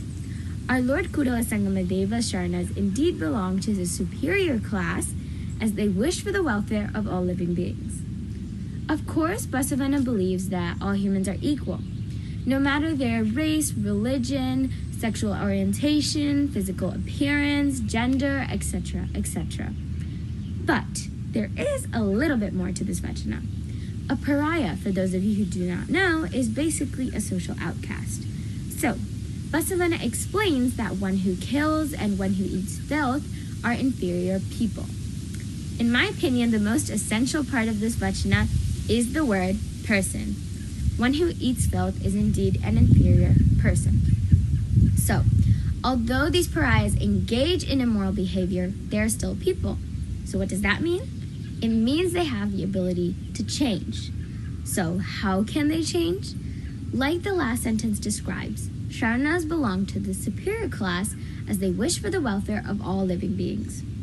Now, sometimes it's difficult for us humans to put into view exactly how minuscule our role in this vast universe really is. And because of this oversight, many of us disregard the consequences of our actions on other organisms and other humans. When we're faced with a decision, we think, which choice is going to benefit me the most? I do that all the time. These thoughts are normal. It reminds me of a saying, your first thought is what society has conditioned you to think, and your second thought is what defines and reflects who you really are. So when I go out and I look at someone who's wearing an emo gothic outfit, crazy makeup, outrageous hair dye, my very first thought is, whoa, they're crazy. But my second thought is, they're happy, they're confident, they can wear whatever expresses their true inner self. And that's what's important. Now, I wasn't planning on sharing this next part with you, but I do think it's important. Yesterday, I went to New York City. When you think of NYC, you probably think about those memes and jokes about how rude and crazy New Yorkers are, always in a rush. However, I met the most amazing people last night. Complete strangers, and I still don't know where they are or who they are. I don't know who they are. I don't know how they are. But they each touched a part of me in the most wonderful ways. One man and his dog offered advice about the Manhattan area. Another man sang a beautiful song to all of us taking the subway, and an old couple played violin in a secluded area of Columbia University's campus. I listened quietly and smiled with them. All these strangers made me feel alive, happy, and at peace with myself. So, I leave you all with just this one piece of knowledge that I recently acquired. Read Vachanas, understand them, but most importantly, experience them. Go out and explore the world, meet new people, and only then will you be able to apply Vachana Sahitya to your real life. Only then will you develop compassion, understanding, and only then will you experience the true Virashaiva way of life. Thank you for listening. Congratulations to all the winners. Next item is ಬಸವಣ್ಣನವರ ವಚನ. ನಾದಪ್ರಿಯ ಶಿವನೆಂಬರು ನಾದಪ್ರಿಯ ಶಿವನಲ್ಲಯ್ಯ, ವೇದಪ್ರಿಯ ಶಿವನೆಂಬರು ವೇದಪ್ರಿಯ ಶಿವನಲ್ಲಯ್ಯ. ನಾದವ ಮಾಡಿದ ರಾವಣಂಗೆ ಅರೆಯಾಯುಷವಾಯಿತು, ವೇದವನೋದಿದ ಬ್ರಹ್ಮನ ಶಿರ ಹೋಯಿತು. ನಾದಪ್ರಿಯನೂ ಅಲ್ಲ, ವೇದಪ್ರಿಯನೂ ಅಲ್ಲ, ಭಕ್ತಿ ಪ್ರಿಯ ನಮ್ಮ Kudala Sangama Deva. The overall meaning of this vachana is, let us follow the threefold path of action, knowledge, and devotion to become humble, equanimous, and realize the Lord within us. Kiran Gangadhar is the first place winner for the senior dance competition from Florida chapter, dancing for this beautiful vachana, followed by Chandrachuda. Congratulations, Kiran.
ಇಂತಹ ಸುಂದರವಾದ ನೃತ್ಯ. ಎಲ್ಲರೂ ನೀವು ಕೆಲವೊಬ್ಬರು message ಕಳಿಸಿದ್ರು, ಹರೀಶ್ ಅವರೇ ಬರೀ ವಚನಗಳು ಡ್ಯಾನ್ಸ್ ಇದೆ ಆಯ್ತಲ್ಲ, ಬೇರೆ ಏನು ಇಲ್ವಾ ಅಂತ. ಅದಕ್ಕೆ ನಿಮಗೆ ನಾವು ಸುಗಮ ಸಂಗೀತದ ಕೊನೆಯ ಭಾಗವನ್ನ ಇಟ್ಕೊಂಡಿದ್ದೀವಿ. ಕೊನೆವರೆಗೂ ನಿಂತು ಕೇಳಿ. ಉತ್ತಮವಾದ ನಮ್ಮ ಹಿನ್ನೆಲೆ ಗಾಯನವನ್ನ ನಮ್ಮ ವಿರ್ಜೀನಿಯಾ ಚಾಪ್ಟರ್ ಅವರಿಂದ ಕೇಳಬಹುದು ನೀವು. ಈಗ dance competitions first and second, first junior ಮತ್ತೆ ಫಸ್ಟ್ ಸೀನಿಯರ್ ಕೇಳಿದ್ರಿ. ನಮ್ಮ ಕಾಂಪಿಟೇಷನ್ಸ್ ಚೇರ್ ನಯನತಾರಾ ಸ್ವಾಮಿ ಅವರು 6 ವಾರಗಳಿಂದ ಸತತವಾಗಿ ದುಡಿದು ಈ ಎಲ್ಲ ಒಂದು ಸ್ಪರ್ಧೆಗಳನ್ನ ಮುಗಿಸಿದ್ದಾರೆ. ಎಕ್ಸೆಪ್ಟ್ ಆರ್ಟ್ ಒಂದು ಇನ್ನು ನಾವು ನಿಮ್ಮ ಓಟ್ಗೋಸ್ಕರ ಕಾಯ್ತಾ ಇದ್ದೀವಿ. ಅದಕ್ಕೋಸ್ಕರ ಈಗ ನಿಮಗೆ ನಾವು ಡ್ಯಾನ್ಸ್ ಜೂನಿಯರ್ ಅಲ್ಲಿ ಸೆಕೆಂಡ್ ಪ್ಲೇಸ್, ಥರ್ಡ್ ಪ್ಲೇಸ್ ಅದ್ರ ಹೆಸರು ಹೇಳ್ತೀನಿ. ನಾಳೆ ಇವ್ರದ್ದು ಫೋಟೋ ಸಮೇತ ಕಂಪ್ಲೀಟ್ ಅವ್ರ ಡೀಟೇಲ್ ಇಂದ ನಾವು ಫ್ಲೈಯರ್ಗಳನ್ನ ಕಳಿಸ್ಕೊಡ್ತೀವಿ. Sona Hanumali second place from VSPE Pennsylvania. Sarayu Varabi third place new England ಇಂದ. ಸೀನಿಯರ್ ಡ್ಯಾನ್ಸ್ ವಿಭಾಗದಲ್ಲಿ ಆಗಲೇ ನೀವು ಕಿರಣ್ ಗಂಗಾಧರ್ ಫಸ್ಟ್ ಪ್ಲೇಸ್ ನೋಡಿದ್ವಿ. ರೀನಾ ಹನುಮಾಲಿ VSPE ಪೆನ್ಸಿಲ್ವೇನಿಯಾದಿಂದ ಸೆಕೆಂಡ್ ಪ್ಲೇಸ್. ಹಾಗೆ ನಯನತಾರಾ ಸ್ವಾಮಿ ಅವರು junior SA senior SA result ಅನ್ನು ಕಳಿಸಿದ್ದಾರೆ. ಇದನ್ನು ನಾವು ನಾಳೆ ಫ್ಲೈಯರ್ ಮುಖಾಂತರ ಅವರ ಡೀಟೇಲ್ಸ್, ಚಾಪ್ಟರ್ ಪರ್ಸೆಂಟ್ ಎಲ್ಲ ಹಾಕಿ ನಮಗೆ ಕಳಿಸ್ಕೊಡ್ತೀವಿ. ಸಿಮ್ರಾನ್ ಮೇಲಿನ ಮನಿ Georgia first place. Veerabhadrannavar north Carol NCA ಅಂತ ಹೇಳಿದ್ದಾರೆ, ಅದನ್ನ ಕನ್ಫರ್ಮ್ ಮಾಡ್ಕೊಂತೀನಿ. ನಾರ್ದರ್ನ್ ಕ್ಯಾಲಿಫೋರ್ನಿಯಾನೋ ಅಥವಾ ನಾರ್ತ್ ಕೆರೋಲಿನಾನೋ ಚೆಕ್ ಮಾಡಿಬಿಟ್ಟು ನಿಮ್ಗೆ ಹೇಳ್ಬೇಕು ನಾನು ಆಮೇಲೆ. Second place. Trijal Tagadur Georgia. Senior SA ಅಲ್ಲಿ Aditya Pallad Georgia first place.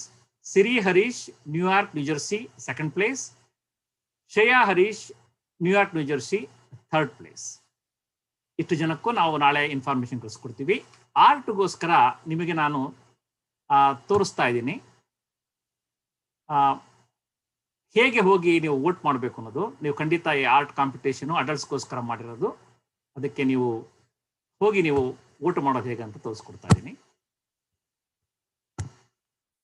ನಮ್ಮ VSNA.org ಅಲ್ಲಿ ಹೋದ್ರೆ ನೀವು ಅಲ್ಲಿ ಹೋದ ತಕ್ಷಣ ನಿಮಗೆ ಕೆಳಗೆಯಲ್ಲಿ ಒಂದು ಲಿಂಕ್ ಇದೆ. ಲಿಂಕ್ ಅಲ್ಲಿ art competition, link for art competition vote, arts competition ಅಂತ ಅದ್ರ ಮೇಲೆ ನೀವು ಕ್ಲಿಕ್ ಮಾಡಿದ್ರೆ ನಿಮಗೆ ಎಲ್ಲ ಆರ್ಟ್ ಯಾರ್ಯಾರು ಸಬ್ಮಿಟ್ ಮಾಡಿದಾರಲ್ಲ ಎಲ್ಲದೂ ಆರ್ಟ್ ಕಾಣಿಸುತ್ತೆ ಇದರಲ್ಲಿ. ಅದರ ಕೆಳಗೆ ಅದರಲ್ಲಿ ಎಕ್ಸ್ಪ್ಲನೇಷನ್ ಇದೆ. ಅದೇ ನೀವು ಇನ್ನು ಮೇಲೆ ನೋಡಿದ್ರೆ ನೀವು ಇಲ್ಲಿ ಆ ಗೂಗಲ್ ಫಾರ್ಮ್ ಇದೆ, ಆ ಫಾರ್ಮ್ ನೀವು ಫಿಲ್ ಮಾಡಬಹುದು. ಏನೇ ನಿಮಗೆ ಅದರ ಬಗ್ಗೆ ಪ್ರಶ್ನೆಗಳಿದ್ದರೆ ನಾಳೆ ನಮಗೆ ಕೇಳಿ, ನನಗೆ ಅಥವಾ ನಯನತಾರಾ ಸ್ವಾಮಿಯವರಿಗೆ ನೀವು ಕೇಳಿದ್ರೆ ಅದ್ರ ಬಗ್ಗೆ ನಾವು ನಿಮಗೆ ಬೇಕಾದಂತಹ ವಿವರಗಳನ್ನ ಕೊಡ್ತೀವಿ. ಈಗ ಮುಂದೆ ಒಂದು ಮುಖ್ಯವಾದ ವಿಷಯವನ್ನ ನಾನು ನಿಮ್ಮ ಹತ್ರ ಹಂಚ್ಕೋಬೇಕಾಗಿದೆ. ಇದು ಬಹಳ ಮುಖ್ಯವಾದ ಅಂಶ. ಒಂದು 5-6 ನಿಮಿಷ ನೀವು ಇದನ್ನ ಕೇಳಬೇಕಾಗಿದೆ. ಫೆಬ್ರವರಿ ಮೊದಲನಲ್ಲಿ ನಾವು ಈ ಮುಂದಾಳತ್ವವನ್ನು ವಹಿಸಿಕೊಂಡಾಗ ನಮ್ಮ ಯುವಕರು ಯೂತ್ ಗ್ರೂಪ್ ಅನ್ನ ಫಾರ್ಮ್ ಮಾಡಬೇಕು ಅಂತ ಬಹಳಷ್ಟು ಪ್ರಯತ್ನ ಪಟ್ಟೆ. ಬಹಳಷ್ಟು ಜನ ನಮ್ಮ ಯುವಕರು ಯೂತ್ ಗ್ರೂಪ್ ನಲ್ಲಿದ್ದಂತಹ ಮುಂದಾಳತ್ವ ವಹಿಸಿಕೊಂಡಿದ್ದಂತಹ ಲೀಡರ್ಗಳೆಲ್ಲ ಒಂದು ರೀತಿ ಅವರಿಗೆ ನಮ್ಮ VSNA ಬಗ್ಗೆ ಡಿಸಲ್ಯೂಷನ್ ಆಗ್ಬಿಟ್ಟಿತ್ತು. ಯಾರಿಗೂ ಇಷ್ಟ ಇರಲಿಲ್ಲ. ಒಂದು ರೌಂಡ್ ಎಲ್ಲರ ಹತ್ರನೂ ಮಾತಾಡದೆ, ಯಾರೂ ನಾವು ಮುಂದೆ ಬಂದು ಸೇರ್ಕೊಳ್ತೀವಿ ಗುಂಪಿಗೆ ಅನ್ನೋ ಒಂದು ಇಚ್ಛೆನೇ ತೋರಿಸ್ಲಿಲ್ಲ. ಆದ್ರೂ ನಾನು ಧೃತಿಗೆಡದೆ 1-2 ಸಲ ಅವ್ರ ಹತ್ರ ಮಾತಾಡಿದ ನಂತರ ಅವರ ಭಾವನೆಗಳನ್ನ ಅರ್ಥ ಮಾಡಿಕೊಂಡು ಅವ್ರು ಏನು ಮಾಡಬೇಕು, ಏನು ಮಾಡಕ್ಕೆ ಇಷ್ಟಪಡ್ತಿದ್ದಾರೋ ಆ ತರ ಒಂದು ಅವಕಾಶವನ್ನ ನಾವು VSNA ಕೊಡ್ತಿಲ್ಲ ಅನ್ನೋ ಒಂದು ಅವರ ಭಾವನೆ ನನಗೆ ಅರ್ಥ ಆಯ್ತು. ಅದಾದ ನಂತರ ನಾನು ಅವ್ರಿಗೆಲ್ಲರನ್ನೂ ಮಾತಾಡುತ್ತಾ, ನಿಮಗೆ ಯಾವ ರೀತಿ ಬೇಕಾದಂತ ಫ್ರೀಡಮ್, ನಿಮ್ಮ ಆಕ್ಟಿವಿಟಿಗಳಿಗೆ, ನಿಮ್ಮ ಒಂದು ಏನು ನೀವು ಮಾಡಬೇಕು ಅಂತಿದ್ರೆ ಅದ್ರ ಬಗ್ಗೆ ನಾವು ಫ್ರೀಡಮ್ ಕೊಡ್ತೀವಿ, as long as you are loyal to VSNA. If something need to be changed, we will definitely change, but as long as your organization loyalty is utmost important, with that we'll give you the enough freedom to pursue whatever you want. ಆ ರೀತಿ ಹೇಳಿದ್ದಕ್ಕೆ ಒಂದು 5 ಜನ ಯುವಕರು ಯುವತಿಯರು ಮುಂದೆ ಬಂದರು. ಅವರು ಯಾರು ಅಂತ ಹೇಳಿದ್ರೆ ರುದ್ರಾರಾಧ್ಯ ಹಿರೇಮಠ್ ಅಂತ ಹ್ಯೂಸ್ಟನ್ನಿಂದ, ನಮಗೆಲ್ಲರಿಗೂ ಚಿರಪರಿಚಿತವಾಗಿರುವ ತ್ರಿಶೂಲ್ ನಾಗೇನಹಳ್ಳಿ ಮೇರಿಲ್ಯಾಂಡಿಂದ, Jasmina Prabhakar new England Boston ಏರಿಯಾದಿಂದ, ಮತ್ತೆ ಶಿವಾನಿ ಮತ್ತಿಕಳ್ಳಿ ನಮ್ಮ ಮೇರಿಲ್ಯಾಂಡಿಂದ, ಅದಾದ್ಮೇಲೆ ಧನ್ಯಾ ಮೂಡುಮಾಗಿಲ್ ಚಿಕಾಗೋ ಇಂದ. ಇವರು 5 ಜನರು ಮುಂದೆ ಬಂದರು. ಅವ್ರಿಗೆ ಗುಂಪು ಮಾಡಿ ನಂತರ ಅವರ ಒಂದು ಚಟುವಟಿಕೆಗಳನ್ನ ಅವರು ಶುರು ಮಾಡಿದ್ರು. ನಮ್ಮಲ್ಲಿ ಬಹಳಷ್ಟು ಜನ ಸೀನಿಯರ್ಗಳಿಗೂ ನಾವೆಲ್ಲರೂ ಮಾತಾಡ್ಬೇಕಾದ್ರೆ, ಯಾಕೆ ನಮ್ಮ ಮಕ್ಕಳು 18 ವರ್ಷದ ತನಕ ಅವ್ರನ್ನ ಎಳ್ಕೊಂಡ್ರೆ VSNA ಎಲ್ಲಾ ಇವೆಂಟ್ಸ್ಗೂ ಹೋಗ್ತೀವಿ, ವಚನ ಹೇಳಿಸಿ ಎಲ್ಲ ವಚನಗಳನ್ನ ನಮ್ಮ ಪದ್ಧತಿಗಳನ್ನ ಬಾಯ್ಪಾಟ್ ಮಾಡಿಸ್ತೀವಿ, ಕಾಲೇಜಿಗೆ ಹೋದ ತಕ್ಷಣ ಯಾಕೆ ನಮ್ಗೆ ಕಳೆದೋಗ್ಬಿಡ್ತಾರಲ್ಲ, ಸಿಗದೆಲ್ಲ ನಮಗೆ ವಾಪಸ್ ಯಾಕೆ ಅಂತ ನಮ್ಮಲ್ಲಿ ಬಹಳ ಜನ ಮಾತಾಡ್ತಾ ಇದ್ದೀವಿ. ಅದು ಬಹಳಷ್ಟು ವರ್ಷಗಳಿಂದ ಒಂದು ದೊಡ್ಡ ದ್ವಂದ್ವವಾಗಿ ಪರಿಣಮಿಸ್ಬಿಟ್ಟಿದೆ ನಮಗೆ. ಯಾಕಿರ್ಬೋದು ಒಂದ್ಸಲ ಯೋಚನೆ ಮಾಡ್ಬೇಕು ನಾವು. ಅದು ನಾರ್ಮಲ್ ಲೈಫಲ್ಲಿ ಅದು. Is it normal where there focus changes to their academic endeavours, career or other more demanding aspects of their own personal life? We don't know. Is it the reason why they are moving away from VSNA? Or we as a VSNA organization are failing to meet their needs or expectation? Remember, they have grown up here, not like us. They didn't grow up in Karnataka. Maybe their aspirations and expectations might be different from us. And we all know that already. Are we failing to understand them? Are we not providing what they're looking for? Is our bylaws, our standard practice, what we have been following from 4 decades, is limiting their interest in our organization? We need to look into this. Or is this due to the generational gap or the different way we grew up? As seniors, we need to question this ourselves and really introspect. One thing is very clear. We cannot be here forever, and VSNA cannot just be sustained by new Veerashaiva Lingayat Indian immigrants. Our organization must be led by our next generation. Hence, I humbly request all our senior leaders, life members, chapter members, and all the youth need to listen to our group of youth who have tried to express what they want. That may not be what everybody wants, but these 5 people who have worked from last 4 months very regularly with a lot of passion, they have put in something. They have created something. And it is our duty to look into that and let us hear from them what they really want. Then at least it will open a question for us to discuss. Do we have to make any changes from the whatever we have been doing from 4 decades? One thing is clear, we have not succeeded in attracting them. After 18, pretty much we have lost them. This is something everybody, including myself, we are going to agree. So let us look at what they have been telling, with an open mind and an open heart. With this, I am going to present you the VSNA Next Gen presentation sent to this convention for our view. And again, I'm requesting, have an open mind and look at what they want, what is really energizing them. That's what we need to understand.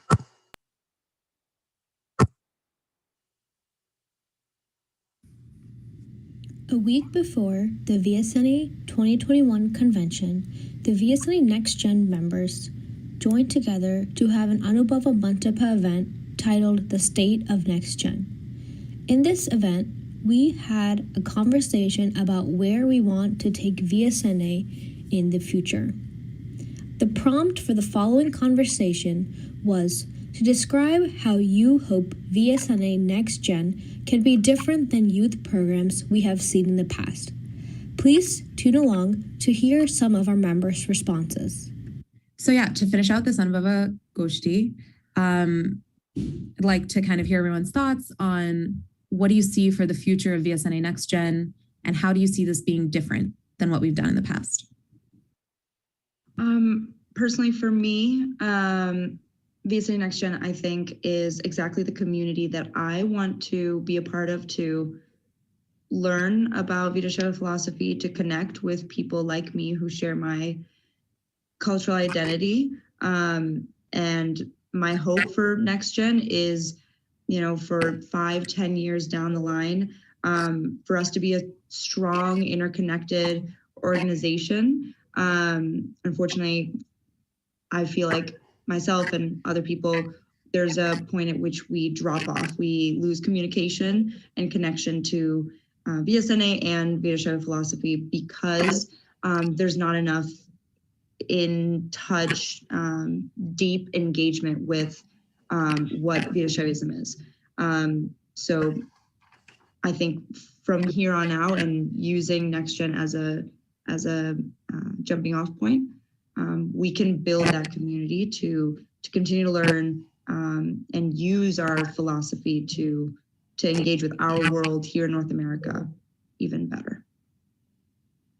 I have hopes that VSNA Next Gen can continue to grow to be a collaborative space where we are coming from a place of curiosity, where we want to learn more about our Veerashaiva culture and want to adapt it to our North American experience.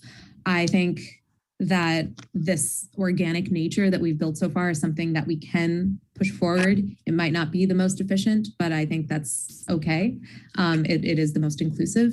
So yeah, I have a lot of hope for the style, the community and the energy that we're building here. And I have actual hope that in the future, VSNA will exist, VSNA Next Gen will exist for my kids. Most importantly for me, I think, is I want it to be a way for me to continue to be involved and continue to build relationships that started years ago in conventions. But as time went on, as I started my career, going to school, and with COVID and everything, I feel like those relationships were at risk of falling apart, But through Next Gen, there's another opportunity to continue building those relationships, working towards creating this new community, as well as continuing to further my understanding of the philosophy that connects all of us. So for me, it's just a way to stay connected and to continue building my friendships that I've made.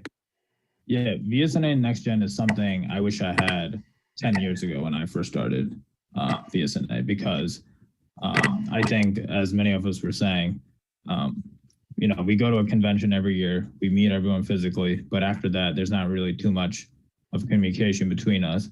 And even though we have a lot of friendships from these conventions, we're not keeping in touch. But this type of chapter or organization is going to allow us in the present and future youth people to keep in touch with their peers, have a stronger bond with their culture, their religion, because like all of us, we're super proud of, I think we view ourselves as very unique people because our religion spans back centuries ago, and those philosophies still hold true to this day throughout all the stuff that's happening in the world. And I think that this organization has a huge potential to do some really big things in the future, not only within our organization, but within North America, and who knows, even the world. So that's what it means to me.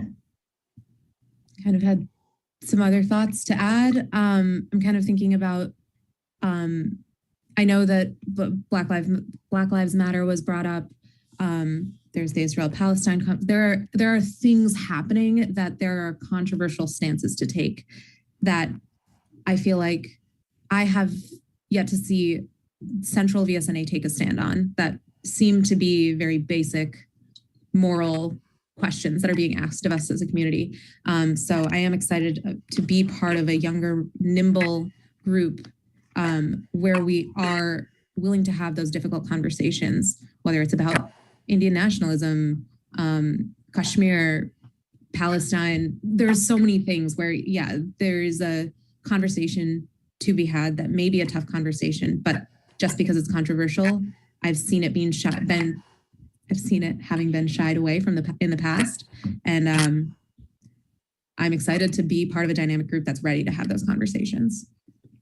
So to bounce off what Jasmina said, so this is like the first time I've been in contact and actually regularly meeting with people of VSNA for like 7 to 10 years. And that's something that means a lot to me. And I know that being able to connect with individuals such as the VSNA Next Gen members who have a similar background is really important, especially to discuss conversations like what Jasmina talked about, not only the religious ones, but also ones that are applicable to everyday life that we experience just growing up in the United States. So going forward, I hope that we can all work together and maintain this connection that we all have to further grow VSNA Next Gen. I really love what people are saying here. I think one of the things that I really want to see out of Next Gen is to see a set of Sharanas in a community that aligns with what I perceive to be the original Sharana movement. You know, when we had Basavarna who came up in the 12th century and said, we're not going to do caste anymore. We are not going to do things in this immoral way or be quiet about it. I feel like the sense that I've gotten from a lot of things that we do here is that that's not the stance we take. We will be quiet about it. We'll sort of mind our own business and just sort of go about things. Whereas I feel like this is a fantastic community to be having thoughtful discussions about. You know, the original Sharanas were very thoughtful. They always debated. Some of them would make fun of each other in their vachanas. But the point is to be thoughtful and to take action. Like they didn't stop with just writing things down. They took action on it. And I think we have an amazing community to do that. We have amazing people to do that. And we have an amazing history and culture to build off of to even, you know, have those spiritual foundations for building a community that's intending to do this. And I think those are all beautiful things that we need to take advantage of. And I really believe that Next Gen can. That's why I'm here. Going off of what Trishul just said, you know, I do think that there is something inherent in Virashaivism and in what the Sharanas visualized, in which we challenge the status quo in a way that seeks to better us as a community and to better the communities around the world. And I hope that this can be a space where we can do that, where we see Virashaivism as a living document, as something that evolves as we evolve, and something that grows as we grow. And we take that and we apply it to our lives to better ourselves, better our world, et cetera. And we do it in a way that helps us bring our community closer together. That's what I hope to see coming out of Next Gen.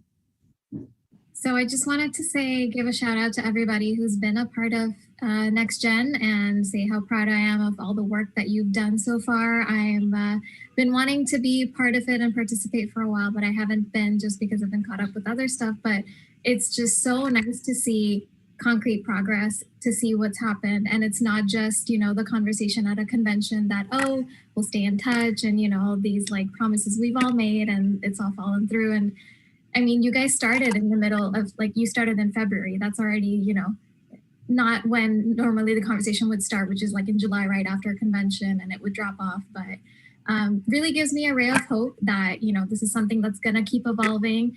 And, you know, whoever the Next Gen is that is going to take over, you know, we can pass this baton to. I think in the end, it's just this philosophy that matters. It doesn't matter what platform they take it onto. So just kudos to everybody, and I'm really excited to see where this goes. Thanks.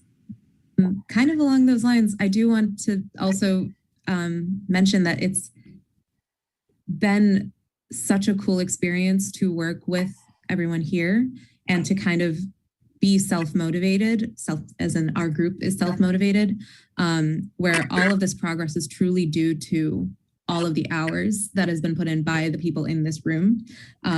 And, you know, in the theoretical room, it has been mostly unguided by anyone from Central VSNA. We do have Harish Uncle, who brought us out together originally, and definitely asks for updates.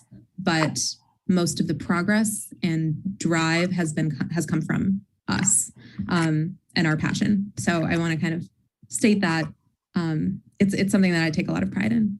I think I just wanted to reiterate something you just said, which is there is tremendous passion amongst the youth to engage with Virashaivism and to engage with the culture that our parents have, you know, passed on to us. And there's a lot of passion, a lot of drive, and we hope that there will also be a lot of trust that we can carry forward these traditions and we can, you know, see them through. And that's what we would also hope to pass on to the next generation. For the final part of this video, we will be briefly going over some updates of projects that we have started as VSNA Next Gen. Some of the projects include the Vachana project, the Anubhava Mantapas that we have been doing, the Career Spotlights projects, and the Kickbacks project. So we started in February with this vision and a few people, and we've grown significantly since then.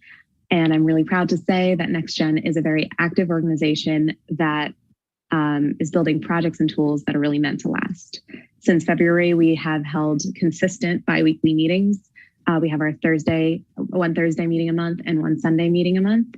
We have ratified our first charter, and it is kind of an evolving document to remind us of some of the core tenets that we started with that I detailed earlier.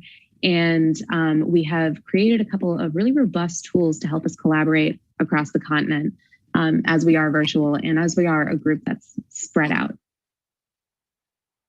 So I'm just going to go ahead and show you our Notion page. This is something that we use to keep track of our meeting minutes in each of these different tabs. We have our minutes from each meeting. We have our project outline, our project spaces outlined here as well, with many places to brainstorm and collaborate with each other. Also, we have our Slack space, which I will also show you, where this is where the primary place where we communicate with each other, let everyone know about different events that we are holding, and also collaborate on individual projects. So for our last Anubhava Mantapa, this is where we shared sources and throw ideas for the future. And using these collaboration tools, we've been able to start 4 member-led projects that are really cool. From our initial survey asking NextGen members what they wanted to get out of VSNA NextGen, one of the most requested things was the opportunity for networking, both socially and professionally, with other VSNA members. Looking at the professional side of this, we immediately realized that there are amazing people in VSNA doing incredible things with their careers. And looking at how we could sort of tap into that during the pandemic, we decided to create the Career Spotlights project. The idea behind the project is we will do video interviews of various members in the NextGen community, looking to provide mentorship for people who want to enter the field that this person is in later on in their careers. We'll be posting each of those videos to our YouTube channel coming soon. We have 2 interviews scheduled right now. The first is with Danya, who is part of the Chicago chapter and going to be a JD candidate at the Loyola University Chicago School of Law. Danya has been doing some awesome work in paralegal and immigration as a paralegal in immigration law, and we're really excited to do this interview with him. The second interview that we're going to be doing is with Sachin Suresh, also from the Chicago chapter. He's the vice president of engineering at a sports modeling company called Fast Model Sports. He's got a long history in software engineering development and also super excited to do this interview. So another one of the initiatives by VSNA NextGen has been the development of the Vachana project, which is essentially a monthly study group where members of the community can come together to discuss Vachanas, their transliterations, and their impact in continuing legacy in more modern times. And to date, this has been a very productive space for members of the community to come together and discuss not only how we can apply Virashaiva principles to our day-to-day lives, but also for members of the community to discuss the unique experience of balancing both Indian heritage and American identity. As we continue on in the future, our plans are to develop a database of Vachanas. As of now, there's no particular consolidation of Vachanas readily available to the public. But with the creation of this database, we would have not only the Vachanas and the transliterations, but also VSNA NextGen members' thoughts on these Vachanas and the discussions that we've had concerning them, which we think will be a very useful resource for future members, as well as members who are more interested now in kind of expanding their perspective of Virashaivism and this particular ideology. 。 So another one of the initiatives by VSNA NextGen has been the development of the Vachana project, which is essentially a monthly study group where members of the community can come together to discuss not only how we can apply Virashaiva principles to our day-to-day lives, but also for members of the community to discuss the unique experience of balancing both Indian heritage and American identity. As we continue on in the future, our plans are to develop a database of Vachanas. As of now, there's no particular consolidation of Vachanas readily available to the public. But with the creation of this database, we would have not only the Vachanas and Hi, my name is Danyuda Bagil, and I've been working on NextGen's Anubhava Mantapa project, which is our attempt to host conversations and in-depth discussions where we get to share our experiences and thoughts around big hot topic issues, social justice issues, and human rights concerns right here in the US and around the world. It's an opportunity for us to apply our Virashaiva philosophy and principles to real world problems and modern issues. It's an opportunity for us to gather together and talk about how we can take action, how we can talk about things and take further action in an attempt to make a difference in the world.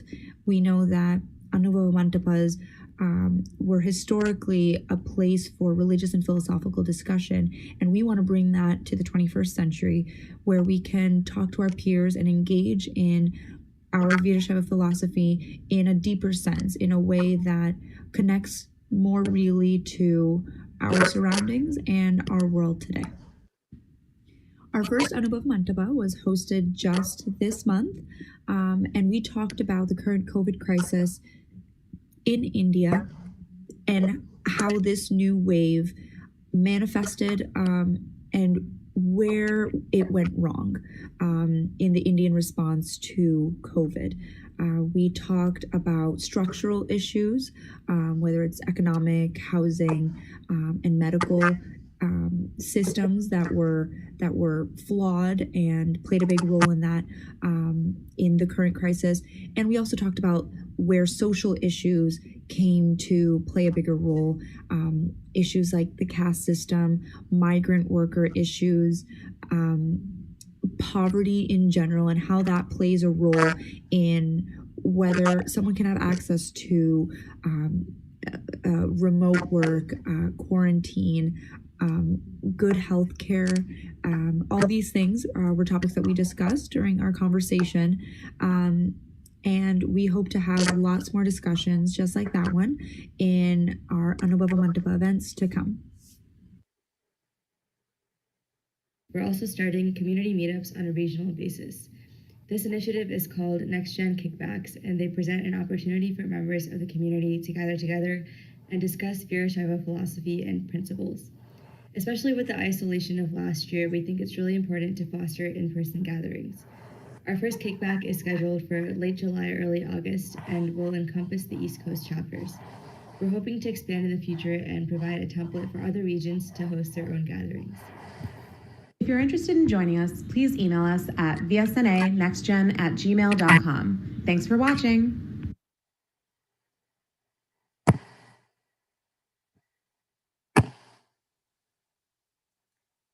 It is very impressive, the passion what they have shown in last 4 months.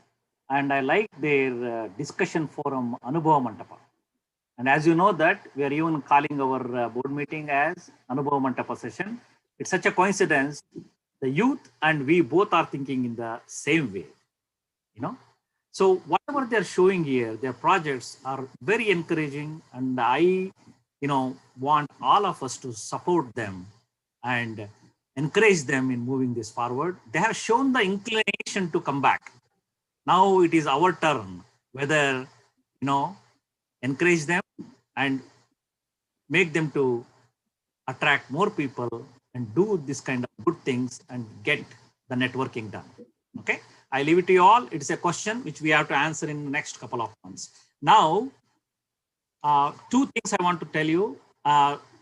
Sanjay Jirgal, Sugama Sangeeta, it is just coming after the vote of thanks we have to give for all the people who have worked to bring this one.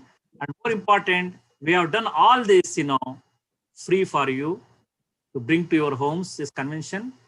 Please donate with your wholeheartedness. A lot of people are donating already. I thank sincerely for those people already donating, and they are becoming life members. I saw a couple of life members already. It's great. This is an enthusiasm we wanted to create in the community. Please wholeheartedly donate. We are going to use this money for paying the artists and the prizes for our children. Now, our convention co-chair, Nagaratna Totada, she is the back backbone of this convention, worked very hard along with me and other organizers. Nagaratna is going to give us vote of thanks for everyone. Thank you, Harish. Hello, everyone. Namaskara. It is my privilege to have been asked to propose a vote of thanks on this very special occasion. I would like to express our sincere thanks to all the speakers. Sri Shivaratri Deshikendra Swamiji spoke about Vachana Karthi, power of devotion, intellect for liberation. Dr. Sri Shivamurthy Murugas Sharanaru, imaginary to visionary. Bailey Matada Swamiji talked about Samanvaya. Sri Siddheshwara Swamiji, Sri Siddhalinga Swamiji Tumkur spoke about women empowerment. Pujya Mate Ganga Devi, Vachana Karthi Satyaka. Dr. Sharat Chandra Swamiji, Buddha and Basava's views on women. Pujya Mate Ganga Devi, Vachana Karthi Satyaka. Pujya Akka Annapurna, Vachana Karthi Hadapada Lingamma. We are all inspired by everyone's great words. I also wish to express our gratitude for other speakers, Arvind Jatti, Ravi Ambli, Sheila Shankar, and Vidya Patil. Well, for an event like this, it really cannot happen overnight. The wheels start rolling weeks ago. It requires planning and a bird's eye for details. We have been fortunate enough to be backed by a team of very motivated and dedicated members who know their job and are very result-oriented. A big thanks to Nayantara Swami for conducting competitions, Yash Gaddi for organizing Linga Puja and yoga sessions, Anupava Goshti led by Sajjanji Shiva, medical and health seminar by Dr. Suresh Sharaf and Dr. Chaitanya Mallikarjun, business forum by Jai Jaidev and Mahesh Patil, matrimonial forum by Shrikant Hanumantappa and Mahantesh Nashi, and women's forum by Bhavani Moodbagya. Another big shout out to our youth volunteers, Trishul Nagenhalli, Isha Jaidev, and Sanjana Gowda for helping us in webpage updates, creating flyers, and editing videos. I also extend my thanks to all the guest speakers, panelists, and the participants. I cannot thank everyone enough for all the volunteering involvement and the willingness to take on the completion of tasks beyond their comfort zones. It is hard to call everyone's name, but you all know whom we are talking about. Thanks to each one of you. Also, how can I forget to thank the treasurer and secretary of VSNA officers? Bhavani and Kiran also led the convention leadership team as convention treasurer and convention secretary. Finally, I would like to thank our president, Mr. Harish Hiremach, for his hard work, dedication, support, and many sleepless nights to make this convention happen. Without his persistence, this convention would not have been this successful. Thank you, Harish. Hope everyone enjoyed and have a good night. Thank you, Nagaratna. Very nice, short and sweet vote of thanks, but you covered almost everybody. And in the next few minutes, I'm going to show the faces of them to everyone so that you know the face is worth a million words. And now, please, to help our communication and our integration of all chapters, please subscribe to VSNA All Chapters channel and also Facebook. And I've been repeatedly telling, if you go to the vsna.org, on the top banner, we have a Facebook symbol. You can click it, you'll go to the page and become a friend. And also, if your YouTube sign is there, if you click on this, it takes to VSNA All Chapters. Please subscribe. We can integrate under those two platforms, to communicate. I really appreciate if you can do that one, and your support will go in a great way to, make all this happen. Now, let us go and listen to our Sugama Sangita from Sanje Jirgal of VSNA, Virginia and DC.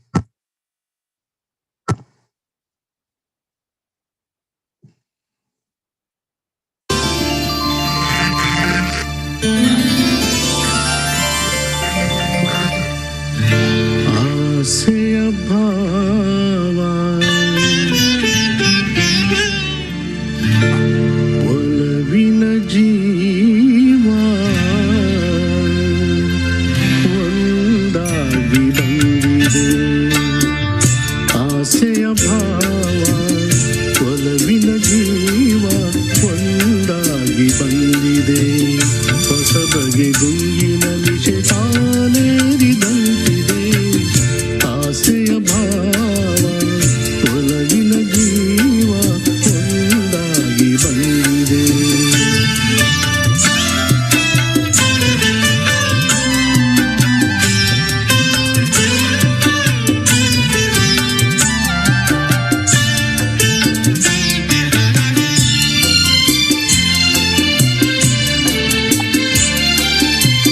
ಕಾಮನ ಬಿಲ್ಲಿನಲ್ಲಿ ಕಾಣದ ಕಾಂತಿಯನು ಚಿಮ್ಮಿಸಿ ಹೊಮ್ಮುವ ಚೆಲುವಿಕೆ ಇಲ್ಲಿದೆ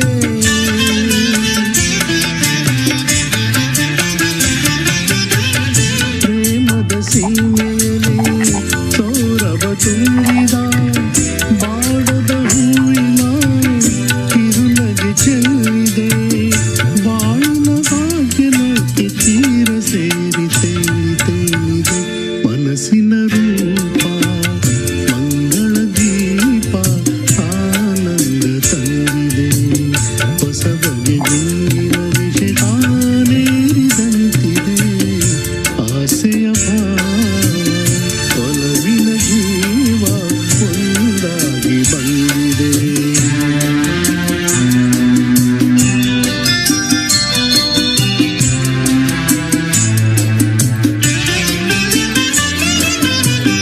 ಕಣ್ಣಿನ ಸನ್ನೆಯಲ್ಲಿ ಕಾವ್ಯವನಿ ಬರೆದೆ ಹೆಜ್ಜೆಯ ಭಾವಕ್ಕೆ ಹಂಸವೇ ನಾಚಿದೆ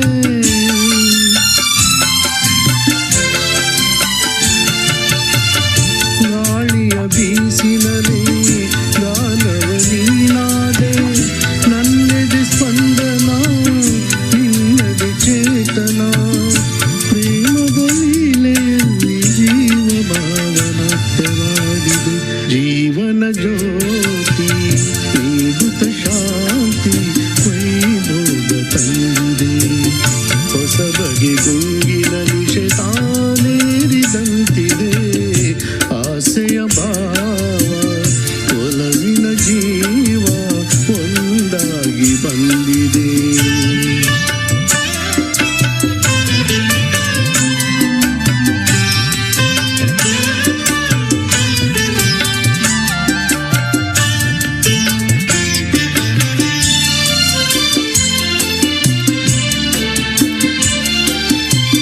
ದೂರದ ಹೃದಯಗಳ ಸನಿಹದ ಬೇಗೆಯಲ್ಲಿ ವಿರಹದ ವೇದನೆ ಮುಗಿಲನ್ನು ಸೇರಿದೆ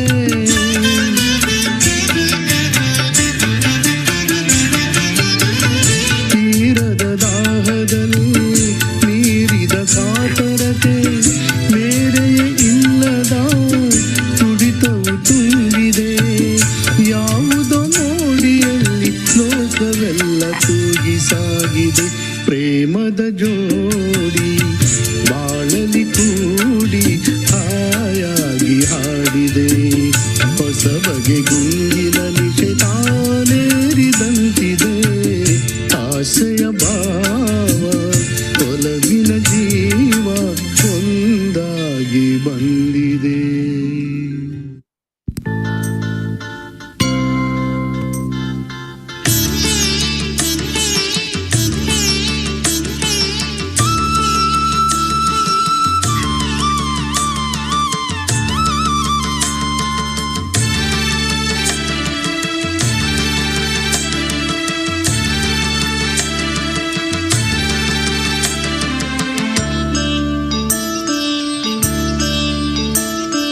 ನಮ್ಮೂರ ಮಂದಾರ ಹೂವೇ ನನ್ನೊಲುಮೆ ಬಾಂದಳದ ಚೆಲುವೆ ಬಳಿ ಬಂದು ಬಾಳನ್ನು ಬೆಳಗು ನನ್ನ ಬರಿದಾದ ಮನದಲ್ಲಿ ಮಿನುಗು ನಮ್ಮೂರ ಮಂದಾರ ಹೂವೇ ನನ್ನೊಲುಮೆ ಬಾಂದಳದ ಚೆಲುವೆ ಬಳಿ ಬಂದು ಬಾಳನ್ನು ಬೆಳಗು ನನ್ನ ಬರಿದಾದ ಮನದಲ್ಲಿ ಮಿನುಗು ನಮ್ಮೂರ ಮಂದಾರ ಹೂವೇ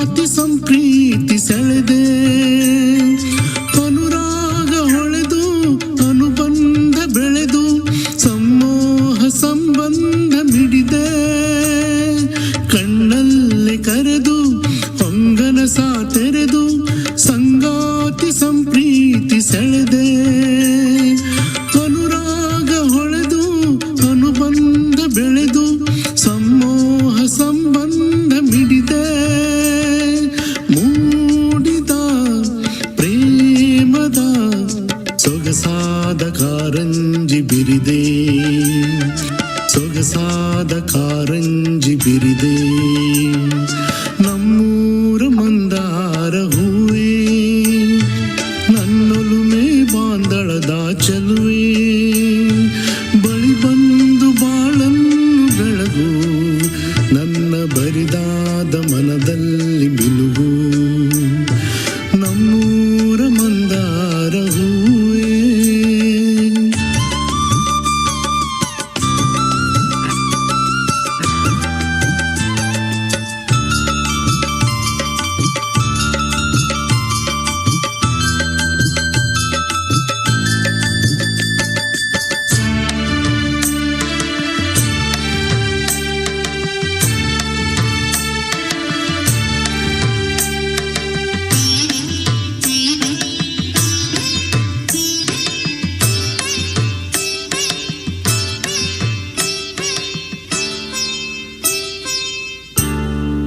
ಒಡಲಾಳ ಮೊರೆದು ಒಡನಾಟ ಮೆರೆದು ಒಡನಾಡಿ ಬಾಂಧವ್ಯ ಕಂಡೆ ಋತುಮಾನ ಮೀರಿ ಹೊಸಗಾನ ತೋರಿ ಹಿತವಾದ ಮಾಧುರ್ಯ ಮಿಂದೆ ಒಡಲಾಳ ಮೊರೆದು ಒಡನಾಟ ಮೆರೆದು ಒಡನಾಡಿ ಬಾಂಧವ್ಯ ಕಂಡೆ ಋತುಮಾನ ಮೀರಿ ಹೊಸಗಾನ ತೋರಿ ಹಿತವಾದ ಮಾಧುರ್ಯ ಮಿಂದೆ ತೀರದ ಮೋಹದ ಇನಿದಾದ ಆನಂದ ತಂದೆ ಇನಿದಾದ ಆನಂದ ತಂದೆ ನಮ್ಮೂರ ಮಂದಾರ ಹೂವೇ ನನ್ನೊಲುಮೆ ಬಾಂದಳದ ಚೆಲುವೆ ಬಳಿ ಬಂದು ಬಾಳನ್ನು ಬೆಳಗು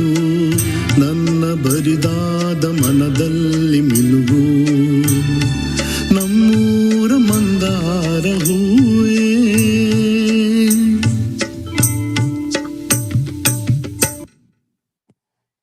ಇಂಥ ಸೊಗಸಾದ ಹಿನ್ನೆಲೆ ಗಾಯಕರು ನಮ್ಮಲ್ಲಿ ಇದ್ದಾರೆ ಅಂತ ನಮಗೆ ಗೊತ್ತಾಗಿರೋದು ನಮ್ಮ ಪುಣ್ಯ. ಇಷ್ಟು ಚೆನ್ನಾಗಿ ಸುಂದರವಾಗಿ ಹಾಡಿದರೆ. ಇವತ್ತು ನಮ್ಮ ಕಾರ್ಯಕ್ರಮ ನಡೆಸಿಕೊಟ್ಟಂಥ ಎಂಸಿಗಳಾದ ಮುಕ್ತಾ ಸಾತೇವಾರ್ ಮತ್ತು ಜ್ಯೋತಿ ತುಮಕೂರು ತುಂಬ ಸೊಗಸಾಗಿ ಕಾರ್ಯಕ್ರಮ ನಡೆಸಿಕೊಟ್ರು. ಮೊದಲನೇ ಸಲ ಆದರೂ ಈ ವಿರ್ಚುವಲ್ ಸಮಾವೇಶದಲ್ಲಿ ಎಂ ಸಿ ಮಾಡೋದಕ್ಕೆ ಭಾಳಷ್ಟು ಕೋಆರ್ಡಿನೇಷನ್ ಬೇಕಾಗುತ್ತೆ. ಭಾಳ ಚೆನ್ನಾಗಿ ನಡೆಸ್ಕೊಟ್ರು. ಅದೇ ರೀತಿ ನಮ್ಮ ಎಂ ಸಿಗಳ ಟೀಮ್ ಆದ 6 ಜನನೂ ಸಹಿತ ಬಹಳಷ್ಟು ಚೆನ್ನಾಗಿ ಕೆಲಸ ಮಾಡಿದ್ದಾರೆ. ಫ್ರೈಡೇ ನಮ್ಮ ಸತ್ಯಕ್ಕೆನ ಸಂಜೆಯಲ್ಲಿ ಭವಾನಿ ಮೂಡುಬಾಗಲು ಮತ್ತು ಸುಮಂಗಲ ದೇಸಾಯಿ ಗೌಡ್ರು, ಆಮೇಲೆ ಲಿಂಗಮ್ಮನ ಸಂಜೆ ನಮ್ಮ ಸ್ಯಾಟರ್ಡೇ ಈವ್ನಿಂಗಲ್ಲಿ ನಮ್ಮ ರೂಪಾ ಗುಡ್ಡಿಮಠವರು ಮತ್ತು ಅನುರಾಧ ಗುಬ್ಬಿಯವರು. ಇವತ್ತು ಮುಕ್ತಾ ಸಾತೇವಾರ್ ಮತ್ತು ಜ್ಯೋತಿ ತುಮಕೂರು 6 ಜನನು ವಚನಕಾರ್ತಿಯರ ಜೊತೆಗೆ ಎಲ್ಲರನ್ನೂ ಚೆನ್ನಾಗಿ ನಮಗೆ ಪರಿಚಯ ಮಾಡಿಕೊಡಿಸ್ತಾ ಭಾಳಷ್ಟು ಚೆನ್ನಾಗಿ ಕಾರ್ಯಕ್ರಮ ನಡೆಸಿಕೊಟ್ಟಿದ್ದಾರೆ. ಅವರಿಗೆ ವೀರಶೈವ ಸಮಾಜದ ಪರವಾಗಿ ಧನ್ಯವಾದಗಳು. ಈಗ ವೋಟ್ ಆಫ್ ಥ್ಯಾಂಕ್ಸ್ ನಮ್ಮ ಕೋಚರಾದ ನಾಗರತ್ನ ತೋಟದವರು ಹೇಳಿದ್ದಾರೆ. ಆದರೆ ಆ ಹೆಸರುಗಳು ನಮಗೆ ಒಂದು ಪಿಕ್ಚರ್ ಮುಖಾಂತರ ಎಲ್ಲರ ಪರಿಚಯವನ್ನು ಮಾಡಿಕೊಡ್ಬೇಕು, ನಮ್ಮ ವಾಲಂಟಿಯರ್ಗಳನ್ನ ನಿಮಗೆ ತೋರಿಸ್ಬೇಕು ಅನ್ನೋ ಒಂದು ಮನಸ್ಸಲ್ಲಿ ಇಚ್ಛೆ ಇದೆ. ಅದಕ್ಕೋಸ್ಕರ ಒಂದು 4 ನಿಮಿಷ ನಮ್ಮ ಇಶಾ ಜಯದೇವ್ ಮಾಡಿಕೊಟ್ಟಿರುವಂಥ ಒಂದು ವಿಡಿಯೋನ ನೀವೆಲ್ಲರೂ ನೋಡಬೇಕು. ಯಾಕಂದರೆ ಈ ಕಾರ್ಯಕರ್ತರು, ನಮ್ಮ ಎಲ್ಲ ಚಾಪ್ಟರ್ ಅಧ್ಯಕ್ಷರು ತುಂಬ ನಮಗೆ ಸಂತೋಷದಿಂದ ಇದನ್ನು ಭಾಳಷ್ಟು ಸಹಾಯ ಮಾಡಿದ್ದಾರೆ. ಆ ಸಹಾಯವನ್ನು ನಾವು ನೆನೆಸ್ಕೊಂತ ಅವರಿಗೆ ನಾವು ಕೃತಜ್ಞತೆ ಹೇಳೋದು ನಮ್ಮ ಕರ್ತವ್ಯ. ಅದಕ್ಕೋಸ್ಕರ 5 ನಿಮಿಷ ನಂತರ ಮತ್ತೆ ನಮ್ಮ ಸುಗಮ ಸಂಗೀತಕ್ಕೆ ಪಾರ್ಟ್ 2ಗೆ ಹೋಗೋಣ. Welcome to VSNA 44th Samanvaya Convention, organized by VSNA All Chapters. All chapters are VSNA. So, where are our VSNA chapters? VSNA is a great religious program that stretches throughout the US and Canada. Many people don't know how many chapters there are, so here are the chapters and their respective presidents. Starting off, we're very excited to announce 2 new chapters. The first in San Antonio, Texas, with Dr. Chaitanya Mallikarjuna as president. The second one is in Alberta, Canada, with Mrs. Sumangala Desai Gowder as president. Next, we have a chapter in Alabama with Mr. T.S. Shivashankar as president.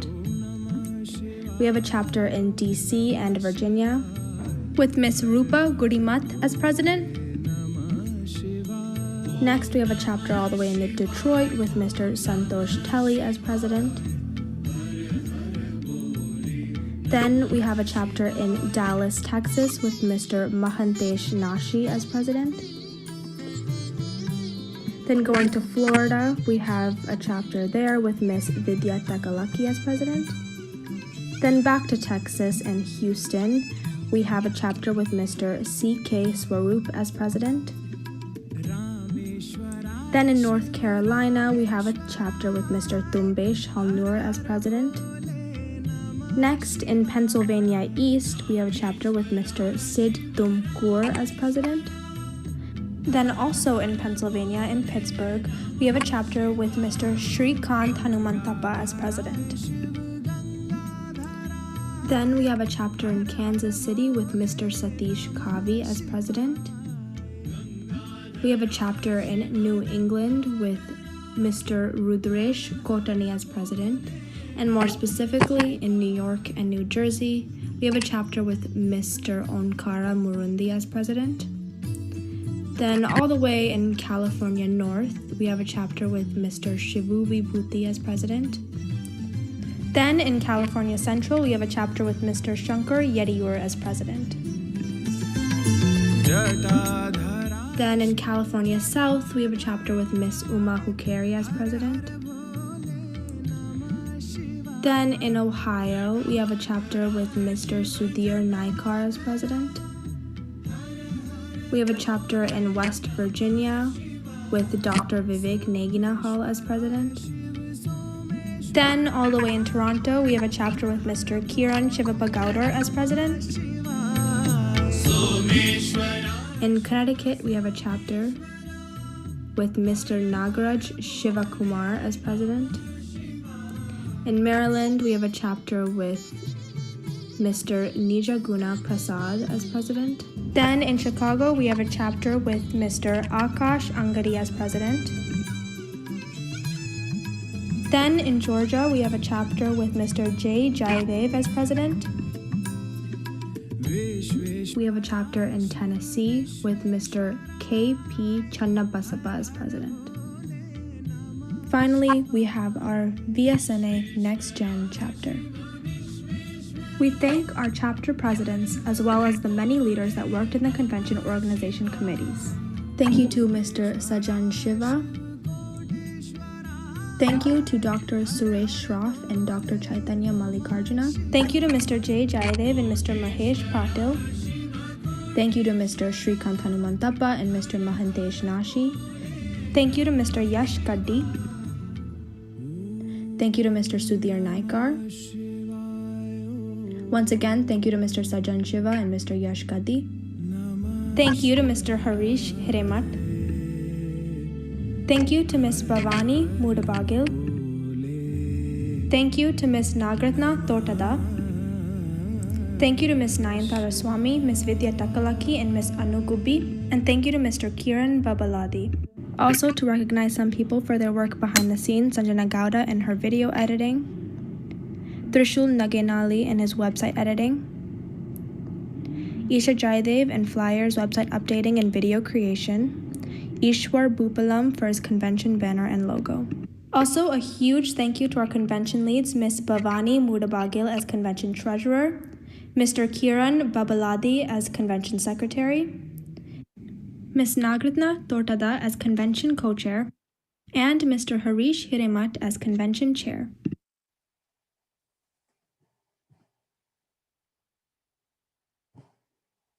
Thank you, Isha. You worked very closely with me, and I really appreciate all the hard work you have done and support even when you are vacationing in Florida. Thank you very much. Really appreciate. Now let's go to the second part of our Sugama Sangeeta.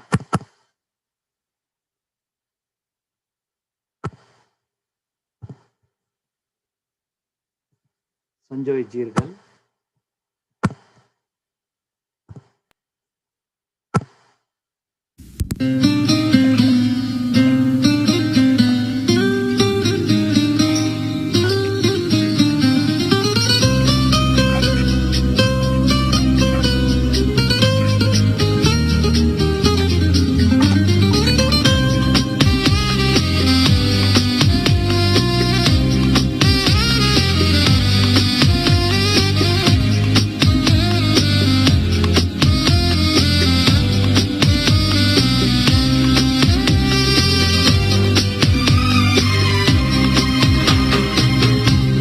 ಅನಿಸುತ್ತಿದೆ ಯಾಕೋ ಇಂದು ನೀನೇನೆ ನನ್ನವಳೆಂದು ಮಾಯದ ಲೋಕದಿಂದ ನನಗಾಗಿ ಬಂದವಳೆಂದು ಆಹಾ ಎಂಥ ಮಧುರ ಯಾತನೆ ಕೊಲ್ಲು ಹುಡುಗಿ ಒಮ್ಮೆ ನನ್ನ ಹಾಗೆ ಸುಮ್ಮನೆ ಅನಿಸುತ್ತಿದೆ ಯಾಕೋ ಇಂದು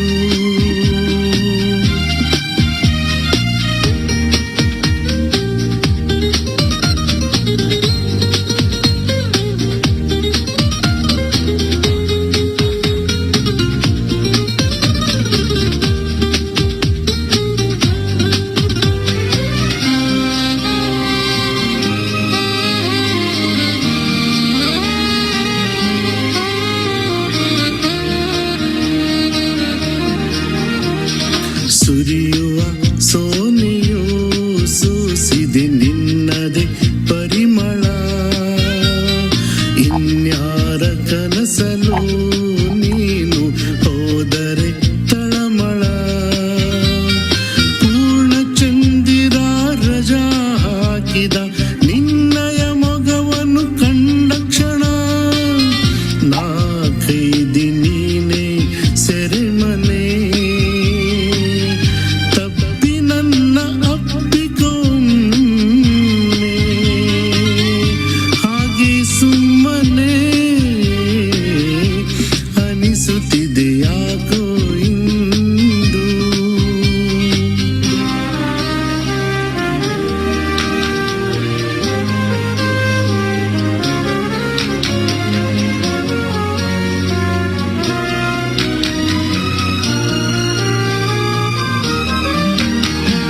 ತುಟಿಗಳ ಹೂವಲಿ ಆಡದ ಮಾತಿನ ಸಿಹಿದೆ ಮನಸ್ಸಿನ ಪುಟದಲ್ಲಿ ಕೇವಲ ನಿನ್ನದೆ ಸಹಿದೆ ಹಣೆಯಲ್ಲಿ ಬರೆಯದ ನಿನ್ನ ಹೆಸರ ಹೃದಯದಿ ನಾನೇ ಕೊರೆದಿರುವೆ ನಿನಗುಂಟೆ ಇದರ ಕಲ್ಪನೆ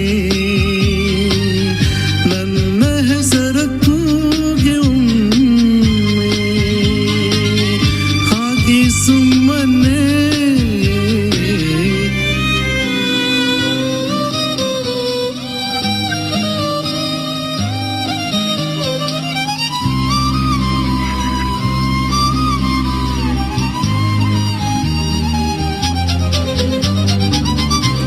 ಅನಿಸುತ್ತಿದೆ ಯಾಕೋ ಇಂದು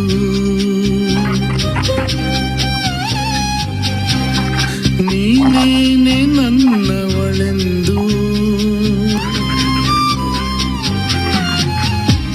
ಮಾಯದ ಲೋಕದಿಂದ ನನಗಾಗಿ ಬಂದವಳೆಂದು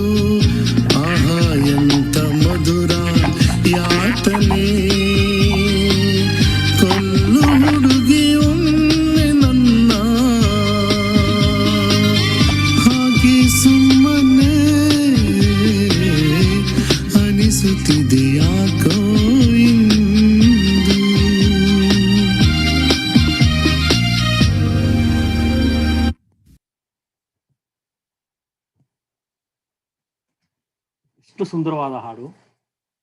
ನಾನು ಎಲ್ಲರಿಗೂ ವೋಟ್ ಆಫ್ ಥ್ಯಾಂಕ್ಸ್ ಹೇಳಿದ್ವಿ. ಆದರೆ ನನ್ನ 32 ವರ್ಷಗಳಿಂದ ನನ್ನ ನೋವಲ್ಲಿ ನೋವು, ನನ್ನ ಗೆಲುವಲ್ಲಿ ಗೆಲುವು, ನನ್ನ ಪ್ರತಿಯೊಂದು ಪ್ರಯತ್ನಗಳಲ್ಲೂ ಸಹಭಾಗಿಯಾಗಿ ಹಿಂದಿನಿಂದ ನನಗೆ ಸಹಾಯ ಮಾಡ್ತಿರುವಂಥ ನನ್ನ ಧರ್ಮಪತ್ನಿಯಾದ ಕಾವ್ಯ ಹಿರೇಮಠರಿಗೆ ನಾನು ಎಲ್ಲ ರೀತಿಯಲ್ಲೂ ಈ ಒಂದು ಸಮಾರಂಭವನ್ನು ನಿಮ್ಮ ಮುಂದೆ ತರೋದಕ್ಕೆ ಎಷ್ಟು ನಾನು ಪ್ರಯತ್ನ ಪಡ್ತಿದ್ದಾಗಲೂ ಹಿಂದೆ ನಿಂತು ನನಗೆ ಸಪೋರ್ಟ್ ಮಾಡಿದವರಿಗೆ ಎಲ್ಲರ ಪರವಾಗಿ ನಾನು ಧನ್ಯವಾದಗಳು ಹೇಳ್ತೀನಿ. ಅದಕ್ಕೆ ಎಷ್ಟು ಕೃತಜ್ಞತೆಗಳನ್ನು ನಾನು ತೋರಿಸಲು ಸಾಲದು. ಆದರೆ ತಂದೆಯಾಗಿ ನಾವು ಎಷ್ಟೋ ಆಸೆಗಳನ್ನ ಇಟ್ಕೊಂಡಿರ್ತೀವಿ, ಇದು ಮಾಡ್ಬೇಕು ಅದು ಮಾಡಬೇಕು ಅಂತ. ನಮಗೆ ಮಾಡಲಿಕ್ಕಾಗದಂಥ ಆಸೆಗಳನ್ನ ನಮ್ಮ ಮಕ್ಕಳು ಪೂರೈಸಿದಾಗ ಮನಸ್ಸಿಗೆ ಬಹಳ ಸಂತೋಷ ಆಗುತ್ತೆ. ಅಂಥ ಒಂದು ಸಂತೋಷ ಕೊಟ್ಟಿರುವಂಥ ನನ್ನ ಮಗ ಅತೀತ್ ಹಿರೇಮಠನಿಗೂ ಅವನ ಕೃತಜ್ಞತೆ. ಅವನ ಎಷ್ಟು ಬ್ಯುಸಿ ಆಗಿದ್ರು, ನಾನು ಏನೊಂದು ಪ್ರಶ್ನೆಗಳನ್ನು ಕೇಳಿದ್ರು ಅದಕ್ಕೆ ತಕ್ಷಣ ಅವನು ಉತ್ತರ ಕೊಟ್ಟು ನನಗೆ ಅವನು ಸಹಾಯ ಮಾಡ್ತಾ ಇರ್ತಾನೆ. ಅವನಿಗೂ ನಾನು ಚಿರಋಣಿ. ಮತ್ತೆ ನಮ್ಮ ವಚನಕಾರ್ತಿಗಳು ಏನೊಂದು ಆತ್ಮಸ್ಥೈರ್ಯ, ಒಂದು ಸ್ವಾಭಿಮಾನವನ್ನ ಆ 12ನೇ ಶತಮಾನದಲ್ಲಿ ತೋರಿಸಿದ್ರು, ಅಂಥ ಒಂದು ಸ್ವಾಭಿಮಾನನ, ಆ ಒಂದು ವರ್ಚಸ್ಸನ್ನ ಇಟ್ಕೊಂಡಿರುವಂತ ನನ್ನ ಮಗಳು ಅನನ್ಯ ಹಿರೇಮಠ್, ಅವಳು ನನ್ನ ಹೆಮ್ಮೆ. ಅವಳಿಗೂ ಎಲ್ಲರ ಪರವಾಗಿ ಧನ್ಯವಾದಗಳು. ಈ ಒಂದು ಅವಕಾಶವನ್ನು ನನಗೆ ಕೊಟ್ಟಿದ್ದಕ್ಕೆ, ನಿಮ್ಮ ಮುಂದೆ ತರುವುದಕ್ಕೆ. ಇಷ್ಟು ಹೇಳಿ ನಾನು ನಿಮಗೆ ಮತ್ತೆ ಮುಂದಿನ ಸಂಜಯ್ ಸೇರ್ಗಲ್ ಅವರ ಒಳ್ಳೆಯ ಹಾಡನ್ನ, ಬಹಳ ಸುಮಧುರವಾದ ಹಾಡನ್ನ ನಿಮ್ಮ ಮುಂದೆ ತರ್ತಾ ಇದ್ದೀನಿ.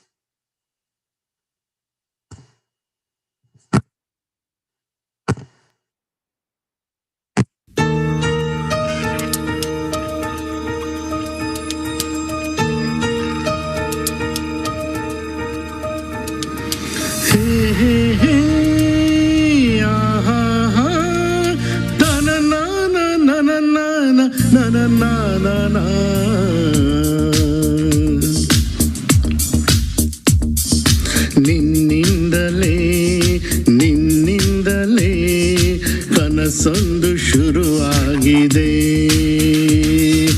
ನಿನ್ನಿಂದಲೇ ಮನಸ್ಸಿಂದು ಕುಣಿದಾಡಿದೆ. ಈ ಎದೆಯಲ್ಲಿ ಸಿಹಿಯಾದ ಕೋಲಾಹಲ, ನನ್ನೆದುರಲ್ಲೇ ನೀ ಹೀಗೆ ಬಂದಾಗಲೇ ನಿನ್ನ ತುಟಿಯಲ್ಲಿ ನಗುವಾಗುವ ಹಂಬಲ. ನಾನಿಂತಲ್ಲೇ ಹಾಳಾದೆ ನಿನ್ನಿಂದಲೇ ಕನಸೊಂದು ಶುರುವಾಗಿದೆ. ನಿನ್ನಿಂದಲೇ ಮನಸ್ಸಿಂದು ಕುಣಿದಾಡಿದೆ.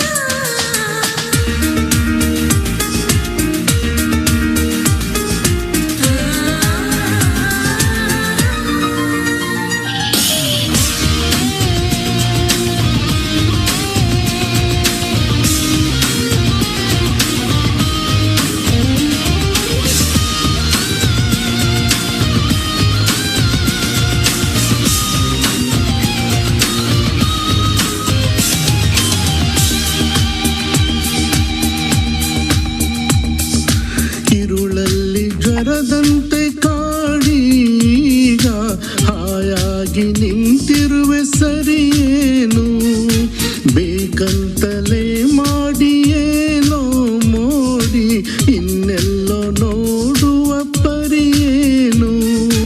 ಈ ಮಾಯೆಗೆ ಈ ಮರುಳಿಗೆ ನಿನ್ನಿಂದ ಕಳೆ ಬಂದಿದೆ.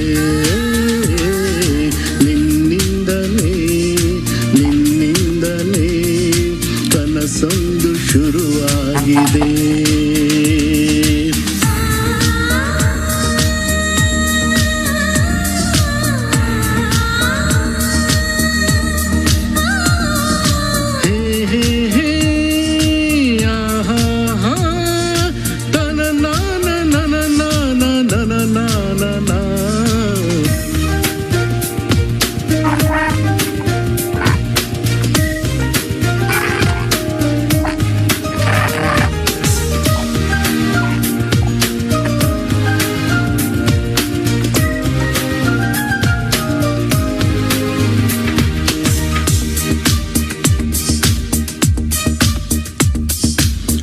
ಹೋದಲ್ಲಿ ಬಂದಲ್ಲಿ ಎಲ್ಲ ನಿನ್ನ ಸೊಂಪಾದ ಚೆಲುವಿನ ಗುಣಗಾನ ಕೇದಿಗೆ ಗರಿಯಂಥ ನಿನ್ನ ನೋಟ ನನಗೇನು ಅಂದಂತೆ ಅನುಮಾನ ನಿನ್ನಿಂದಲೇ ಸದ್ದಿಲ್ಲದೆ ಮುದ್ದಾದ ಕರೆ ಬಂದಿದೆ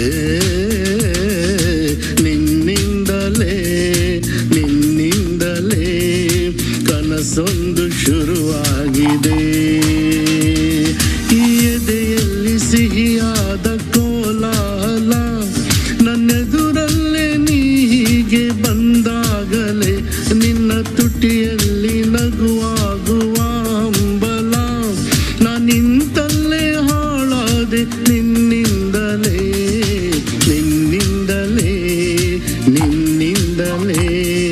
ಕನಸೊಂದು ಶುರುವಾಗಿದೆ ನಿನ್ನಿಂದಲೇ ಮನಸ್ಸಿಂದು ಕುಣಿದಾಡಿದೆ.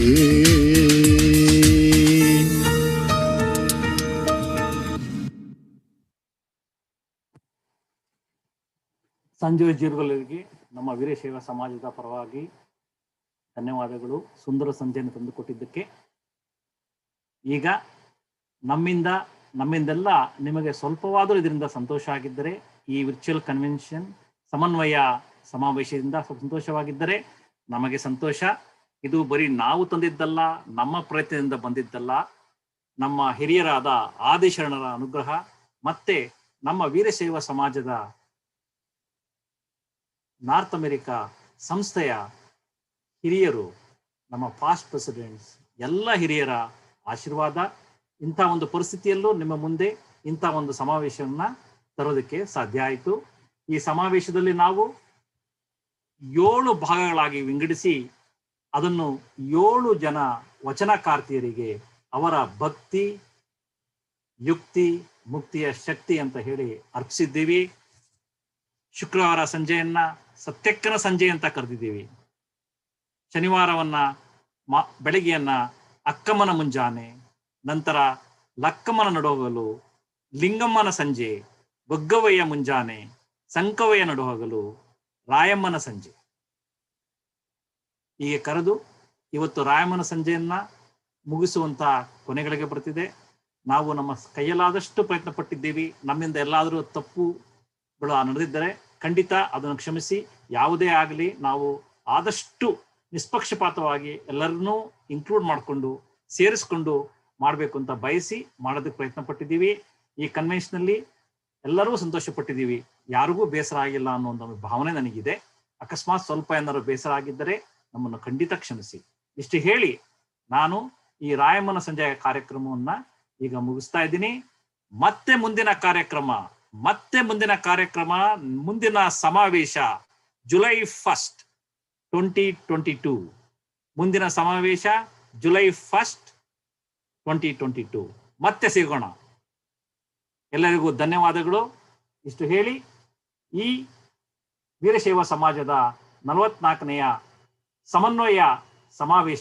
ಸಮನ್ವಯ ಕನ್ವೆನ್ಷನ್ ಅನ್ನು ನಾವು ಇಲ್ಲಿಗೆ ಮುಗಿಸುತ್ತಾ ಇದ್ದೇವೆ.